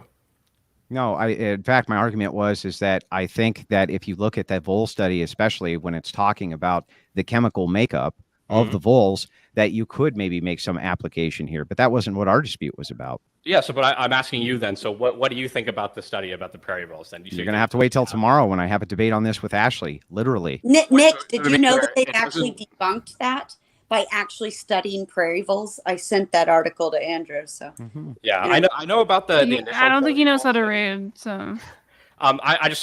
So you're saying you refuse to answer the question about whether or not you think the prairie vole study has. Well, not when I have a debate scheduled with my Yeah, so debate you're opponent refusing to answer the tomorrow, question. literally. Oh, let's go. Yeah, All no, right, okay. About whether What or does not this have the to prairie- do? Maybe you should go to bed and get What some does sleep this if have you're going to be to that worried do? about this. What does this have to do with what you claim is the bad faith argumentation due to the implication of an argument I never made, Nick? Well, so it is literally an argument that you made. Okay, and what's the argument again that you're claiming I made? That ran through hoes are worse partners. Worse partners or less desired by the opposite sex? I would say Either it was or. pretty clear that you made both. Oh, arguments. okay. Well, then you just go ahead and show me that clip that you won't be able to find because you just lied. But that's Well, why fine. don't I ask No, you you right did now? make that argument. Do you You wait? said- Hold on. Let's just ask him right now. Let's just ask him right Nick, now. Whoa, may I please, Nick? I don't think though that would be the definition of bad faith. So I can give the definition of bad faith. Please do, and then explain how what he did was bad faith. I'm confused on that one. I'm not trying to troll. I'm dead ass. Yeah, it's so bad faith is very explicitly when you're engaging with people in discussion or negotiation on the basis of deception of either them or yourself. That's what bad faith is. So if for example, if you can make an argument throughout a debate, right, that is very big in scope, and then at the end of the debate you say, and so simply, only Layman's this terms. tiny little conclusion, right? That I'll give a good example. What I thought was really bad faith was when Neeina was talking about her best friends and she said Rachel and Andrew, but she didn't mention me. That was really bad faith. And she should, and she should be ashamed of herself. Should be I ashamed. am ashamed of myself. You guys all are Alex, all my best I'm friends. super sorry, but I gotta go. Thank you so much for having me on. Everybody catch me on Infowars, 4th hour of Alex Jones tomorrow. Oh, damn. All right, love you, Rachel. Bye. I'll ask Andrew. We love you. Have a good night, We Rachel. love you. All right, Nick, do you have any more questions for Andrew? Um, Feisty. Andrew, my brother in Christ, I have no enemies, and I love you, and I wish that you would change your ways and stop lying to people all the time. Can you give me the any lies that I've given to people? Can you go ahead and do that for me, Nick? Okay. Or are you just slandering? Lies. Are you just on here to slander? So would you You expand just the are you just mad because I Wait, blew but out how your much? wife in a Wait, how panel much the can other you day? guys Because I bench think you're just press? mad, Maybe bro. we can like. I think do you're like just a mad thing. that Not So Erudite has two conflicting sets of values, and she got exposed as having two conflicting sets of values as a Christian. You're just mad, and so you're coming on here to vent. That's what I think. I think you're bad faith, bro. I don't know about I- that, but you didn't. Why are you we talking make a about good Not argument So Erudite who's not here? I think the I think the Wait, fact- wait, you guys talking about shit on Not So Erudite? I will fight you over her. I love Yeah, her. why are we talking about her when she's not even here? I think the fact, Andrew, that you won't let me speak Where and keep are having you? to like uproariously Right. interrupt me is proof that You've spoken far more Ashton in this and I will both exchange do it. with me than I have, Nick. Well, so that's because I was asking the question that you keep dodging. So right? then- And so whenever then I you make saying a that- point, you interrupt me like you are right now. Yeah, okay, if- go ahead, hold on, Nick. Let me ask the question about deception, right? So would you extend the definition of lying to any sort of interaction in which you're being deceptive with people, intentionally deceptive? Would that be lying? No. There could be instances. There could be instances where you could be deceiving intentionally, where it would not be a lie. For instance, a magician. I don't think a Yeah, no, magician. that's cool. Yeah. I just trying to figure out. I think that's still be a lie. Definition. To me, anytime you're interacting with someone deceptively, I call it a lie. So I'll change my phrase. You're not a liar. You're deceptive. So what I was going to say. Okay. Oh man, with all the gish galloping, I can't even remember what I was going to say anymore. Of course you can't. Yeah, that you were.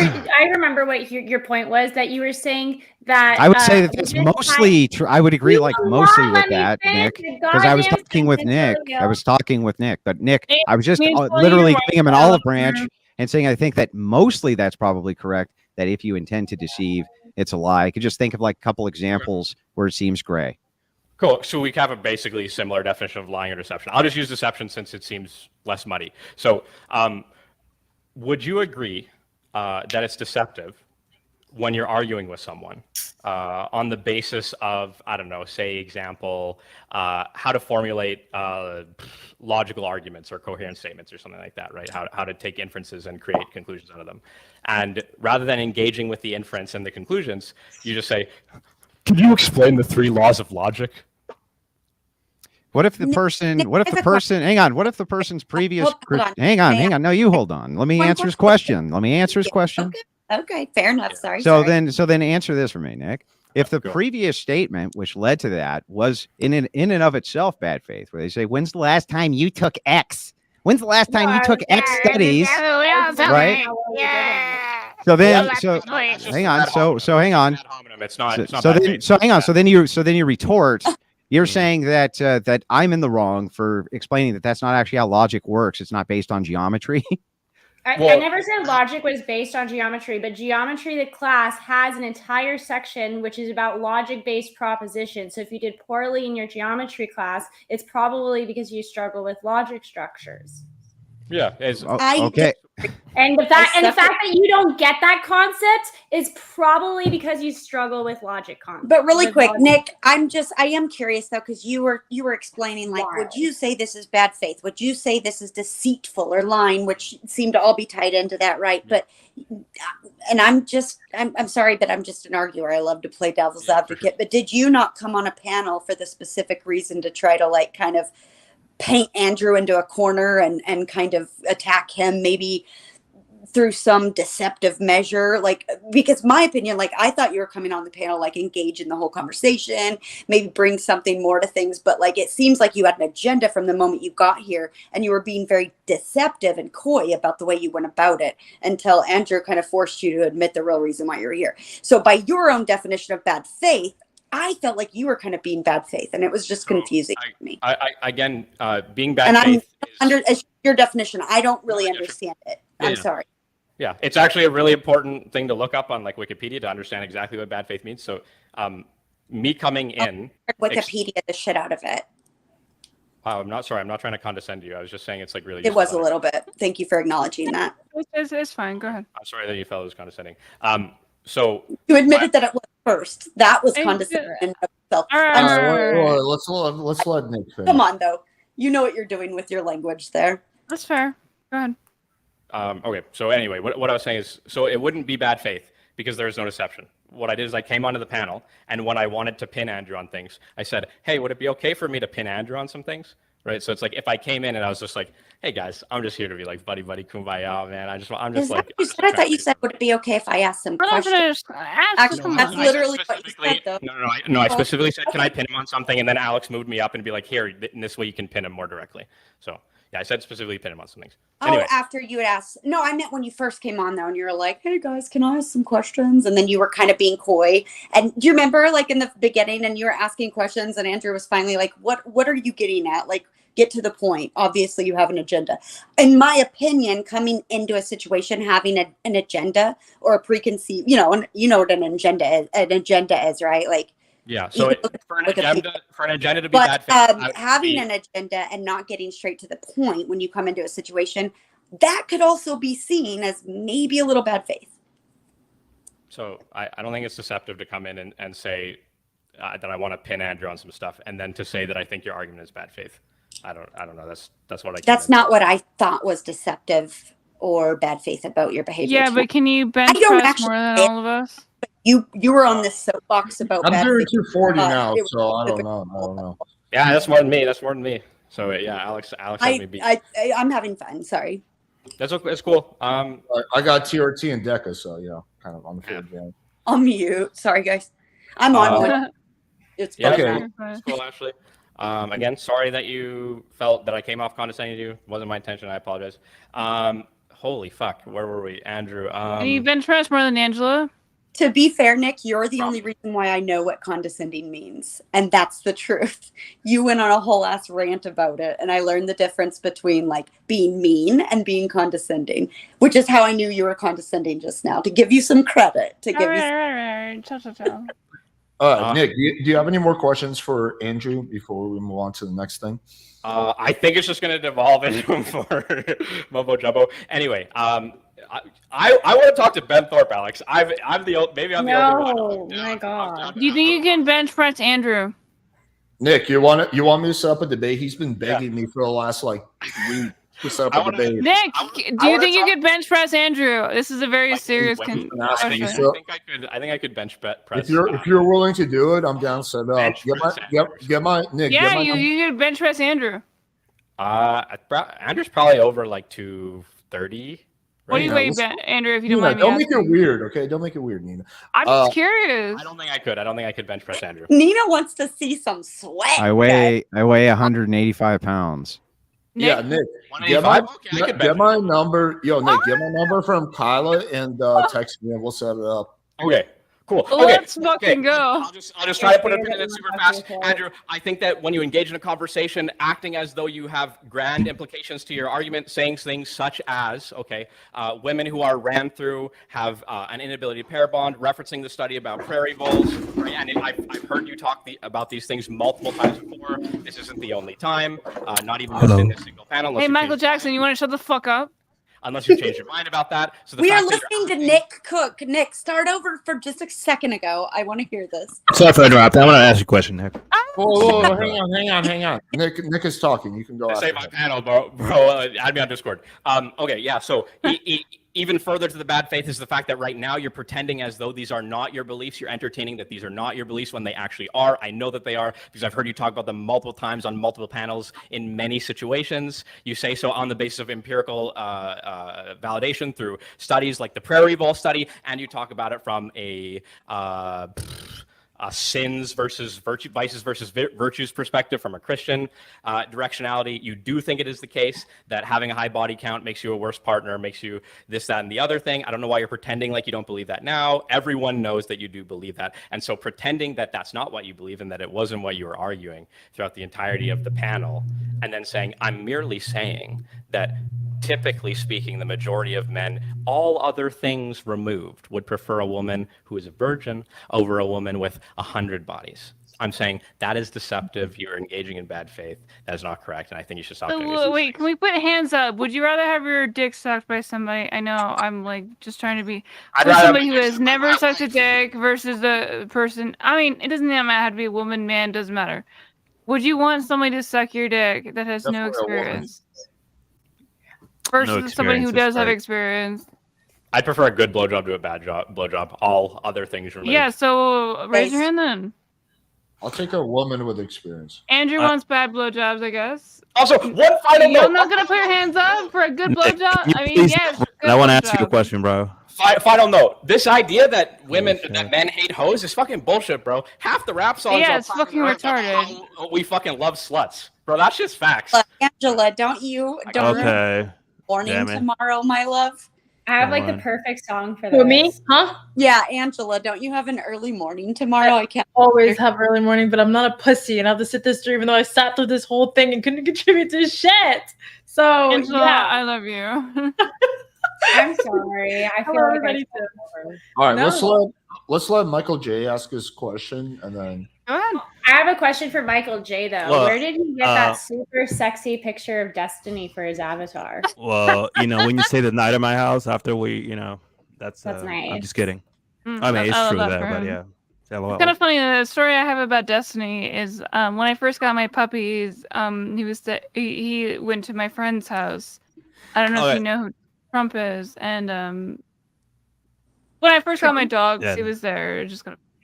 Neeina, That's so fine. Just take the whole time, my No. question. I love Go it. ahead, super cool or whatever. Yeah, Go so I ahead, just want to Michael, I'm ask Nick sorry. a question about you sort of I watch an erudite stream, like a not so erudite, like you guys are Christians, right? I Like love her. I'm just like Yeah. so shocked by you.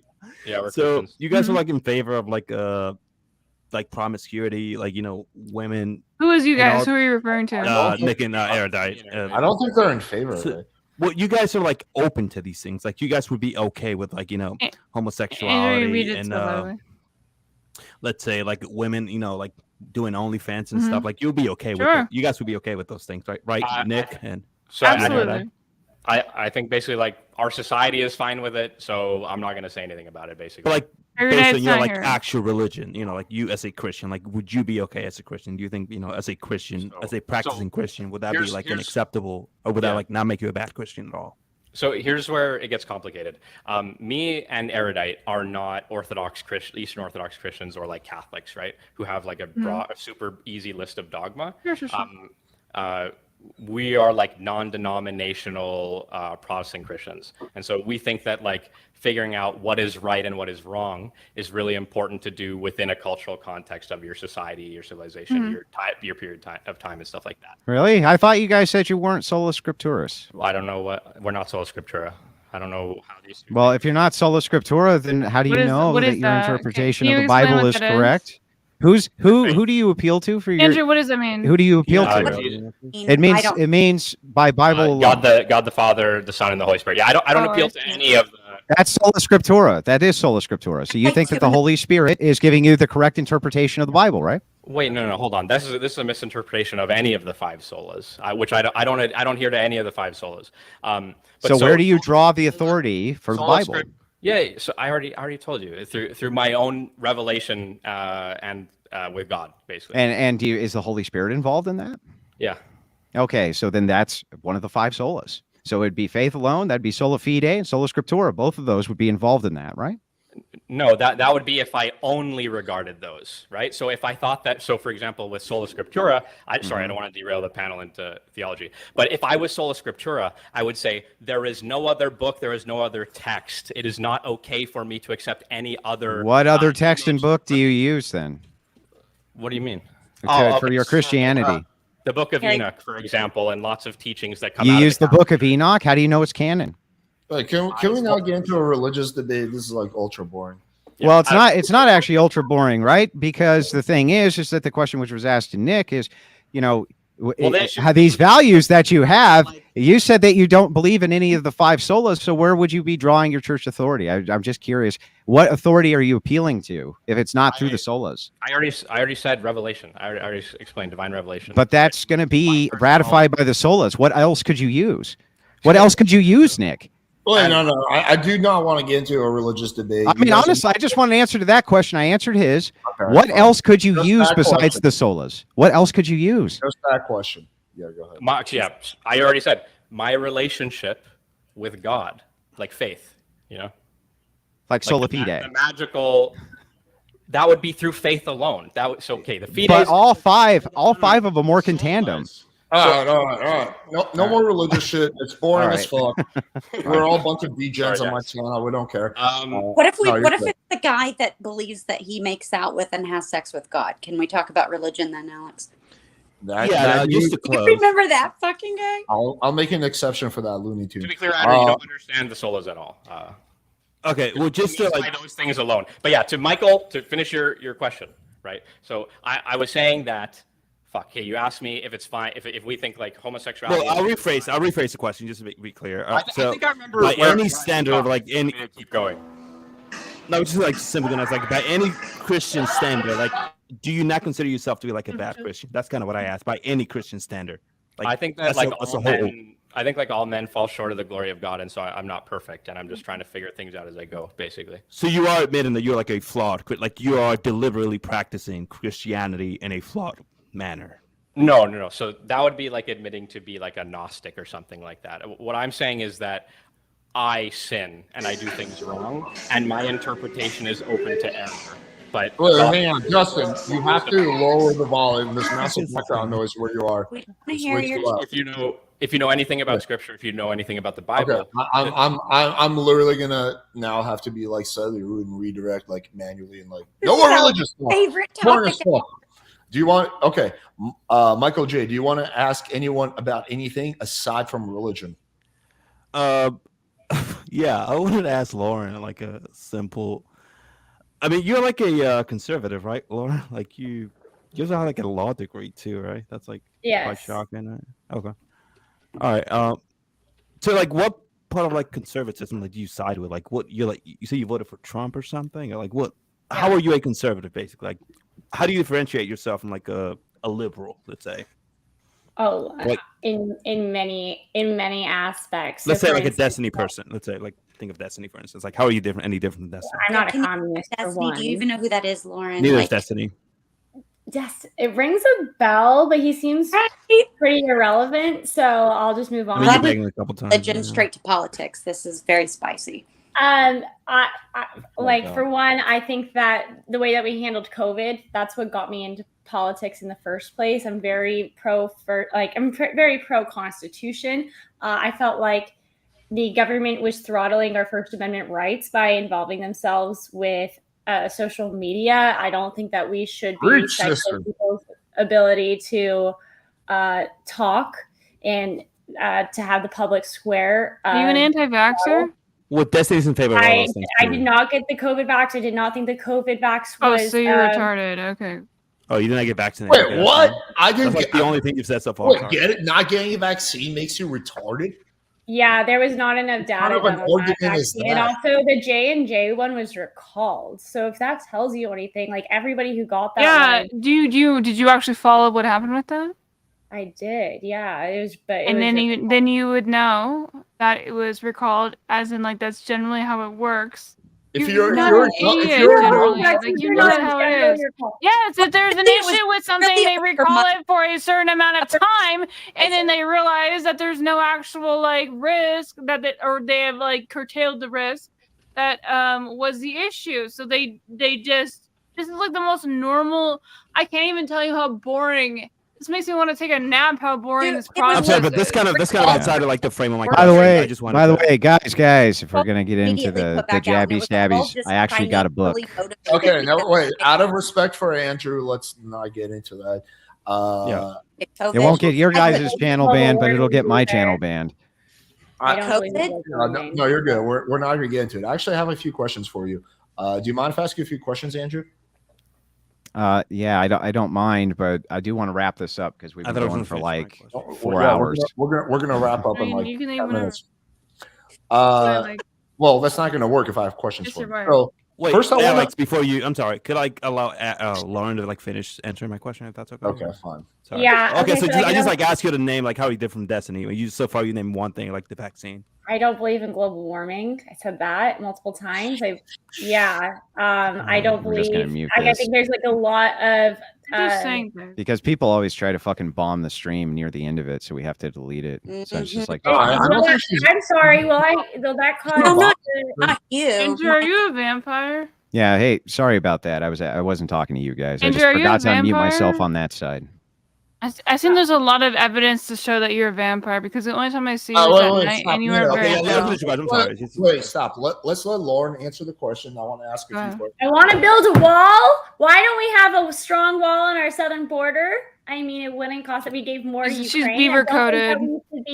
I don't think that we should be giving all of this money to Ukraine, especially because I think that a lot of it is being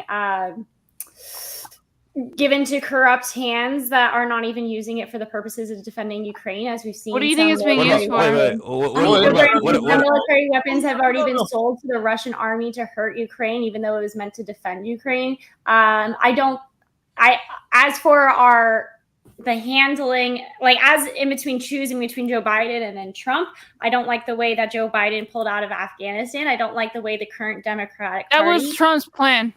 No, it wasn't. No, it was not. Yes, it was. Trump's plan was to get out of Afghanistan. Yes, it was. Guys, I got to split. So I just wanted to say goodbye. All right, Andrew, fantastic seeing you.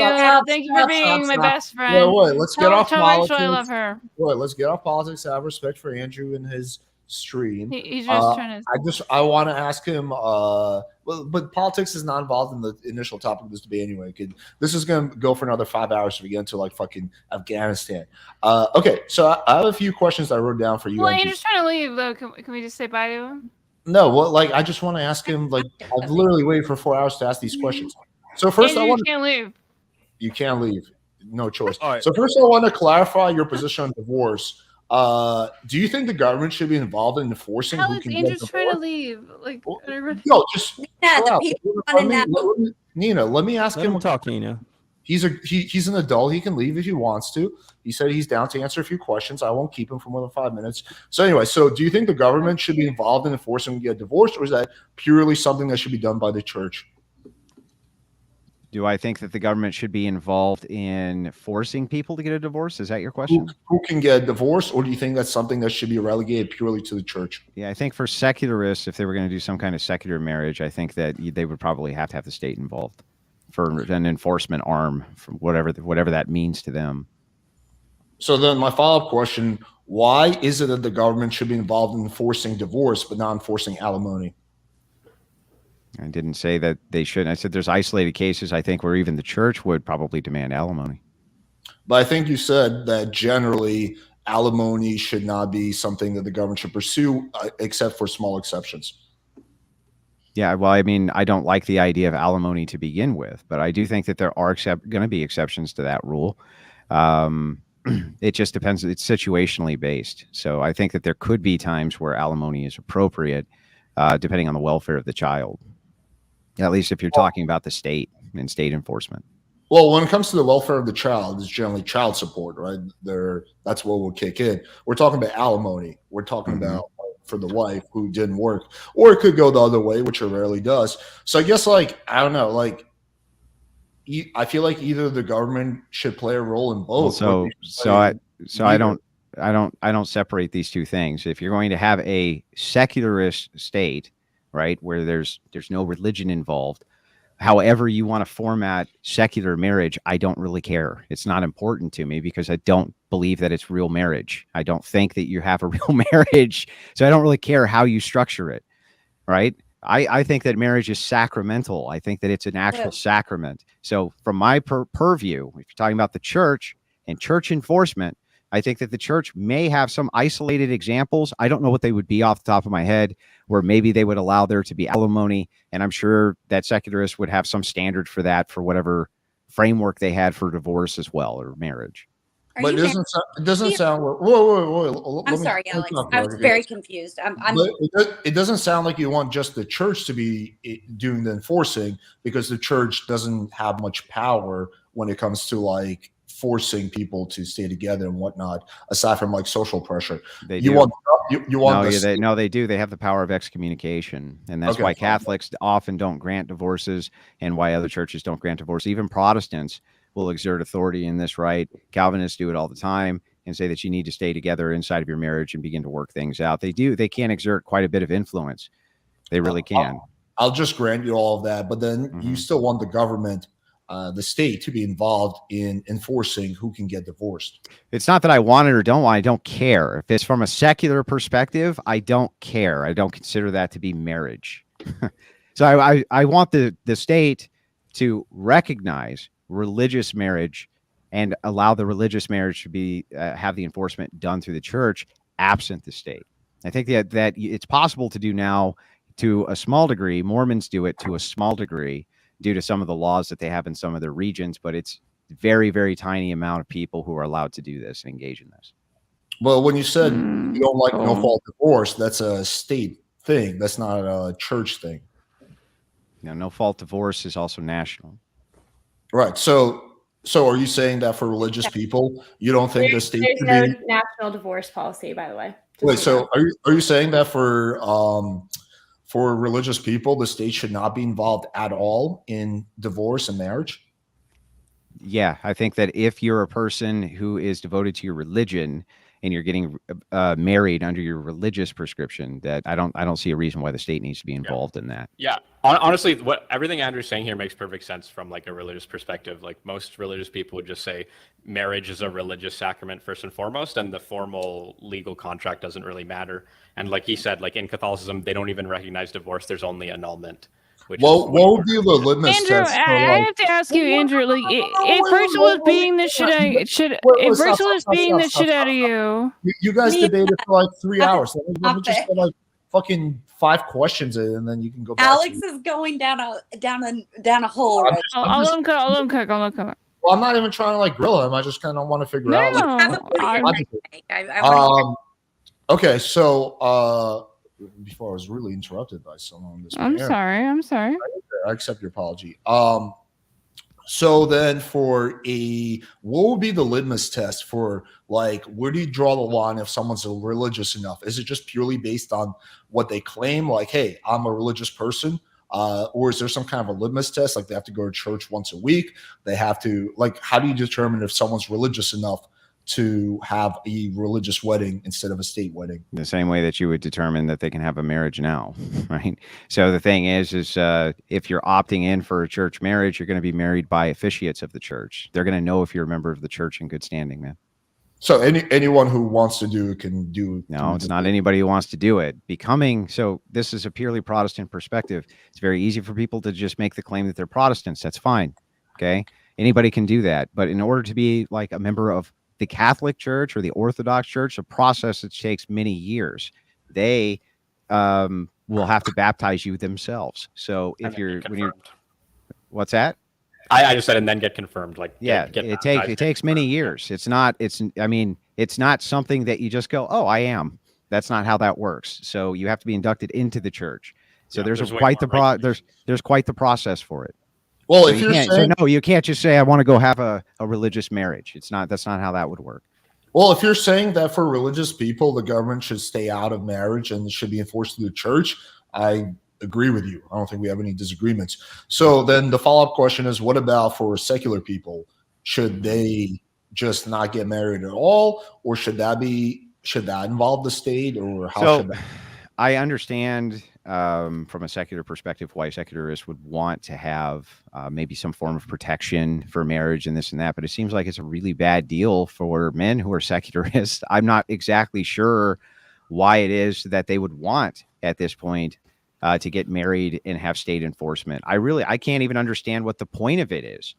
I really don't even understand what the point of it is. There's no actual grounding or divine command saying you must. So why the hell do you do it? I don't even get it. Yeah, I mean, I think I agree with what you're saying. Okay, your position is different than what I thought it was going to be, but you're basically saying you don't actually want the state to be involved. You want the church to be involved for religious people. Yeah. Okay. I really don't understand, and I never have understood. Why do non-religious people want to get married in the first place? I don't actually get it. You're asking the wrong guy. There's I have no reason. What is it hard to believe that people want to get married?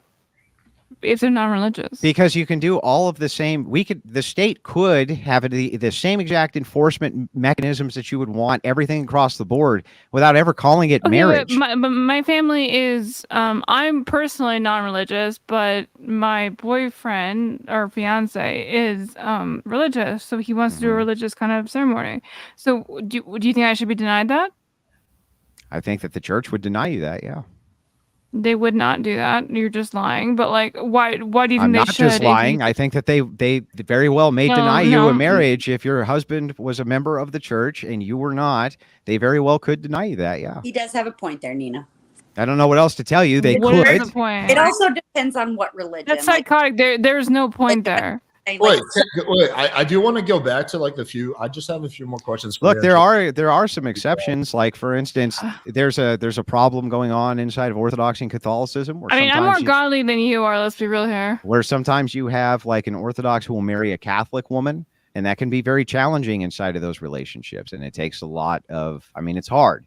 And so there has to be a submission aspect, and the church basically has to ratify it and say that it's okay to do. You have spiritual fathers inside of these churches. This is not, you guys only think of this through a Protestant prism. You go into the church and you wave your hands around and then you leave. Andrew, do you go to church every Sunday? 2 Sundays a month. So not every Sunday. No, 2 Sundays a month. My church is really far away, so I made the commitment to go That's a twice weak a month.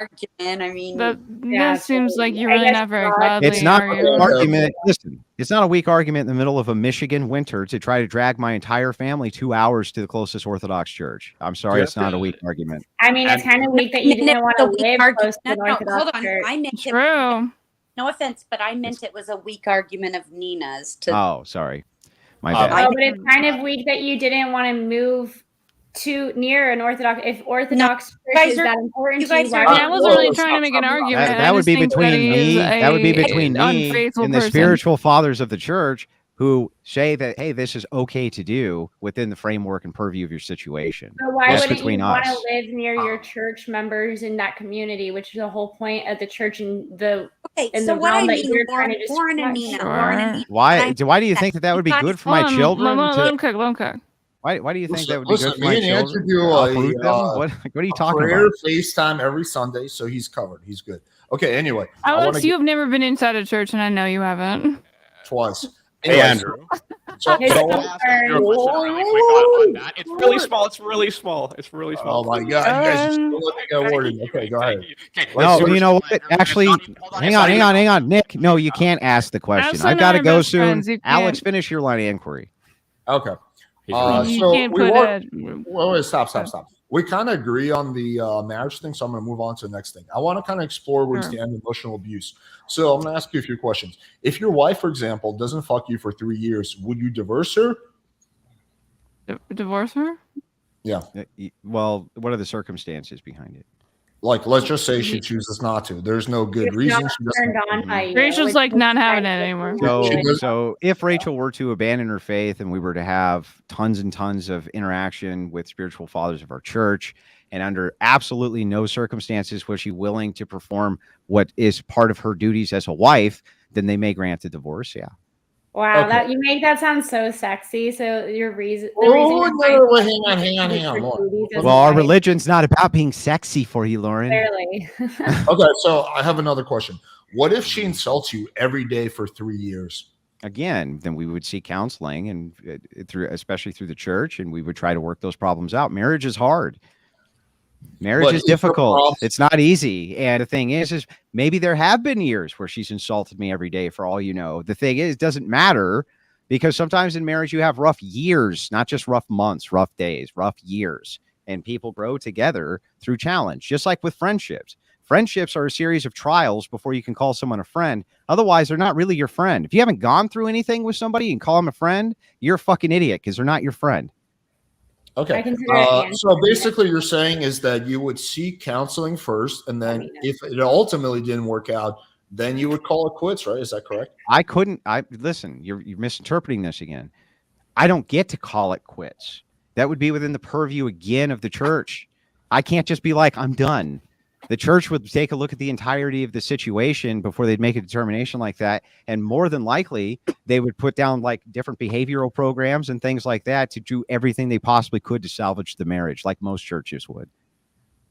Okay. I mean, I don't even necessarily disagree with that much.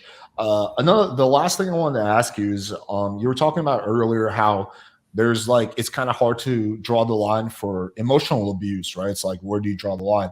Yeah. I feel like the same thing can somewhat apply to physical abuse. Like, what if you mildly push your wife away when she gets in your face? Would that be considered physical abuse? Right. Yeah. So you can extend this too and be like, what about like smacking her on the rear end when she's not expecting it and it surprises her, so she lets out a scream. Right. It's like, listen, I think that when you're talking about physical abuse, we can draw far less of an arbitrary line than we can when it comes to emotional abuse. I think it's far easier to make the determination on what's being physically abusive and what isn't being physically abusive. And I think that when you're talking about consent, it's the easiest possible thing to identify. Like, hey, I don't like being slapped, and you slap her. I think you can identify those situations far easier. Would I say that there is like that it's even arbitrary? There's no system. No, there's a system for identifying these things for sure. Would I say that finding the line can sometimes be difficult? Sure, but I think it's far more obvious. Okay. I mean, that's fair. I actually agree with pretty much everything you said, so we don't even have much disagreement, oddly enough. Okay. I'll kick it off to anyone who wants to, I guess, say something. All right, guys. Well, have a great night. I'm going to get out of here. Take care of yourself. Andrew, fantastic seeing you as always as my other best friend. We'll see Neeina at the Pearl debate on the 24th, right, Neeina? Yes, we will. The Just Pearly Things debate.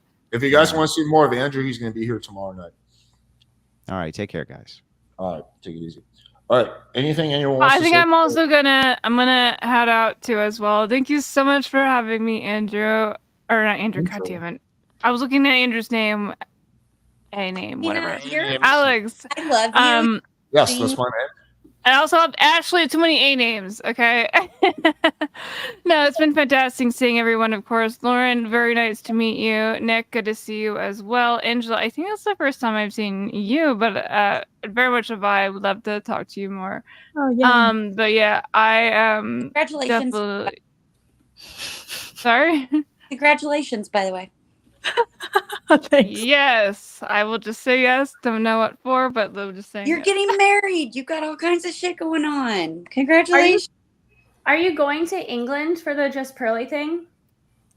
No, it'll just be an online thing early in the day on I think it's on the 20 on it's not this Saturday, but it should be the next Saturday.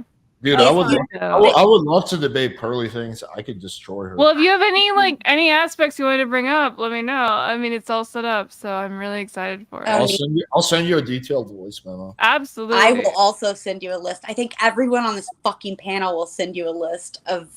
Yeah. Oh yeah. No, but it was fantastic meeting.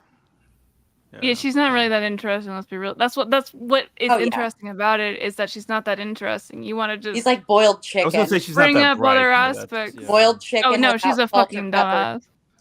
But I feel like you guys are like exploiting her at this point. I want to ask her because she played. I'm sure you've heard her recent why can't we talk about the Jew or whatever song? Hitler wasn't a bad guy, but why? Yeah. I want to ask her your toxic gossip train. Don't focus on that. Focus on the contradictions. Focus on that. I just want her to do it. Definitely. I even did a whole tweet about that. I think Just Pearly Things was fully in the right, and I'm Jewish. I think she was fully in the right for that song. That whole song. Yeah, I'm chill with it too, and I'm half Jewish. Yeah, okay, half Jewish. Let's just let her cook. Are you really? What I see that she was saying is that people are getting censored for persecuting one religious group but not persecuting other religious groups. And I do think there is a harsher, you get harsher consequences for being anti-Semitic than you do for being racist against any other race. And that's a bad thing? That's not even antisemitism. I think that all races should be anti-Semitic. I'm going to go ahead and leave this one on that note. Thank you so much for having me, Alex. Always good to see all of y'all. What is happening?